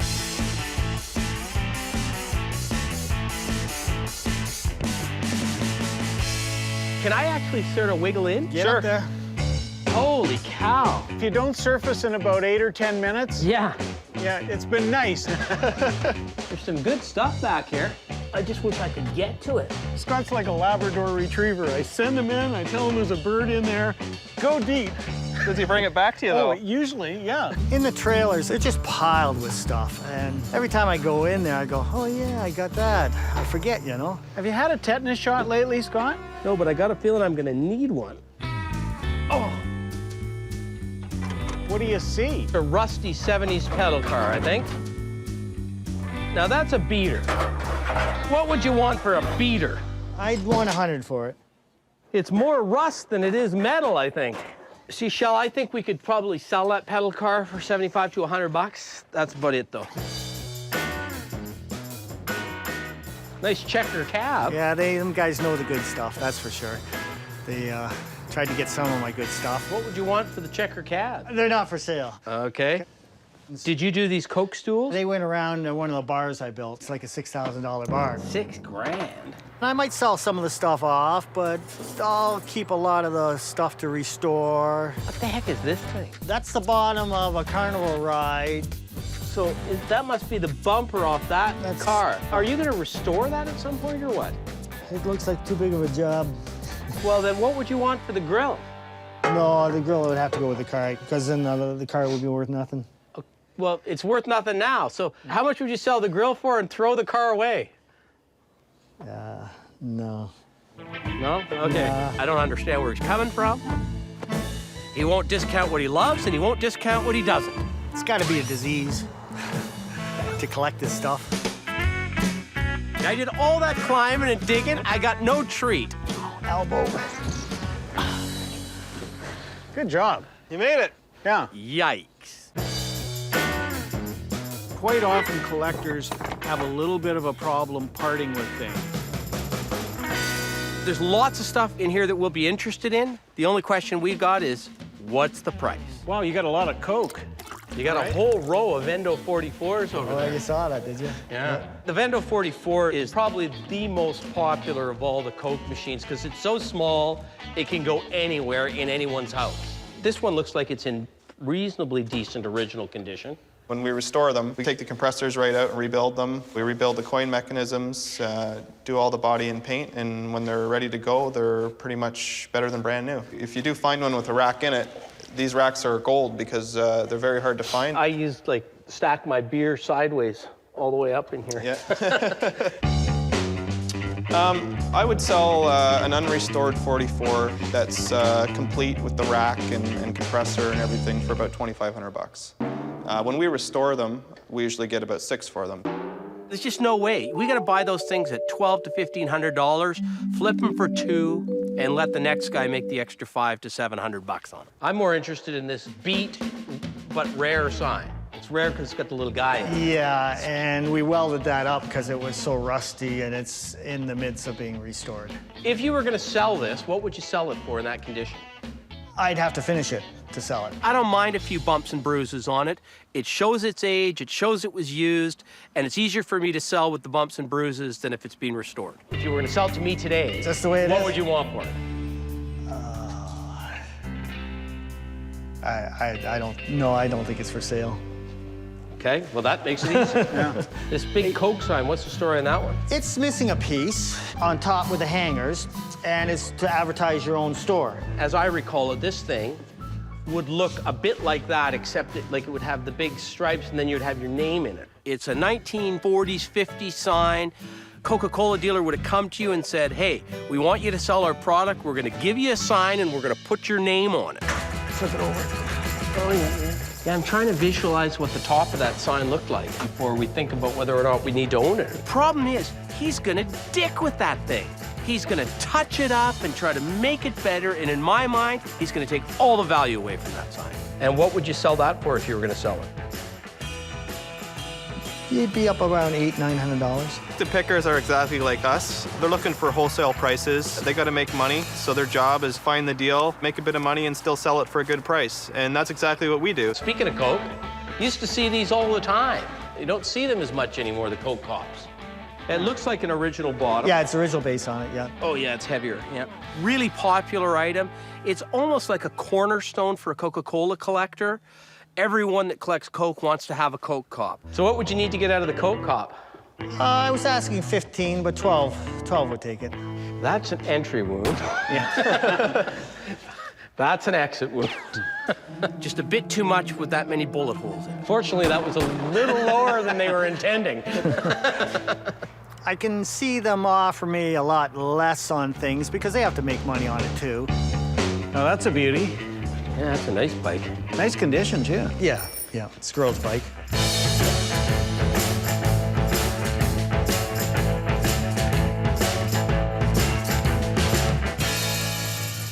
It's attractive, it's original, and this one you haven't restored. It's good enough just the way it is, I think I just keep it the way it is. It's kind of fun. Everyone loves old bikes, particularly bikes out of the 50s and 60s that have that really streamlined look to it. And that had a good look. It was a girl's bike, which was a problem in one sense because they were more common than men's bikes.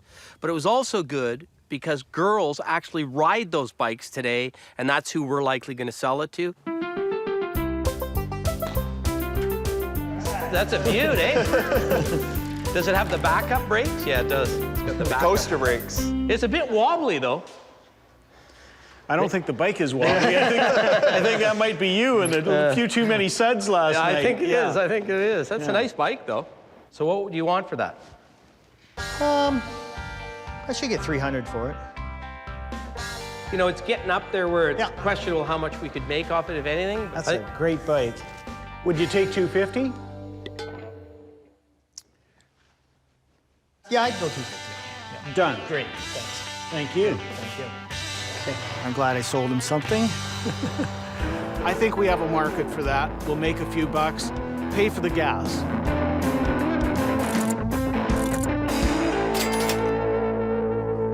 Hey guys, that was nice. Hey, it's nice to thanks meet a lot. you guys. Take care. Thanks a lot. Happy birthday, guys. Yeah. Big boy made me kind of hungry for a burger. Maybe have some suds. That was quite something. Got to see some neat things, but couldn't buy anything. I don't think my wife would be too happy if I brought a semi-truck trailer and put it on the front lawn. Do you think so? I'd say you're getting close.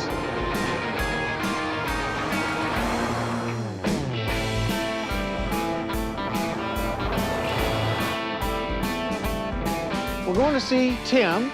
We're going to take the Lishman rocker to get an appraisal, get his opinion on it. Well, if he knows something about that rocker, I'm going to be impressed. I'm with you. I knew the movie.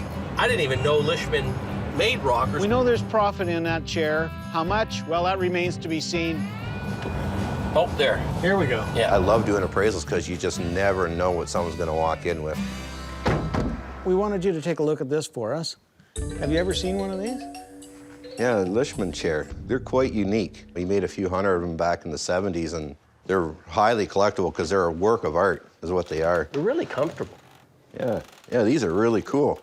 Seen it in books, but it's not something you're gonna handle every day. We stepped up for it. We didn't get it for $100. We paid $1,000 for it. What do you think something like this would sell in terms of marketability and everything else? You have to take it a couple hours away to the greater Toronto area where you have a collector base, people that really know the stuff, that are really hot for it. If I was wholesaling to another dealer, like $2,500 or so. Wow, yeah. That's pretty good. You went in with both feet, yeah, but you're gonna win it. Hey, that's great. I really wanted to see what he had in his drop-off warehouse because he's a picker, buys and sells. We're looking to buy. That's great. Thank you. Let's get up to the house. Yeah. Didn't think we were going to get anything from Tim other than an appraisal.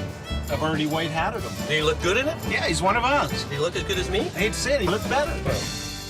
I handle a lot of different things, so I have gas and oil things. I got toys. Find anything? Oh, there's all kinds of neat little doodads here and there. Mantiques, if you want to call them that, the stuff that guys really like. What? Walking stick, $10. Done. Is that a moose call? I believe it is, yeah. You can have it for $15. Everybody knows that they want something unusual. It's a birch bark moose call. It's got to be worth $15. They come and find it with me because I get the unusual. Oh, you got a couple beaver sealers. Yeah, beaver sealers, they're a fairly local jar. They're made over in Wallaceburg, which is a couple hours away from here to the south. These are the common ones, right? Yep. Because they're pointed to the right. Yep. What do you need out of those? Those ones I need $10 each. Done. There's nothing more Canadian than a beaver. I work on high volume, low profit, and just move the stuff. Because, you know, really it boils down to it's just stuff. That's a pitter, isn't it? Yep. It's got a really nice set of Art Nouveau legs on it, doesn't it? Nice piece of cast iron, that's for sure. Hit us with your best shot, Tim. $80. That's a good piece. Is it? Yeah, 80. Done. This is fun. Dealing with those guys was pretty easy. They're on the same page where I'm at. This big dirt mover? Steam shovel. Original paint, nice shape. It should retail about $2 1/4. Real nice red and black digger, Canadian made. Every company under the sun made that digger at one point in time. The difference with this one was condition. It was about 9.5 out of 10.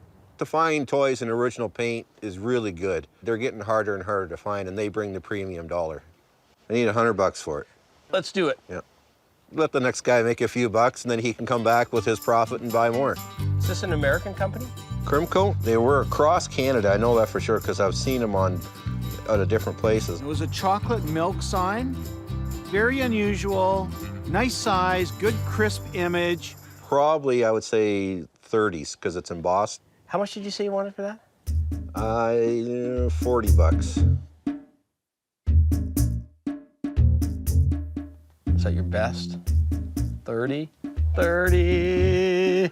All right, just because you're shaking. Done! No regrets. I'm happy to move the stuff along, let somebody make some more money. What do you want for the blanket? You want to buy my packing blanket? $5. Done. This is the quick speed pick. I love it. Any traps or anything? I've been looking for a good bear trap. We'll have to go to the front, and I'll open that up, and we'll look up front there. Yeah, there it is. Oh, now, there she be. Yeah, that's a blacksmith bear trap. They've welded something in the springs. Yeah, they've made it so you can't use it. Right. They don't want you using these traps anymore.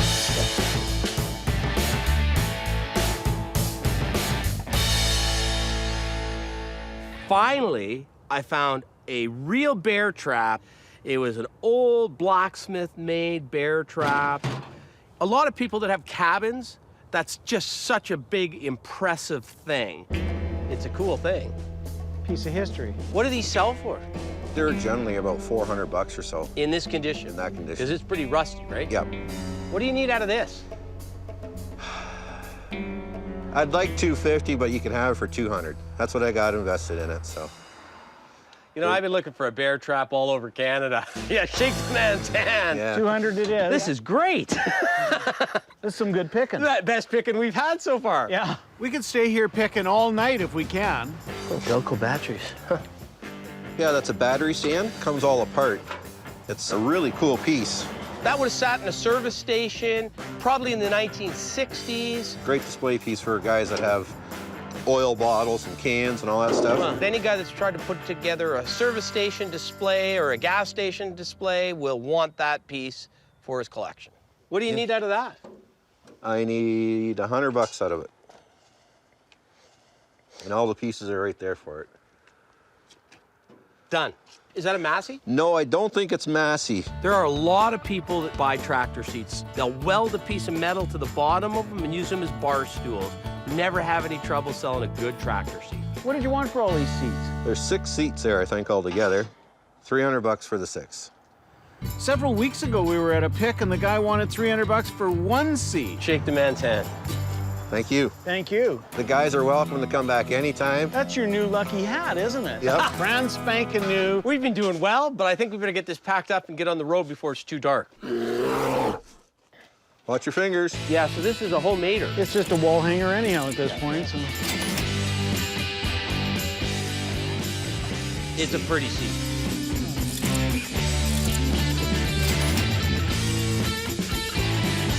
Okay. We can use it as a rack to put some of our items on for our next sale, and we can put a price tag on it. I guess with the white hat, and you guys loaded, I've been picked. Yeah, you've been picked. This made the whole trip for us, this pick. Yeah. It was a pleasure, man. Thanks. Thank you. Tim, you look good in that cowboy hat. Well, I gotta look good in something. Take care. See you later.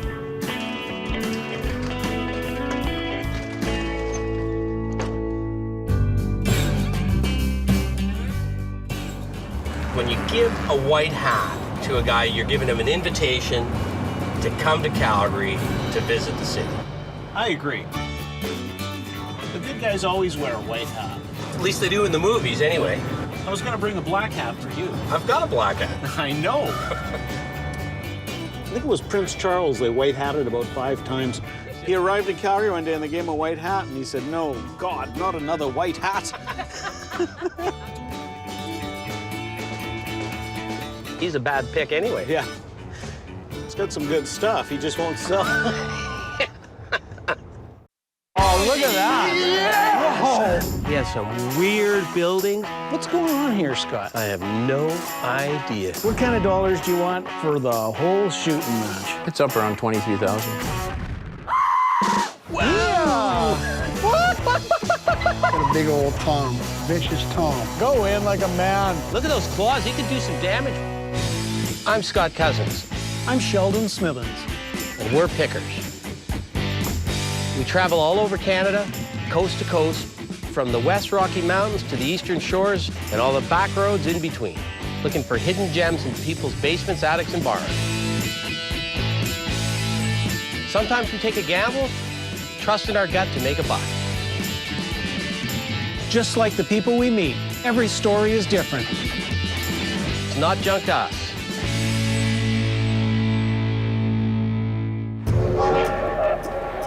Gotta love the West Coast.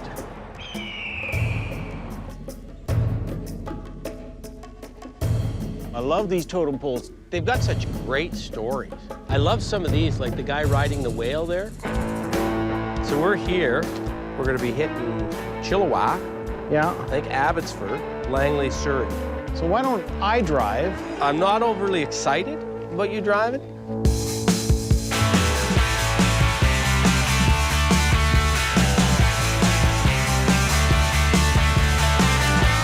We're on our way to Bridal Falls. It's in the Fraser Valley. It's a really nice area. It should be some good stuff here. Simon Fraser, great explorer. This was his gateway to the Pacific. I guess that's right, yeah. We're going to see Henry. This guy, I think, is going to be primarily oil and gas, some Pepsi. Excellent. Yeah, so he's got some stuff. Now, Does he say he's a seller? he says he's a seller. He says he likes selling to pickers, and he says he's prepared to sell anything and everything he's got. Hey, this looks like the place. This is it. A couple big shell signs there. Hey, you'd be Henry. I'm Henry. I'm Sheldon. Hi, Henry Scott. Got some interesting stuff here. Yeah, I enjoy it. How long you been doing it? Pretty well all my life. I've always enjoyed the old stuff ever since I was a kid.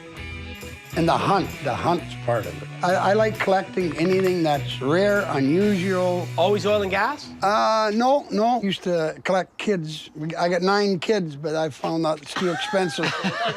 Well, let's head inside and see what we can look at.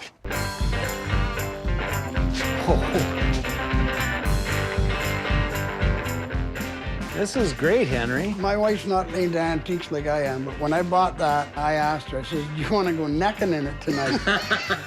We need your truck to go picking in. Not that one. I mean, you can borrow it, but you can't have it. So we've identified the first thing that's not for sale. Yeah. Can we go in here? Go do whatever you like. Oh, yeah. This is the shell room. That's the shell room. He's an accumulator, and this happens to be his baby. I worked for Shell for 7 years. Did you really? Yeah. Obviously, they were good to you. Woodstock, Ontario. I went to Woodstock, too. Did you go to listen to the music? I don't remember hearing any music. That's a nice one, that Shell X100, complete with all the tins. Would you sell your roadside stand and tins? That there are the tins? Yeah. Yes, but it doesn't have that cheap a price on it. Well, I know it's not going to be $50. How much is it going to be? The way it is there? Yeah. $800. Can't do that. No. This is a good little display cabinet. Would you part with that? A good little oak cabinet in perfect condition. Had nothing to do with Shell. That's something I'd pay, maybe $60 for. No, 100? 75? 85? What do you think, Scott? Done. 85.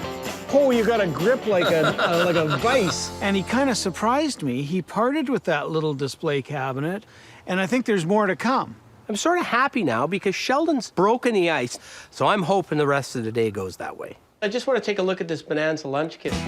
It doesn't have a handle on it, huh? Yeah, well, that happens sometimes.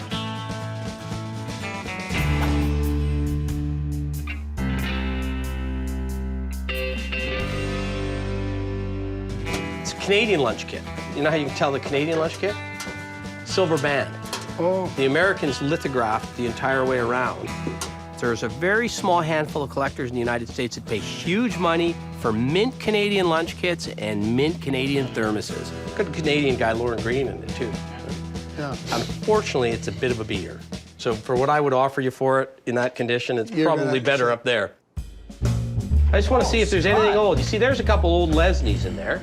You're gonna have to watch out. Scott's gonna be underneath your bed in a few minutes. Lesnie, English manufacturer, sort of the poor sister to Dinky.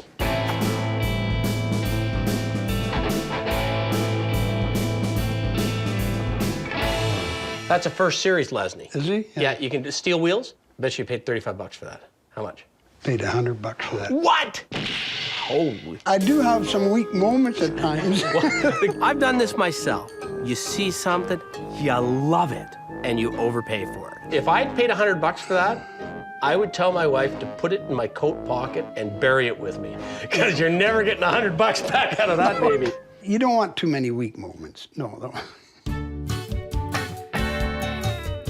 You got a pile of stuff. Oh, whoa, Henry, you've been busy. Once it's in your blood, collecting and that, if it's in your blood, it never leaves. This is cute. I don't really care about the lifesaver. No, but the stand. Yeah, the stand. And it is old. Probably 30s, 1930s is my guess. What do you need out of it? It's got to bring $100, or I'd rather keep it. Can you come down a little? $75? No. I can't. I can't. $100. Okay. More than I'd like to pay, but he didn't want to sell it, and I wanted to own it, and that's where a weak moment comes from. I don't think that was such a weak moment. You're a collector, Scott. It's still a weak moment, though. $100 is too much. It's not too much. Sometimes you gotta step up. I'll sell it to you for $125. No, you're the collector. What do you sell the Pepsi for? It's a weird thing because that's not a pre-war sign. Pre-war, there was 2 dots between the Pepsi and the cola. After the war, there was 1 dot. It's all original. Oh, no, it's right. The year's 51. Okay. But what I'm saying is, I think what happened is they used the pre-war stamp on it, even though it's a post-war sign. Yeah.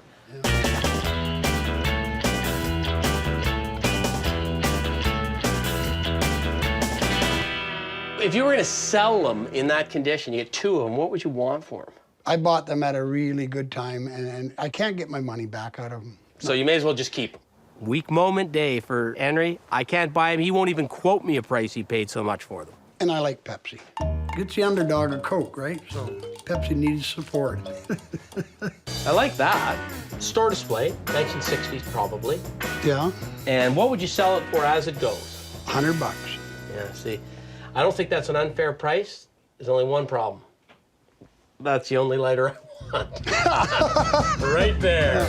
Oh, the nudie girl. That's oh, the yeah, only sure, lighter sure. I want. This is like the old pinup. There's a whole segment of society that collects pinup stuff. Those illustrations came from very famous artists like Varga that did that type of thing. I'd give you 20 bucks for that lighter, but I don't want the rest of them for 80. If you want the light, you can have that lighter. Yeah? Yeah. If you give me 20 bucks for that Absolutely. lighter, you can have that one. She's a sweetie. I didn't actually think he was going to take it, but he did. You better hope you can find another lighter to fill in there. Oh, I know where there is one. I'm real happy with what we're doing here. Hey, Henry, this Canada Paint container here Yeah. would have been a paint or general store display. That's a great little display. Yeah, and what I like about it is somebody that collects little tins will put them in there. Would you take 40 bucks for that? No. 60. 50? You want the tins to go with it? No. 50. Yeah, fine. 50's good. Perfect. I've figured out with Henry that if you're dealing with stuff that he doesn't care about or doesn't place a lot of value on, you're gonna get a good deal. Okay, let's go upstairs. And that's what I'm going for now. I'm going for stuff that I don't think he loves. And I don't think he loves anything up there. That's why it's up there. Let's see what's hiding. There's an oldie. That's the early squirrel tin. Back before it was just squirrel, it was the Canada Nut Company. Got a real ratty squirrel early, and then what they did is they changed into that one. See, now he's quite a bit cuter later on. They're really, really hard to find, those Canada Nut Company tins. This one's a bit beat. It was tin, so you didn't throw it away, and you used it for something, and that's why there's so few of them in good condition. Would you take 20 bucks for that tin? That's the best you're gonna do? Best I'm gonna do in that condition. If it was mint, just so you know, if it was mint, I'd give you 300 for it. But in that condition, 20 bucks. That's, and what's your best offer? He doesn't even want it. I think he's a Canada Nut. Giving you 20. Okay, go ahead. I've only seen 3 of them. All 3 have been beat. But I got a guy that'll want that tin. So what can you tell me about the little spice rack? Did you get it like that? The way it is, that's the way I got it. The interesting part is he had a few things attached to it. I put this on and I put the cherry picker on. Pepper mill and a cherry pitter. Looks like you got another contraption over here. That's an apple corer, right? What would you want for the rack and the apple corer? Well, that apple core's got to bring 50 bucks. Yeah, I don't know what they sell for. I've never sold an apple. No, that's a fair price. But for a wholesale price or a retail price? Wholesale price. Okay. And what's that rack? 50 bucks. For the whole works? Yeah. Always the best thing you can do is to package. Package, package, package whenever you can. How about if we give you 100 bucks and you throw the tin in? Oh, no. I can't do that. Because this is cheap. You're getting, this here's cheap. 50 bucks. Yeah, but that's 50 bucks is 100. Yeah. I'm just asking you to throw the tin No. in. Tried to get a tin thrown in. I was getting greedy. How come you're so reactive to that tin? Because I do kind of like them. Oh, okay. Is there one you don't like? Yeah, there's one outside. Wheeling and dealing? Oh, I thrive on that. I do. Are we good at 100? We're good at 100. Okay. Well, you should be, because... Of course we should be. He knew what a good deal we were getting, and I agree. Let's head down and see what else there is.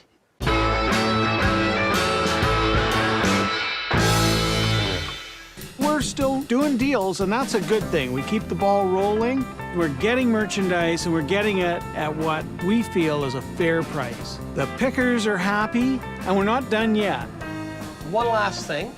I gotta look at this Buddy Ellen.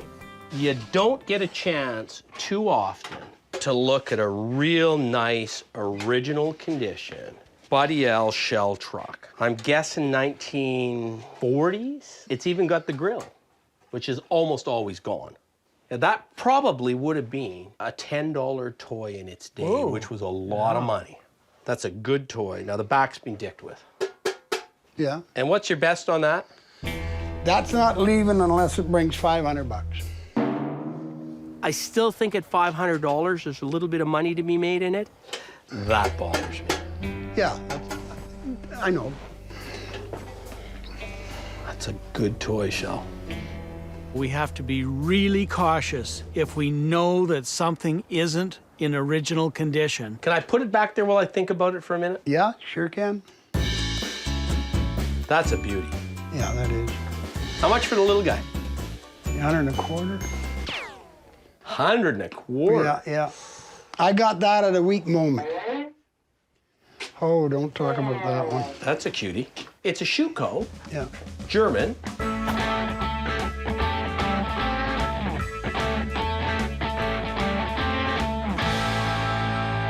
How far are you buried in this one? How deep? $200. Whoa! Another weak moment? How far could we help dig you out of that hole where you'd be able to say, okay, you know, I didn't get all my money back, but I'm okay with it? This one here, they're $175. That one's bring $100. I know it's a lot, Sheldon. I know it's a lot. Yeah, he got quiet all of a sudden. Okay, Shell, let's go talk for a minute. You know, I love the Buddy L except for that back gate. Yeah. He's not moving on 500. No, it's either yes, no, exactly. or whatever. And you know what? I don't mind putting up $500 on that toy, taking a chance on it. It's the best toy he's got by far. The Schuko, a lot of money, but I'll tell you one thing, I've never seen that Schuko before. That little tin to the right guy could be $200. Tins are funny things, you know? I trust your senses. If you think we should go for it, let's take a shot. I'm thinking we should try them on at 700. You're not going to budge them. Doesn't hurt you to try them on. Yeah. We're in or we're out. I'd say if you think we're in, let's go for it.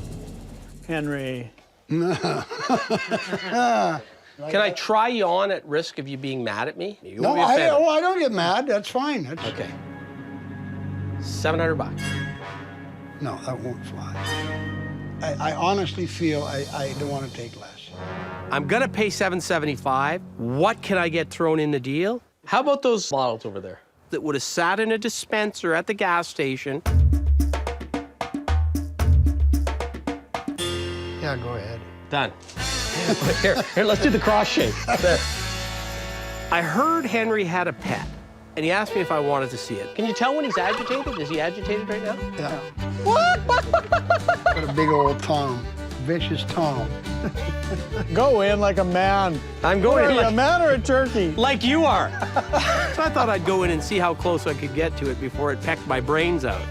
Hey, bud. He's a beauty.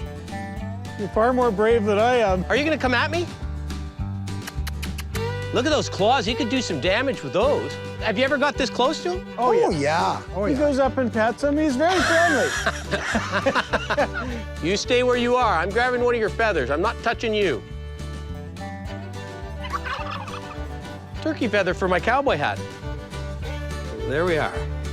That's a feather in my cap.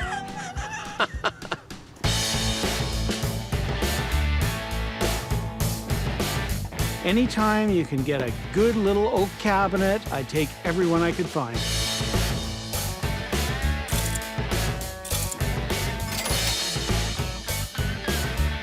This is cute, and it is old.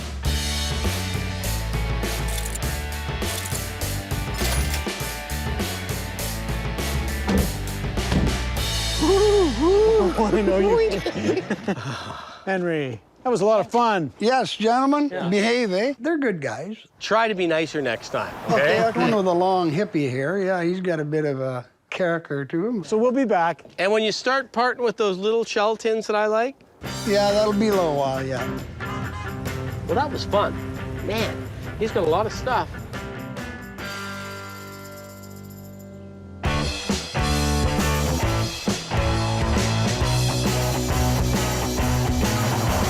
So what are we going to see here? I think we're going to go see Harvey. I heard he's got just a pile of stuff, like rooms filled with stuff, which is what we like if he's ready to sell. If he's got good stuff. Yeah, you know, I've never been in a room that's been filled with stuff and haven't been able to find something to it. You are the Jack Russell Terrier of pickers. You can usually find an ankle bone to grab onto and then you don't let go. Wow, look at that building. Yeah, that's a weird building, that one. Look at the mailbox. Stuff everywhere. Wow. I think there's a submarine. Look at these buildings. He has some weird buildings. It's like Hobbit land. We have no idea what's in there. What's going on here, Scott? I have no idea. We know he's going to be an interesting guy, whatever else may happen. Oh, there he is. Hey, guys. Hey. You'd be Harvey. Yeah, that's me. I'm Sheldon, and this is Scott. Scott. Hi, How do you Harvey. do, Scott? Yeah, good. I'm an old bugger. I'm 100. No, I'm only 86. Pleasure. Greg, Hi, Harvey's Greg. son. Oh, it's the father and son team. I'm just a furniture mover. Yeah, they were just very helpful. He's a good boy. What's the story here? This building took me 11 years to build by myself. Where'd you come up with the design, Harvey? Is it all up there? Pretty well.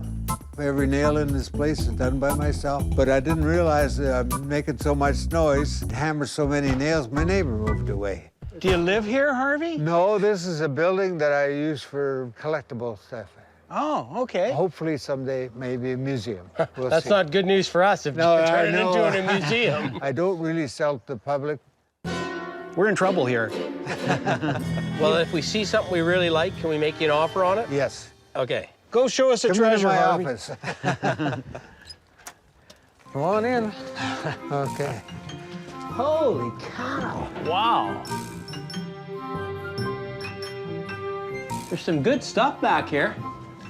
Oh, that's cool. Yikes. Holy smokes.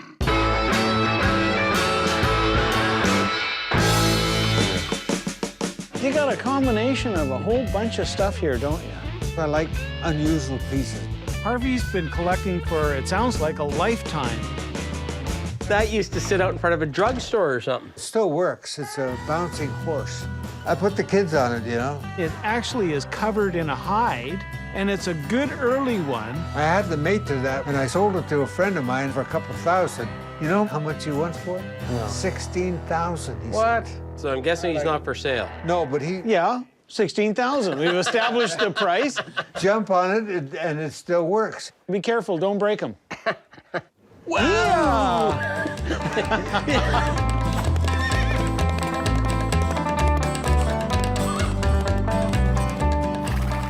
I figured I got to give it a run. I can't buy it. I may as well ride it. I remember riding these when I was a kid. Yeah. Okay, give me the 10 cents. I need to. I've never ridden it myself. Well, let's get you on it. Can you get that leg over? Yeah.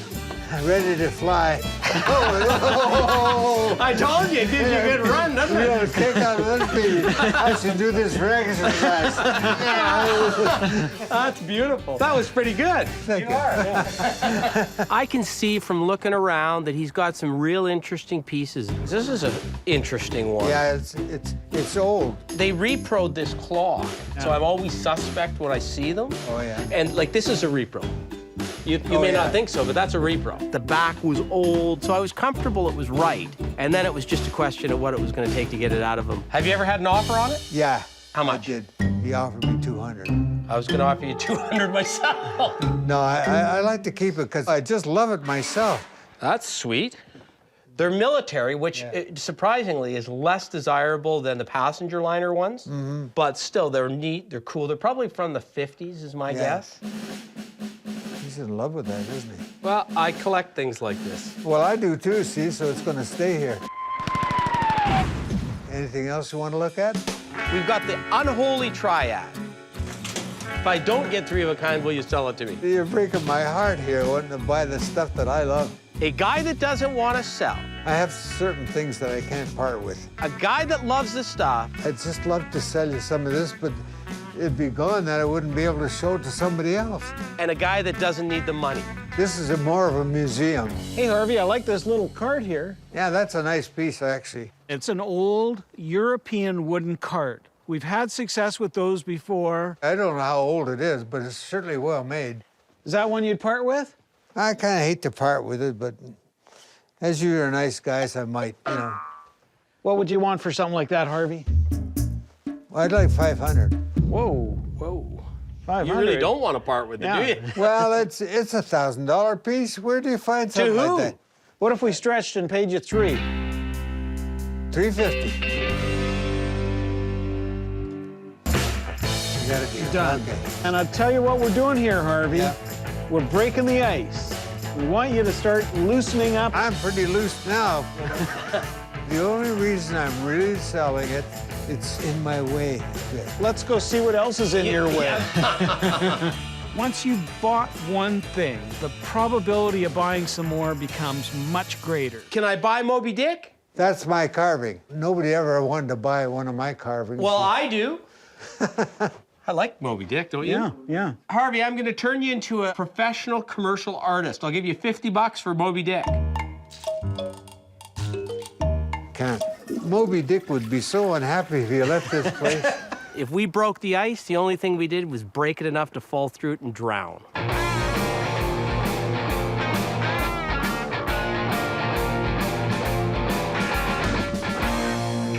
I see something I gotta ask you about. Bottle of Guinness. But I bet you that one's gotta be from the 40s, is my guess, maybe even earlier.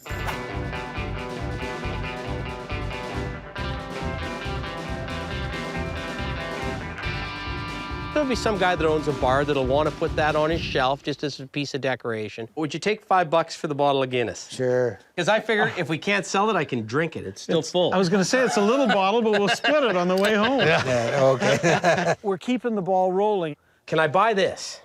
I've had dozens of Empress Spice tins. The old ones have this ship on them. The newer ones have a different ship on them. Oh, is that right? This paper label is a tougher one to get. You see one paper label for every 100 tin litho ones. So I'm going to be able to flip this to somebody who collects Empress but doesn't have a paper label. It's one piece I could live without. How much can I buy that for?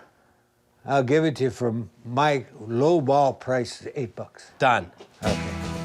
Now, we grabbed a couple saddles down. Yeah, they're beauty, aren't they? So nice, I might have to keep them. We know saddles. Maybe there's something here that we can bring back to Alberta, make a buck on. This one's an older saddle than this one. Yeah. Neither of them are super old. They're unmarked. They're not by any famous maker. Look at the condition of it. The bar's good in the back. The carving's beautiful. I'll give you for $200 each. $200 each? Yeah. We were thinking 200 for the two. Well, you're thinking not my way.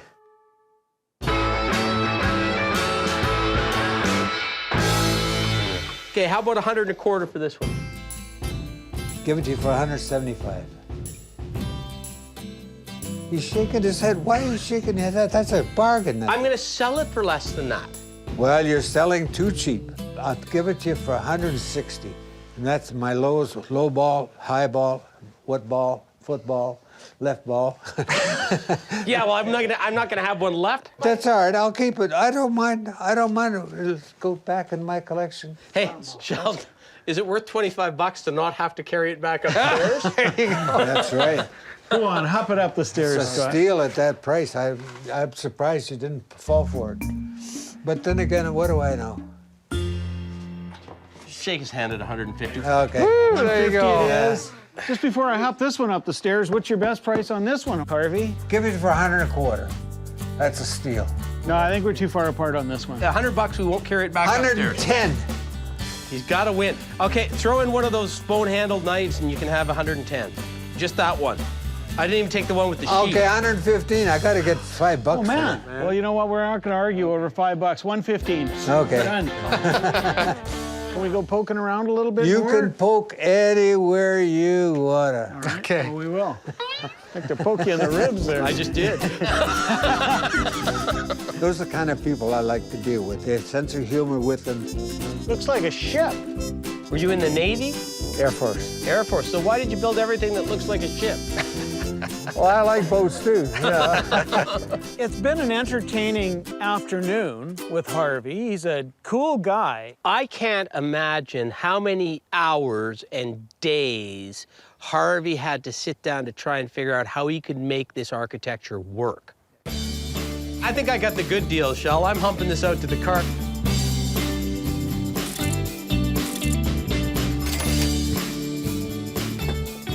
Just a little utility cart. Be a European one.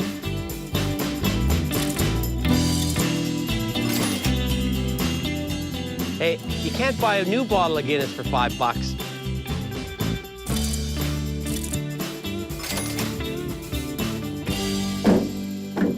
Thanks, sure. guys. Appreciate you coming by. It was great. Good to see you. Next time we come out, we're loading the van up and bringing stuff for you to buy from us. Okay. Sure. He does buy. As you know. Fellas, Okay. it's All right. been Thanks, fun. guys. Okay. All right, take care. Thanks for coming out, guys. Can you see? Whoa, whoa, whoa, whoa, whoa. The other way. The other way. The other way. You're the worst backer? I'll tell you. Okay, I'm now an crank your expert. steering wheel this way. Keep going. Now go straight. So you see this tree here? That's the one you almost hit. That's the one I was trying to take out. I love BC. We got some money to spend. I'm hoping we can buy something big. When you say big, does that mean like lots of change? That means either something really big and expensive or a bunch of things that combined are big and expensive. I'm going to be keeping an eye on you.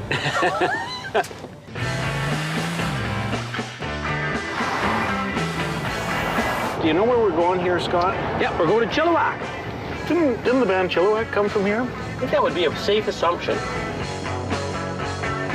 And what do they grow here? Apparently now the latest thing in the valley here is grapes, wine. So we're on our way to see Wayne. Apparently he's got all kinds of stuff. He clears out estates.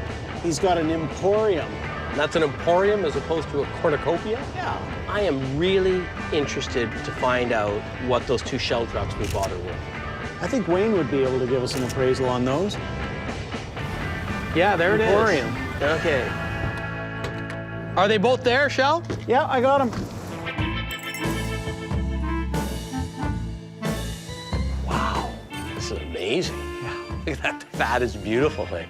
Oh, man. Red Indian gas pump. Wow. If you can't find it here, you can't find it. And he's got the Hulk.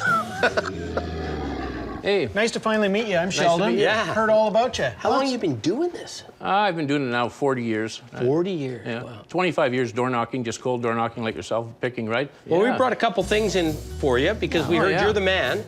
Well, it's an early 1950s Buddy L mini toy, right?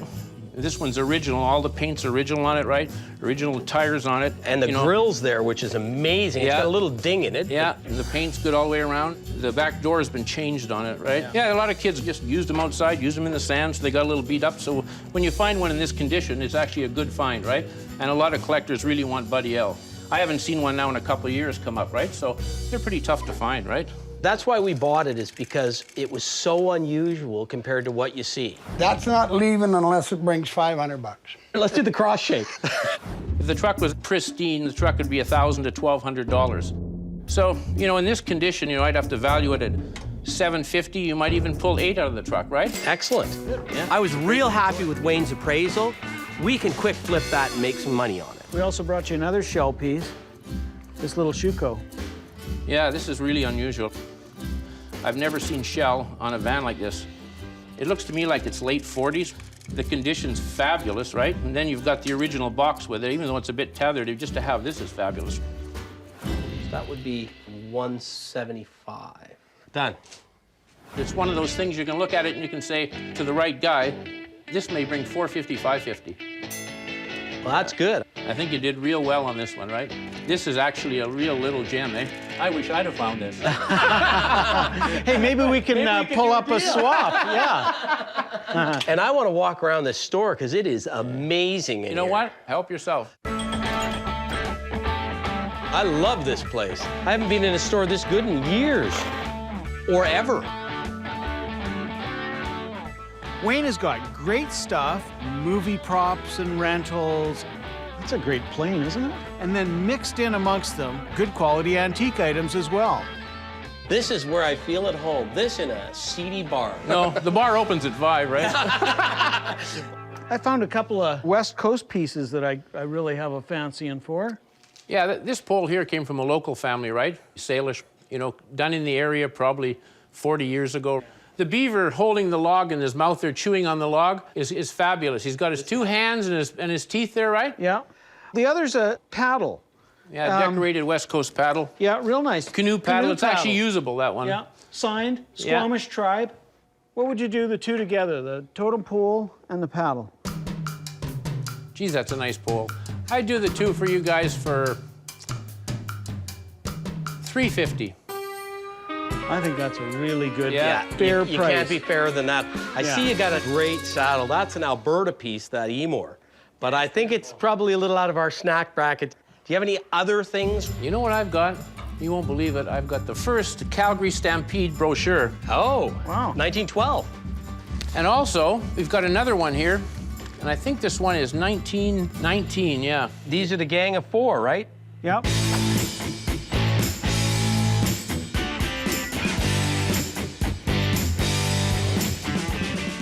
Burns, Lane, McLean, and Cross. Cross and McLean, yeah. It's got the great Mountie image on the background of it. And this one was an important one because they had stopped doing the stampede. The war ended, they did a peace stampede. What would you need out of the pair of these? I'm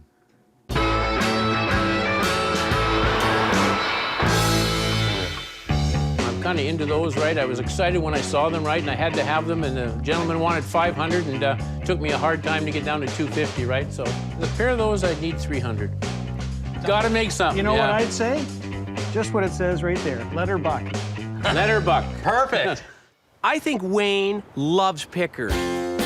We are speaking the same language and playing the same game. That's quite a remarkable piece of art. One in the back now, I have it Space Invaders. In the back? Yeah, 2-player game. Let's go. Okay. Oh, there it be. It was pretty darn close to the father of the modern arcade game, Space Invaders. This is the one that was before Pac-Man, before Galaga, Asteroid. Asteroid was a great game, too. It was. Yeah.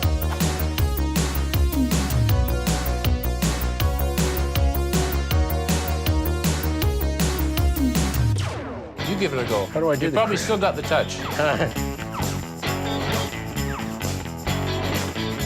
Well, you're doing good on this one. Yeah, it's a perilous game, this one. You just can't get cocky, because you get cocky, then you get killed. It's kind of like picking. Yeah. Oh, you're doing great. Yeah. This is the last guy.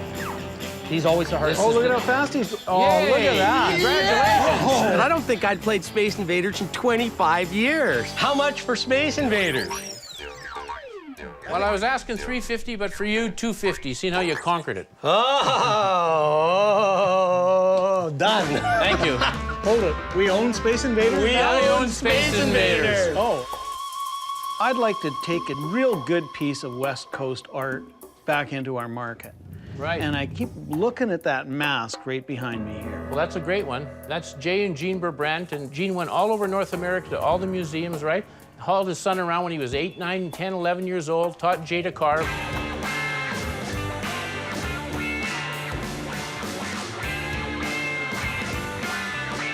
They're known artists, really good piece. What would you feel a gallery would price this piece? They'd price it $4,500 to $5,500. Yeah. What's your best price for a couple of pickers? Well, I'll tell you, this is really a favor. I'll give you the mask for $1,350. I like it. I mean, I like the creepier ones a little bit better. Like, there's a shark one in the back I love. Yeah. So how do you get these things? I noticed you've got masks all over the place. Well, I actually buy them right from the artists, right? Oh, okay. Let's see what else there is. Look at that. Oh, yeah. And that's a big one. Yeah, that one's scary, isn't it? You don't want to put that in your kids' room. Look at that one. Oh, wow. And more. That top one's really freaky. Oh, look, those are the mates to that other one. Oh, yeah. Same carver, obviously. Now I can see the wheels are turning. You know, remember when I talked about doing something big, spending some big money?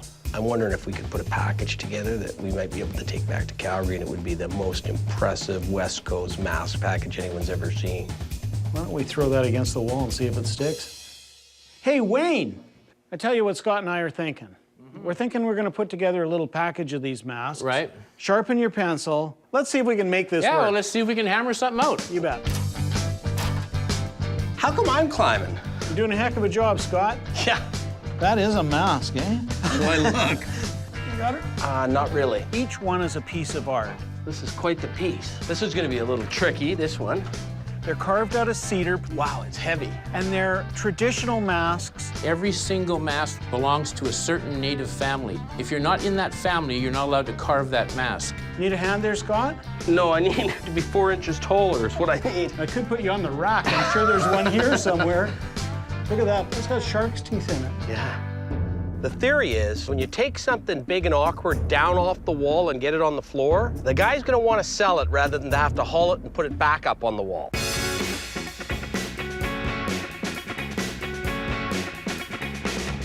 Wow, what an impression. I'm thinking, wow, that's a lot of money. And I'm also thinking, I don't really want to let any of them go away because I want them all. And that's a problem. If we bought them at 10 grand, yeah, that's what I thought. Yeah, I'm with you on that one. Wayne, come on up here. Hey, well, Wayne, we're looking for a big impact buy here. Mm-hmm. So tell us about some of these masks and who they're by. Okay, well, they make these masks for when they have the potlatches to dance them. Keep the evil spirits away, right? So they dance the masks and they interact the masks with other masks, right? He might dance with another mask and it goes back and forth. None of it's made out of their head, or this is what I think it is. They copy it exactly as it was over 100 years ago. These 3 masks are all Bo Dick masks. And that's the wild man. And the wild man's story amongst the natives was that he lived in the woods. If he looked at them, they immediately turned into wild men themselves.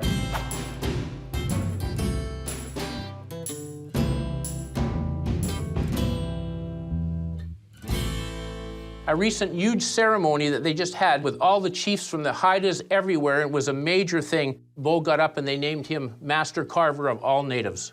That's a little portrait mask, that's Jean Berbrandt. And the next one is a shaman mask by Jay Berbrandt. Yeah. Good, recognized artists made it way more interesting and way more desirable. What kind of dollars do you want for the whole shooting match? That might be the wrong way to attack. The whole shooting match is worth about... This is taking too long. I knew you were going to say that. It's up around 23,000. Hey, well, we're a ways apart. We thinking we'd spend somewhere between 7,500 and 10 grand on masks. Well, that won't be happening because it's so far off the point that it's kind of wasting both our times, right? Yeah. From one picker to another, it's not in the ballpark, right? Hey, Wayne, I'd like to drop some cash, some serious money here today. Can we crank out a deal here? I don't mind giving you a deal. Good. I was a picker myself as long as I don't get too beat up. How bad can we beat you up before you get upset? Well, I'm to me, business is always business. I'm unoffendable. Yeah, and don't get And us, I know what you're trying to do. We're not trying to offend you. You're trying to put something together, right? We wanted 10 for everything, right? And you said that's too tight for you, and I accept that, okay? Yeah. I wanted to give him room to think. I wanted to give him room to count the money in his head, because he's got people bringing him stuff all the time. And he needs the cash to buy it. Then he's not losing. He's really getting the price he wants for the masks. He's just getting it in a different way. The trouble is that's 3 sets of masks, right? Everything else I can be pretty flexible, but that's a really valuable set of masks on the West Coast, right? I'll show you what the best deal I can do for 10 is. And that averages out 1,000 a piece. And that's from that over there, those masks. But I'd rather give back something and keep that one. To me, that's the key piece. What if we shuffled Big Boy over here? Yeah. And went to the bank and peeled out $20 bills till we hit 12,000. So that's 2 grand for Big Boy? Yeah. Well, with all the rest of them. No, don't think of it that way. Yeah, it won't work. And then Scotty's happy, and I'm happy, and you're happy. No, I'm not happy. Here's my counter offer. No, I'm just telling you, picker to picker.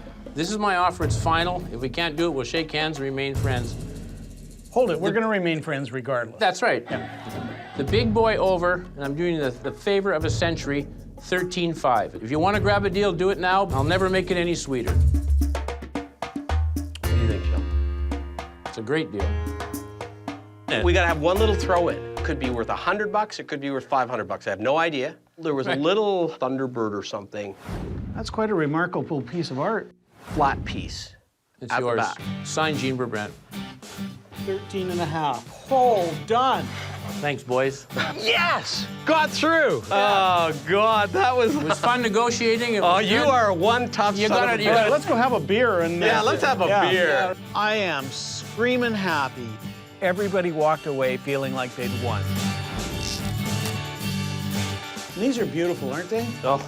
We're bringing some great pieces back to Alberta. I think there's going to be a lot of people that are just, they're not even going to know what to say when they see these.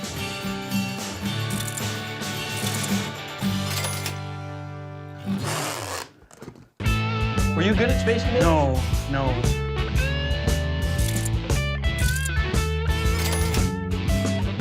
I really like that pole. Nicely carved and painted.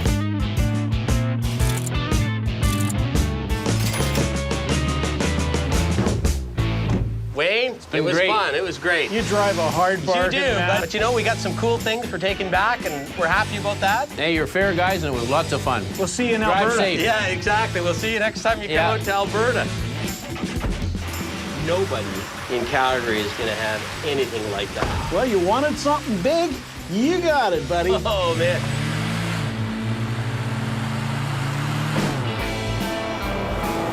I remember when I bought that Bendo 44 off, the best Coke machine you can buy, and you pulled on me what we hate guys pulling on us. You said to me, well, Scott, what's this worth? So I had to tell you, I said, in that condition, it's probably worth between $2,000 and $3,000. And you charged me $2,300. Fair. How much did you make off me on that Bendo 44? I'm not telling. Oh, Oh, man. I'm gonna beat you by a nose. It's either gonna come flying or I'm gonna go flying. You don't mind if we snoop a little bit here, do you? What if he said no? Nope. Oh yeah, there's nothing worse than an accordion. The only appliance for flushing the colon. How would I ever replace it? Will you throw something in? Hot chocolate. Oh my God, you guys are brutal. It's gonna cost me $1,000 to cut the cheese. I'm Scott Cousins. I'm Sheldon Smithens. And we're pickers. We travel all over Canada, coast to coast, from the West Rocky Mountains to the Eastern Shores and all the back roads in between, looking for hidden gems in people's basements, attics, and barns. Sometimes we take a gamble, trust in our gut to make a buck. Just like the people we meet, every story is different. It's not junk to us.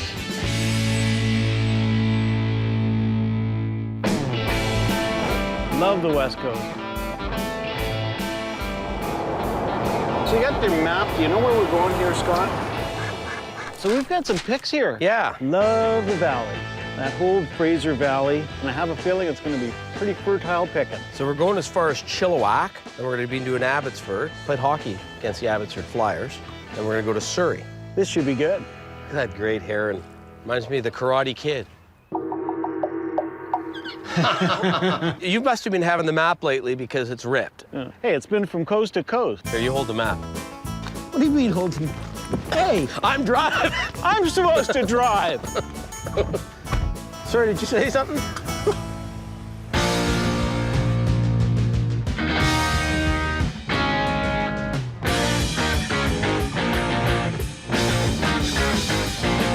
I love the Fraser Valley.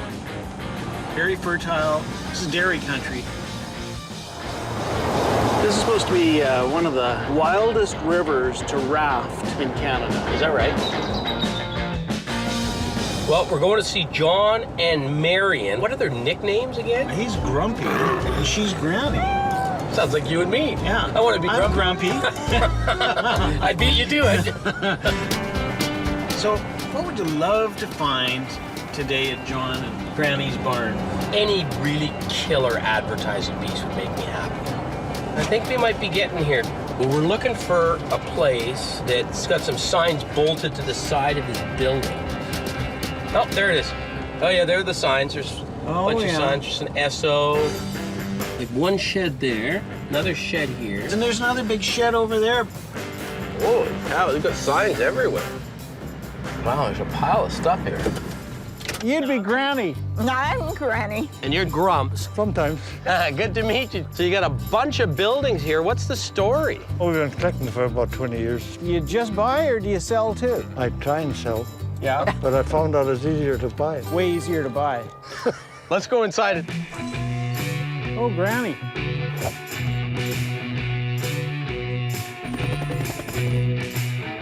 There's a ton of stuff here. Yeah, there's stuff. Lots of stuff. Wow. He's the collector. He buys, he brings home. Anything that's old. The price is right. The price is right, yeah. This is something we've always enjoyed, and it keeps me out of the mall and him busy. This is your own little personal museum here. I try to have it organized, but it's a full-time job.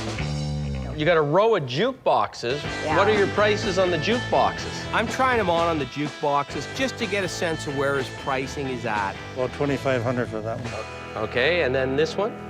About the same. And this one? They're all about the same. Okay. We weren't buying them at those prices, but we now have a picture that if he values it, he's gonna do the old, I'll quote a high price and you won't buy it. I'd like to take a look at that tin. It looks like it's either a Poland's tin or a Canada biscuit tin. Totally out of place. It's got a whole bunch of glass and other goofy things, and then there's this one lone soldier of a tin sitting there.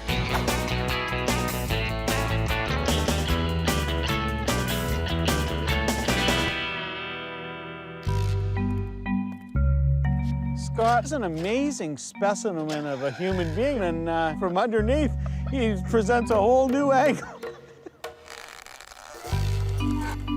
One misstep, and Scott is in big trouble. Holy smoke, that's a good one. There's two versions of this. One just says Poland's across it. It's a Poland's tin. The other one says Canada Biscuit Company across it. I've seen that tin several times before, and I know right away it's a good one. The reason I like it is it's got a good visual for Alberta with the buffalo. What would you need out of that tin? $25. Done. Happy New Year, you got it. Fair price. Sheldon, you were saying you wanted some moccasins to wear? I see a pair that might even be your size, and somebody's already put the rubber grips on the bottom of them. They're northern, aren't they? Yeah, they look like they're Cree. Yeah. What do you want for those moccasins? $20. For 20 bucks, if they fit. If they don't fit you, I'm trying them on. Yeah, done. Here, I'll pay you the 20. Okay. I'll try them on when my feet are a little warm. There's a little bit of wear there, but that's okay. I think we should take a run in the back, see if there's something we can buy. Wow, you got stock here, Granny. It never ends, does it? Never ends. My goodness. How long ago did you put these signs up? Oh, they've been up there a while. So, Sheldon, I'm looking at that Molson sign. If I was going to buy that, how would we get it down? It all depends how bad you like going up there. It all depends on how cheap you'll sell it to me for. $100. I can see it's not perfect, but the problem is the very top of it, I can't tell whether it's all rusted off or not. So I want to get up there and take a look. I don't know. Nobody's moving on. It's a bit of a logistical nightmare because we got Model T Ford below us and we got signs up there. Keystone Cops are buying a sign. I'm not sure I can even get you up have to go higher yet. To go way up. there. That's where I want to get it. Don't kill yourself. Just so gosh darn tight in there. And the sign weighs about 25 pounds. So as I'm trying to get the last little bit of the screw, I realize, you know what? I'm not going to be able to hold that damn thing. If I unscrew this thing, yeah, it's going to come flying. It's either going to come flying or I'm going to go flying. It's going to start to fall. I'm going to reach for it. I'm going to fall off the ladder. The sign's going to go into Sheldon. My wife would be apoplectic if she saw this right now. This is... Okay, lower her down. You know what, Scott? I don't like it. It's coming back up. I should get a bit of a discount for that, don't you think, John? John just changed his mind. It's not for sale. Yeah, he hasn't seen it for 25 years. Now he likes it. You know, Granny, he's quite a picker that I hang out with, isn't he? Yeah. And when he wants it, he wants it. No stone goes unturned. I don't even really want it that bad, but I want it enough. That's what it's all about. That sign would have been from the 20s to the 30s and the 40s. Now that I've gone to all that work, how much? $100. Shake the man's hand. Happy New Year. Did you see anything else that you were interested in? I wanted to ask you about something way in the corner there. Come on this way. Here's a Calgary Brewery box. Calgary Brewery and malting.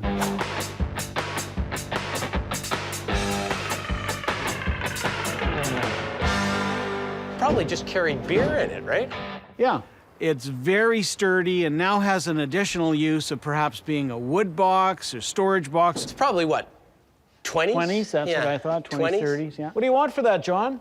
$30. Done. Shake the man's hand.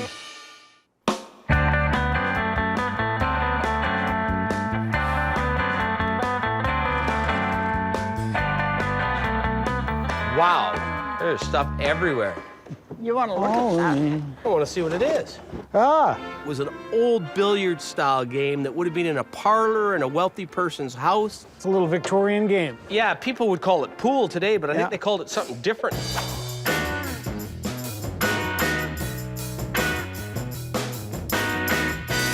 That was a good piece, mid-Victorian. It had the balls, which were ivory. Unfortunately, it was in rough shape. Yeah, it looks like it was put together in planks, and one of the planks split, took the tabletop with it. Something you'd part with, John? Yep, $120. Without the split? Yes. With the split, it's just a wall hanger now, right? Yeah. Oh, it's in pretty good shape. Yeah. Did you see the split? You must have done that. That gives it character. No money to be had there. You got some reels here. How much are you looking for your reels? Oh, all depends on the reel. I'm going for the biggest one. I'm guessing this reel's from the 60s or 70s, but let's see, there's a manual. It says Berlin, so that would put it probably 50s, 60s. He had a German-made reel, high-quality reel, big salmon spinning reel, everything you wanted, the original box, the instructions. So what would you want for this guy? $10. Got a deal. Oh, Shake boy. on it. I snapped that up quick. That's easy, 80 bucks. I thought you were going to buy stuff for about $1,000 or so. Do you have something big you want to show us? How about the totem pole? You have a totem pole?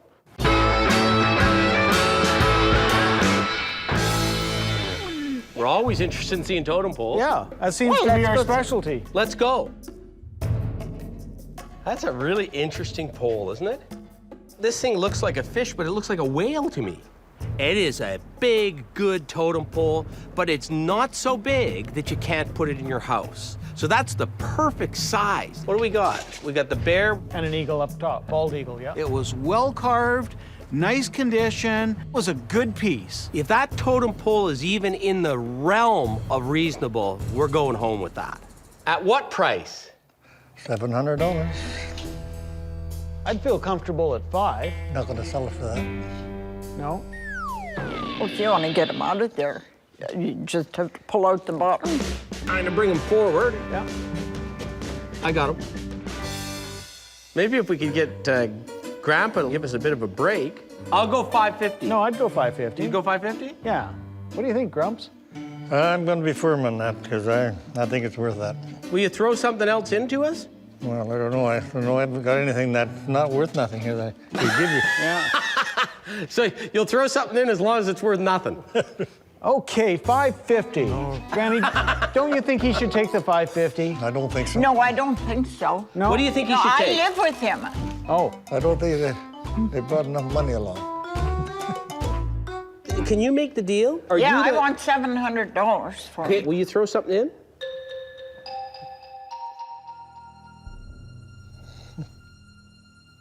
Cup of coffee. God, you guys are brutal. Hot chocolate. I'll help you wedge him back in there, never to be seen again.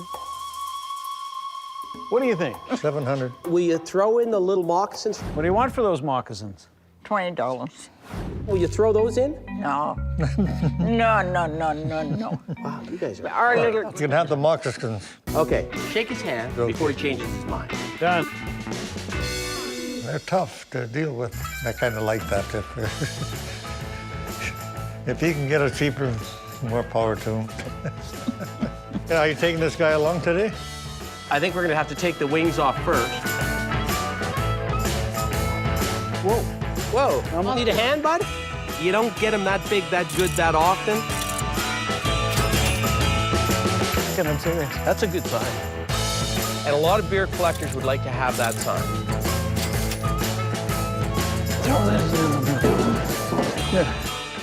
They always sell well. Well, it's been really good meeting It's you. awesome. You've made memories today. Yeah. That was fun. like that. Hi. We needed one good item today, and that totem pole was it.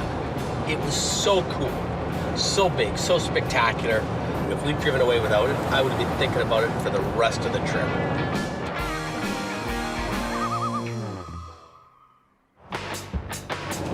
If we went up the valley here to Chilliwack, It's an interesting area. I love seeing the mountains through the clouds like that. Really nice. we'd be going to see Henry. What kind of stuff does Henry have? Apparently he's got some Canadiana, heavy gas pumps. Yeah, there's a Robin Hood flower sign on the side of that barn right there. That's our guy, isn't it?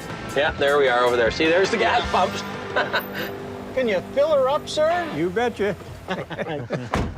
I'm hoping that, given the age of the gas pumps, it'll be old-time gas prices. You must be Henry. You got it. I'm Sheldon. Hey, what do you do, Sheldon? Hi, Scott. Hi, nice to meet you. Yeah. So what got you into all this? Well, it goes back a long, long time when I was a little wee kid. It was just after the war, and the veterans would come home and the garage doors would start opening up, you know, and they'd take their cars off the blocks. They had a nice smell in those days, you know. So when did you start buying in earnest? 65, 67, somewhere in around there. That was a transition period. There was lots available. They were shutting a gas station down, or they were renovating it, getting rid of all the old stuff, putting the new stuff in. Yeah. So you got in at the right time. That's what they tell me. Well, why don't we take a look? Let's go inside and have a look around. A Whizzer. Yep, 1947 Whizzer. Wow. Well, that one's done to the nuts, isn't it? It's a bicycle-motorcycle combination. This is as nice as I've ever seen one done. Well, these were pretty popular after the war because cars were really hard to get right after the war.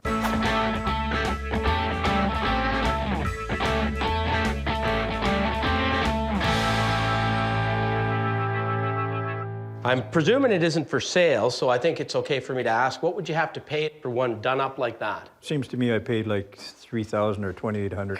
Well, I want to get in there. I can see some killer stuff. Wow. This is an interesting room. Wow. All of this stuff is original. Yeah. It's amazing. You can never go wrong buying mint, and you've bought mint. Yeah. Everything's mint in this place. Yeah. Do I get the impression that the stuff on the walls is pretty much a no-go? I think you're right. Okay. Yeah. Do you spend most of your free time, you know, having fun out here? Yeah, well, I'm a car guy. Yeah. That's what I used to do for a living, so. The other stuff, this nostalgia fits in with it. So it was a medium of advertising in those days because there was no TV, so most of them have pretty neat graphics on them. It's all part of the old car thing, I guess. Hey, Henry, you got the occasional piece that doesn't really fit into your collection, like you got a showcase there with some stuff in it. Are you prepared to part with any of the oddball things, perhaps? Well, maybe some stuff that's in there if you're interested. Yeah. Oh, let's take a look. May as well look at what we can buy as what we can't. Get your hands out of your pockets and in your wallet. Anything in here we need? I've seen 1,000 CNR lanterns. I've never seen one with a wood handle. Wooden handle is unusual, isn't it? Isn't that rare?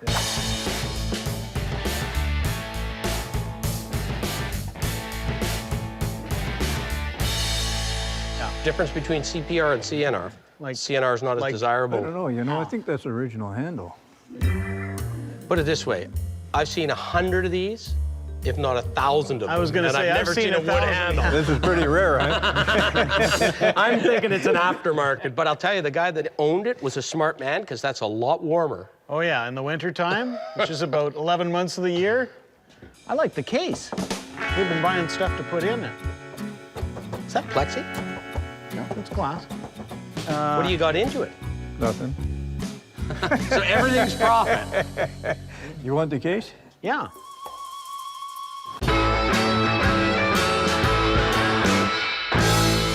Give me 150. Would you take 100? 125. Done. Deal. Excellent. Deal. Now let's fill it up. Let's do it. I'm digging. It's just an empty box. The only appliance especially made for flushing the colon. Are you having a problem, or? Look at the size I don't know. of that restroom sign, Scott. Oh, yeah. Wow. That's Texaco. Texaco really wanted you to come to their station. Well, it was a registered restroom. Exactly. This is a nice old porcelain sign. It's a little sloppy on the back, isn't it? But, man, they did it thick. It's old, isn't it? Just the men's, right? You don't have the women's? No. Those are cool. There's a market for that because guys that have a garage with a bathroom in it, they want to screw that to the wall of their bathroom. It's their place and they're marking their territory. It's a 60s one, it looks like. Am I wrong? No. What would you want for those? Give me 60 for the pair. I was going to say 20 on that one. You're on a pretty low budget here, man. We are. We're trying to buy low, flip medium, and that's what we're trying to do. Yeah. I'd almost buy it back from you. That's the problem, right? That's the problem. Okay, 25 bucks. Okay, let's do it. 25 bucks. Yep. Good. All right. I like that one. It's an old one. Yeah.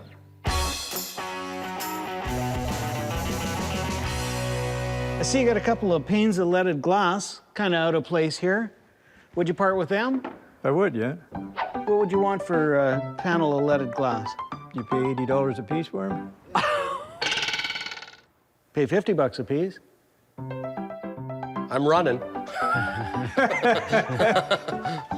I'll tell you what, give me 60 a piece. Done.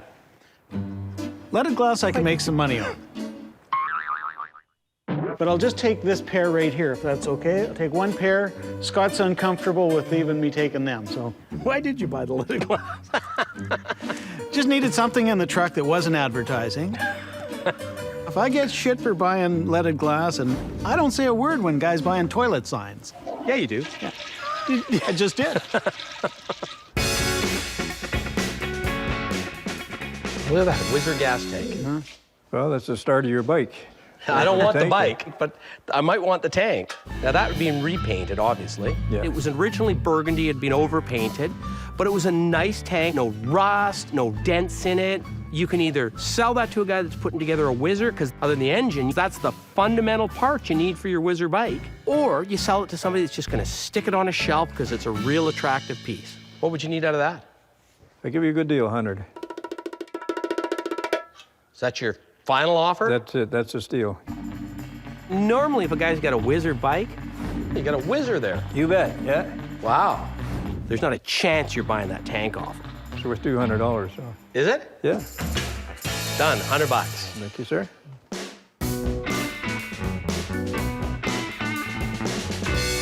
Elephant brand fertilizer. There you go. Yeah. Obviously, it's farming related, right? Yeah. As opposed to oil and gas, which is doesn't fit in Doesn't with fit your in with my stuff. So what would you want for that thermometer? 50. That's what I'd sell it for, right? Yeah. Give me 40. I'd give you 30 and put 50 on it, probably end up taking 45 for it. Give me 35. Want to go 35? Keep the ball rolling. Good. Okay. We'll keep the ball rolling. All right. We got it. Do you have an idea what you'd like to get out of these radios? I like this one. It's my Scottish heritage. I got Irish and Scottish in me. You're a fiery bugger then. Yeah. If I was to buy the 3 Crosley's a good Canadian company, what would you want for the 3 of them? Say probably 125 or 30 for that. 100 for this. 70 bucks for that.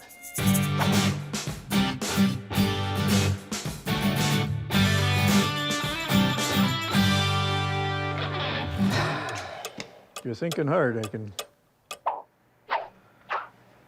I'd go 200 on the 3 of them. 2 1/4. Let's go check the barn out. Yeah. I was kind of anxious that we took off out of his prized museum collection to see if we could find some scraps in the barn. What a great barn you got here, Henry. Yeah. Huh. Oh, yeah. You got a few things in here. You don't mind if we snoop a little bit here, do you? No, go ahead. What if he said no? Would that stop you, Scott? Nope. Hey, I just see something here. But a blank BC road sign. Weird. Now, what's the story on the brake fluid? Yeah, it holds a 5-gallon pail. Let me just pull it off. Oh, so it angles. Oh, okay, cool. Yeah. It's something that would have sat out in front of a service station. Yeah, and then the bucket goes across here. Oh, okay, okay. Yeah. Would have sat there with a bucket of oil in the middle of it, and if you needed some oil, you'd pull the bucket out, put it in the car, put it back in there. So what would you want for that? 50. Just because it says Ford. Well, a Ford collector is gonna want that piece. 40? 45. As long as I got anything off, I was gonna say yes. Or is there anything else you're gonna do that way too? Don't tell him your secrets there, Scott. Now I know how you're thinking.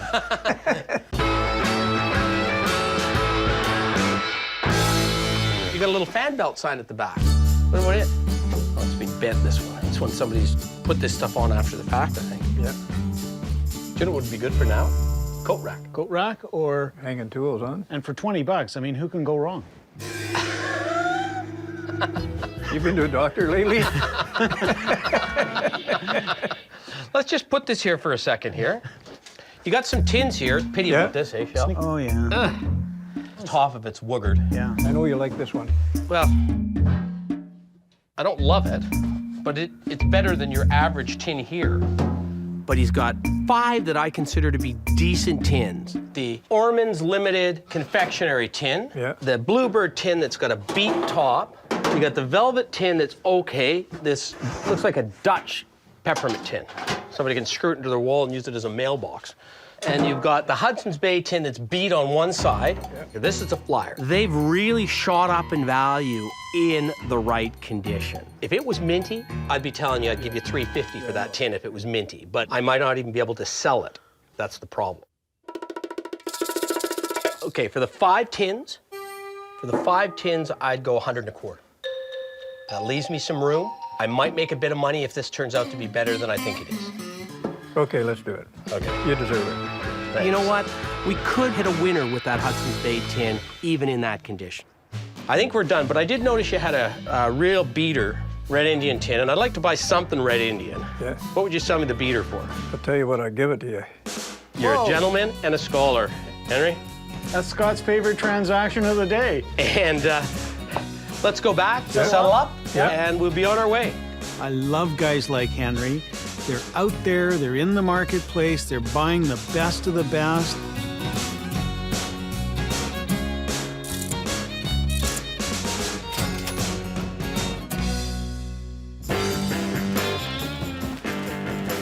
That's how you pack tins. Yeah.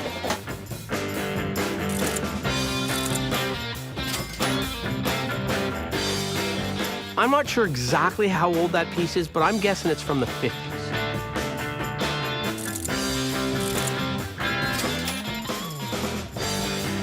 Hey, Henry, that was a lot of fun. Really enjoyed meeting you. You have a great collection, a good eye, and I hope you keep collecting for another 50 years. Glad you enjoyed it. Yeah. And I hope you keep my card, and if you ever decide to sell it, whether one piece at a time or the whole works at once, you call me. You just keep your money, boy. It's been a pleasure. We'll see you again. You bet. Have a good trip. Well, that's some of the best stuff I've ever seen. What a collection. Oh. Yeah, it was good, and he was a good guy, Henry. We didn't steal anything, but at least we got some stock that we can make a bit of money on.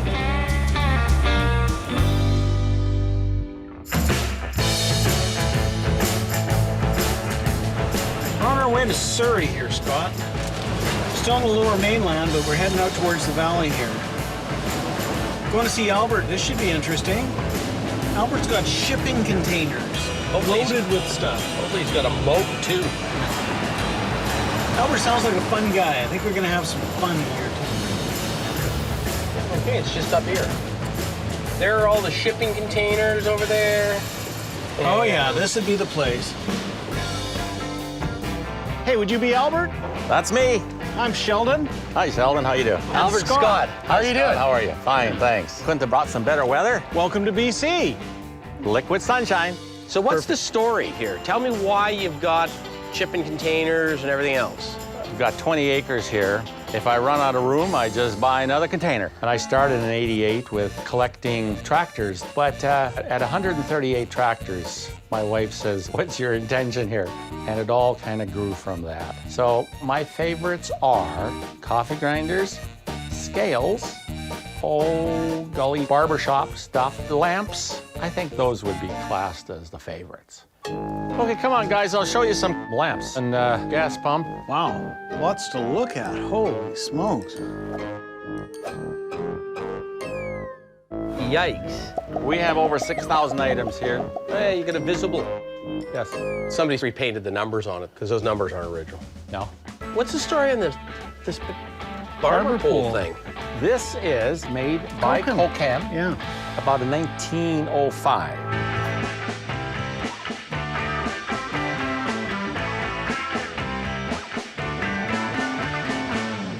What about your horsies? If I got rid of these little horses, Grandpa would be in real doo-doo land. I'm always up for a horsey ride.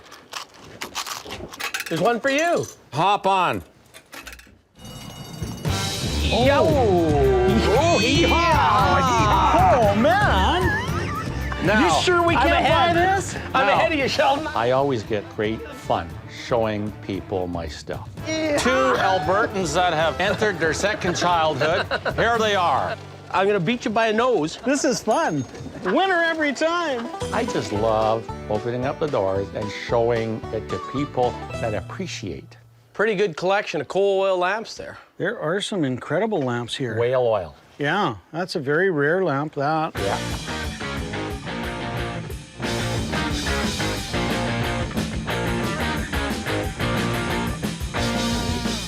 Are you selling lamps or buying lamps? We're not selling lamps. This is a good time to be a buyer of lamps because the market is soft. You can buy a lamp now that used to sell for $350 for $50. But not for sale means that we got to keep picking.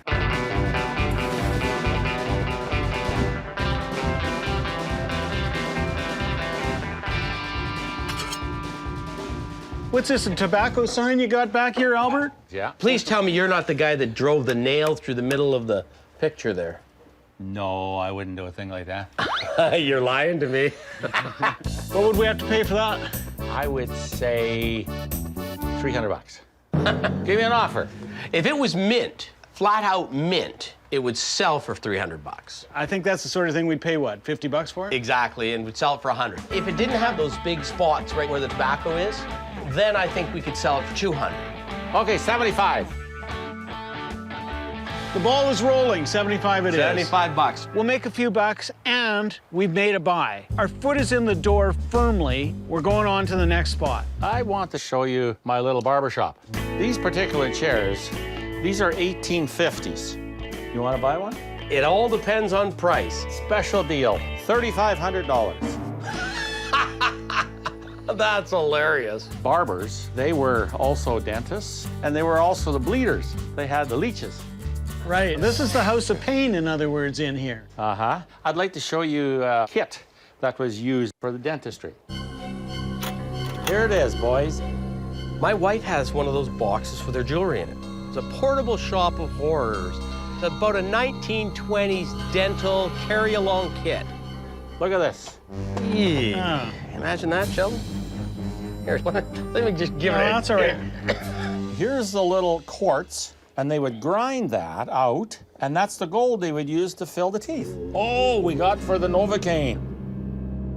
Oh, the aroma. It had old, disgusting teeth in it. Ah! You know what? Open it up. You want to bring out the leeches now? Yeah, would you do the... That was well used, that kid, too. That traveled a bit. This was well used. Albert's showing us his passion. It's really his own personal museum. Well, thanks for the tour. It was great. Yeah. Sounds like you got some construction going on here. Yeah. They're putting roof on the new building just next door here. They're ram setting the sheets of metal on the cross members. Hey, speaking of sheet metal, what about iron? I see you got a little iron here. Would you sell us some gates? Sure. But I really like this piece right here. These gates here originated from Egypt. And they are 250 years old. It's kind of hard to say with iron because people leave it outside, it rusts. What would it cost us to buy a piece of iron? Oh, I'd let you have that for $100. Any room there? No room. I kind of like that piece of iron. I think I got a use for that. I got a buyer for that. I'm going to shake on you. Hey, Sled Central. I could see sled upon sled upon sled upon sled upon sled. What would it cost us to buy half a dozen? I like sleds, but I'm also testing the waters. $50 a piece. Ooh! Out! How's $10 a sled? You want ones with runners on or no runners? I guess we're out of the sled business. What I'm looking for is old advertising, general store stuff, countertop displays. Where'd this cart come from, Albert? This is from China. I thought this was a Chinese cart. Yes, it is. Yeah. It's big, it's heavy, and it ain't Canadian. Yeah. Here, it's Canadian. There was a lot of stuff in there, but we struck out totally. It's time to move along and get another transaction going, or we're gonna lose Albert. I have a dog sled you might want to take a look at. I've never had a dog sled, and I'm hoping today's the day to buy one. Let me show you this dog sled. Now here is the brake. If he had to stop, he would step on this, and this is the brake. Wow, is it ever cool. It was wound together with sinew. That's a really Canadian iconic piece. Is that for sale? Yes, it is. $2,500. That is firm. This is a beaut. Now you go. Onward, Scotty, go! Albert. I got the dog sled at an auction. It was unique. You just don't see them around. What's amazing about it is for the size and scope of it, how light it is. Light. Like, look. Yes. I mean, it's amazing.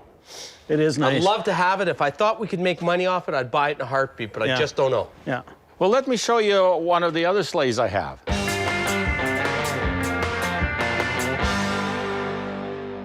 Now, that's the Volkswagen to this Cadillac, isn't it? That's right, exactly. Now, that's not a dog sled. That's a pulling sled. Yeah, I think so. This is way heavier than that big one. I saw somebody had put a piece of wood in and made it into bookshelves. Price just went up again, never mind. He just about lost the deal. Okay, I'd like to end up at 100 on it, 150. I'm sure you would. $200, you got a deal. Shake his hand. For once, you shake his hand. All right, 200 it is. Thank you very much. It is. Got a few items in the house. Beautiful. We're on our way. Which way do we go? This way or that way? We're going out that way. You like the wheeling and the dealing, don't you? Love it. Got into the house, and there wasn't a lot in the way of antiques around the place. Scott and I were looking around, and somebody plays the accordion. The devil's instrument. Devil's instrument? Oh, yeah. There's nothing worse than an accordion. How can you say that? That is the finest piece of instrument going. I always think back to that Far Side cartoon where Mozart's hell was a room full of accordions.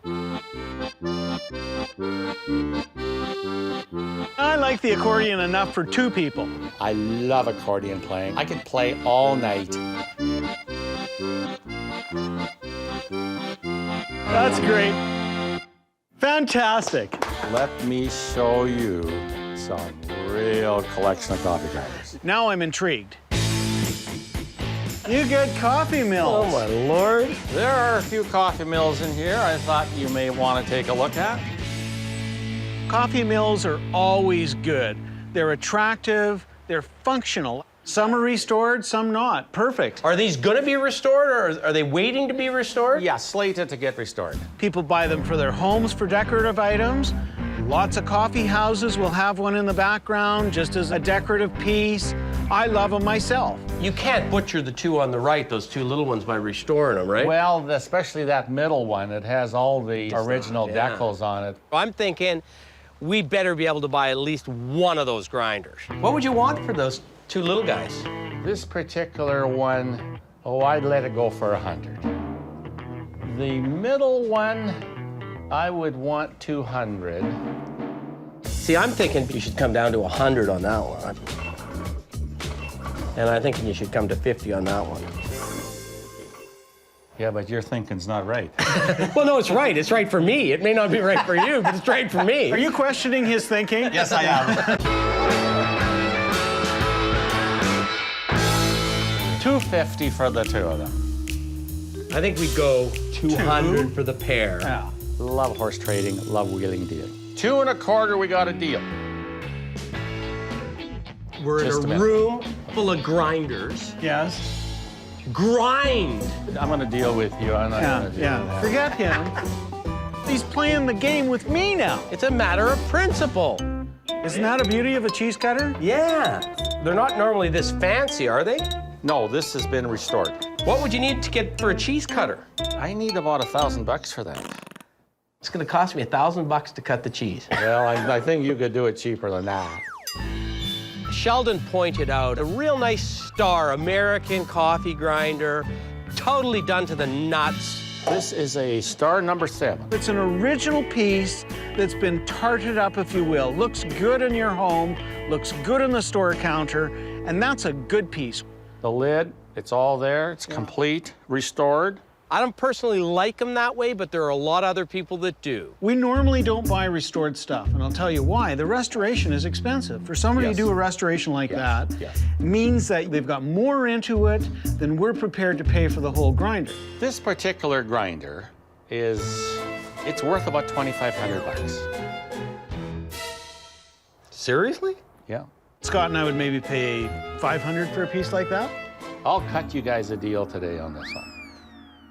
He wants to start high, and he wants me to undercut him so low that we can chicken and meet in the middle there. I'll give it to you for $1,500. He's a wheeler dealer. He's a grinder. If I was a collector, I would say that's a pretty fair offer because it would cost you $1,500, $1,600 to do it. Okay, $1,000 today. I think we stretch and go 6. 6? Yeah. We're going eye to eye and toe to toe. I prefer to just cut to the chase, but if you want to play that game, I can play it with the best of them. 900. 700. Doing real horse trading. 800, we'll sit it in the middle, and you can have it for 800.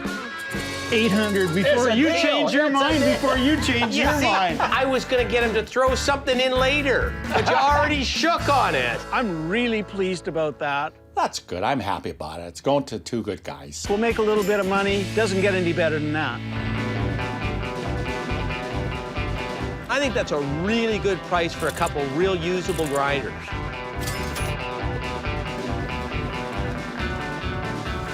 That sled could end up as a coffee table, but it could very well stand up and be a bookcase.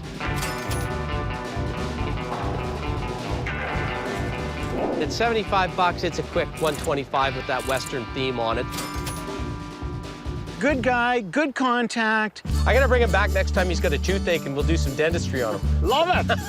I won't even charge. Okay, thanks a lot. Thanks again. Come back anytime. That's some of the best grinding we've done in a long time.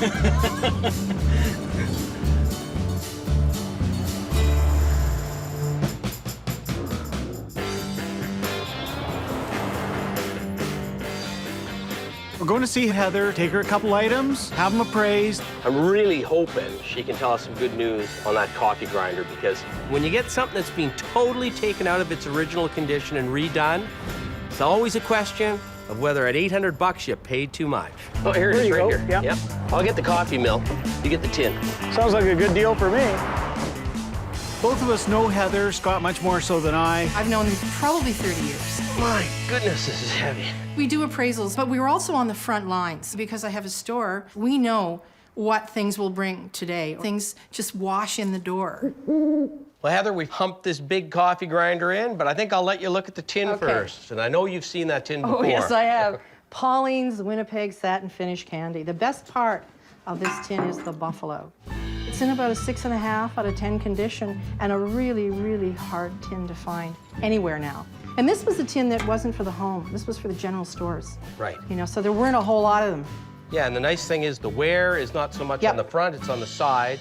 Yep. That helps, because if it's on the buffaloes, then you're in trouble. Now, Scott, you can only see one side at a time anyway. That's right. You know, so what the hell? It's pretty good. Well, we bought it pretty reasonable. What would you need out of that tin? $25. Okay. But I'm sort of interested as to what your view is. Well, you know, in this condition, I'd give it $150. That makes me feel good. You know, it's a hard tin to find. If it was in better nick, $200-300. Now, I'm even more interested, Heather, in what you think of this coffee mill. Well, you know, it's a Philadelphia coffee mill, cast iron, weighs a ton. Someone has done a beautiful job of refinishing it. And the problem in that respect is that it's not going to appeal to the real antique collectors because they like them with original paint. You know me, Heather, I don't usually buy stuff that's been redone. No, you don't. But when we had a chance at this for $800, we thought, oh no, that was a bargain. We gotta buy it. Yeah.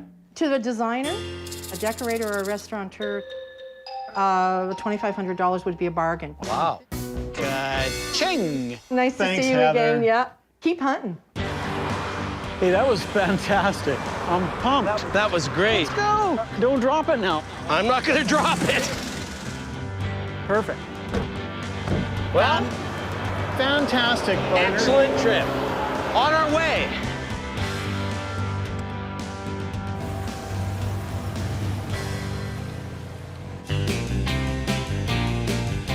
I'm always surprised when we do a door knock that anybody even answers the door. We are a great pair of knockers.